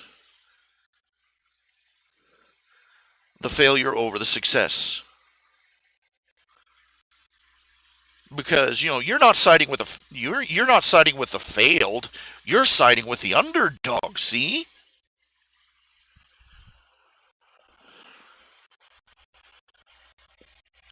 And the indirect and the secondary consequence of this is that the only way to prosper in such a system, the only way to get ahead, the only way to enjoy any of the things I'm talking about, is the only way to succeed in such a society is to be a victim. It's the only kind of distinction you are allowed, is if you are some kind of victim class. Which is why feminists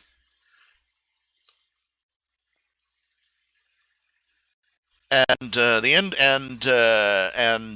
NAACP and all these other leftist special interest groups, why the homosexual community, why the GLBT, XYZ, ABCD, ABC 123s, why they rant and parade and march and say we are victims.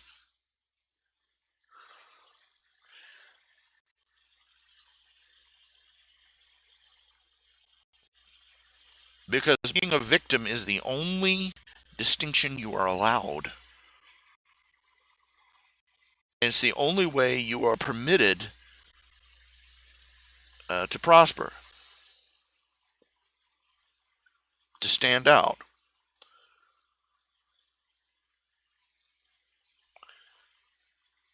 Can you see what I'm saying here?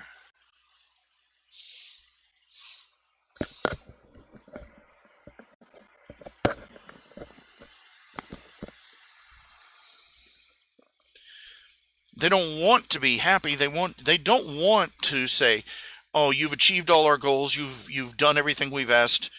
We are no longer victims anymore." Because the instant they stop being victims, they stop having power. They stop having influence. They stop being special. It's the only way they're allowed to be special in their world. Because everybody coddles you and everybody does what you want and everybody goes out of their way to make your your situation, to make everything better.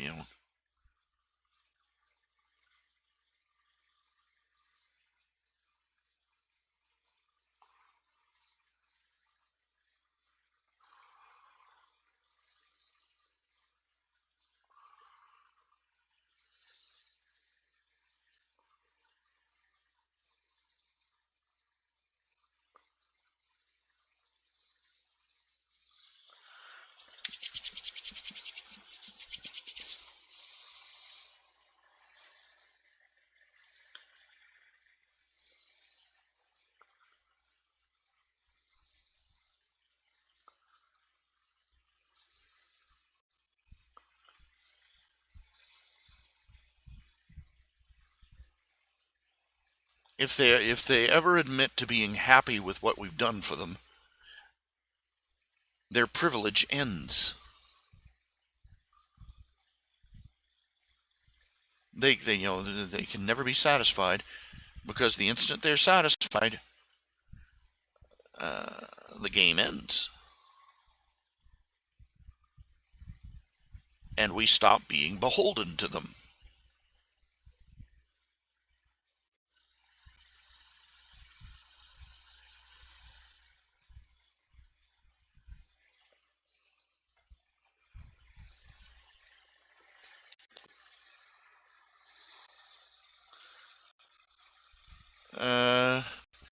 Uh, have I read the? I'm offensive, and I take offense. I thought I read it already.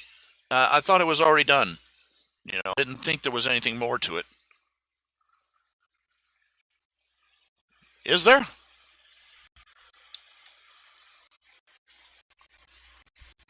Triggery puff, triggery puff.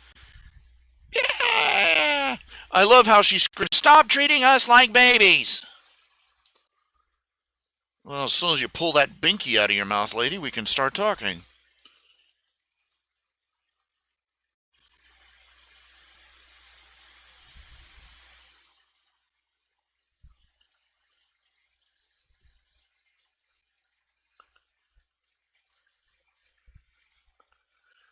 geez, I wish they would just finally tell us. Just show us Scootaloo's parents.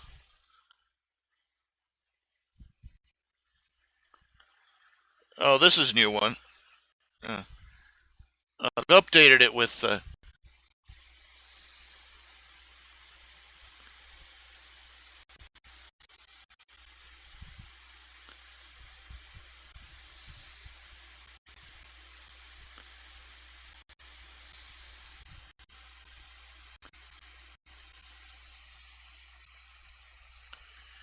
new stuff. I'll have to look at that later.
All right.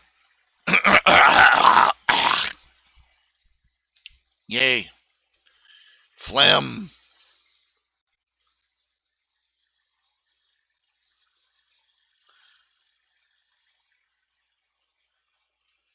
Oh wow! You get to see Fluttershy's family in 2 episodes.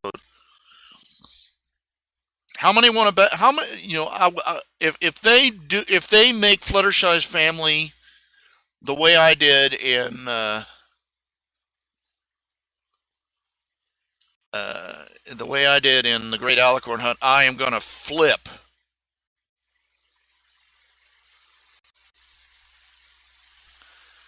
Because really, I think it's a possibility. I think they really could. They could make Fluttershy's. The obvious joke, the obvious tired, overdone, overworn joke is that Fluttershy's family is full of big, loud, big mouths.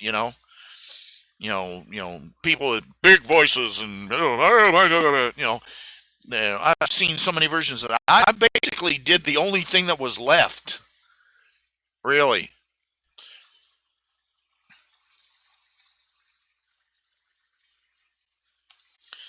It was the only joke that was left that Fluttershy's family was made up of shy little pink and yellow ponies just like herself. It's listed as one of the best gags in the story, I think. But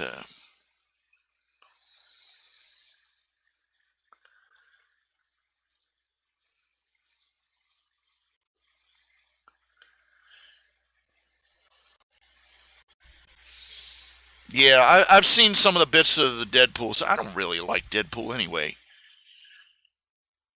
But but it's all dirty jokes and just ugh, you know.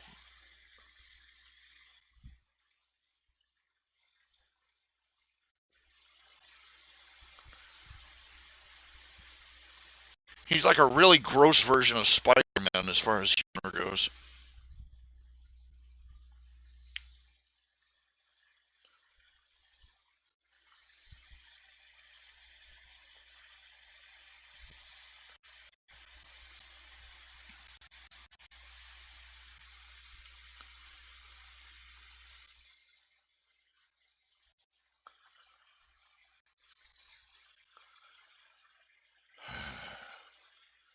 I'm starting to lose my voice here. Been on since 6. It's now 11:30. I like this screensaver. This mix.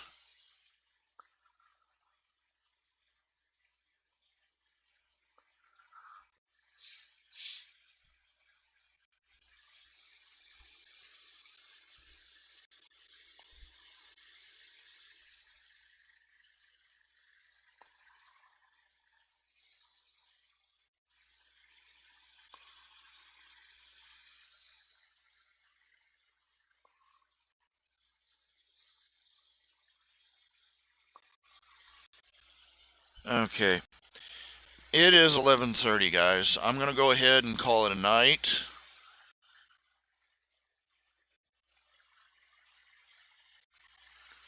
I'll see y'all tomorrow. At least that's what I plan. Catch you around 6.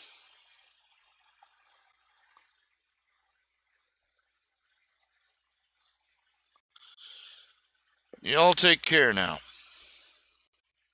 Good night.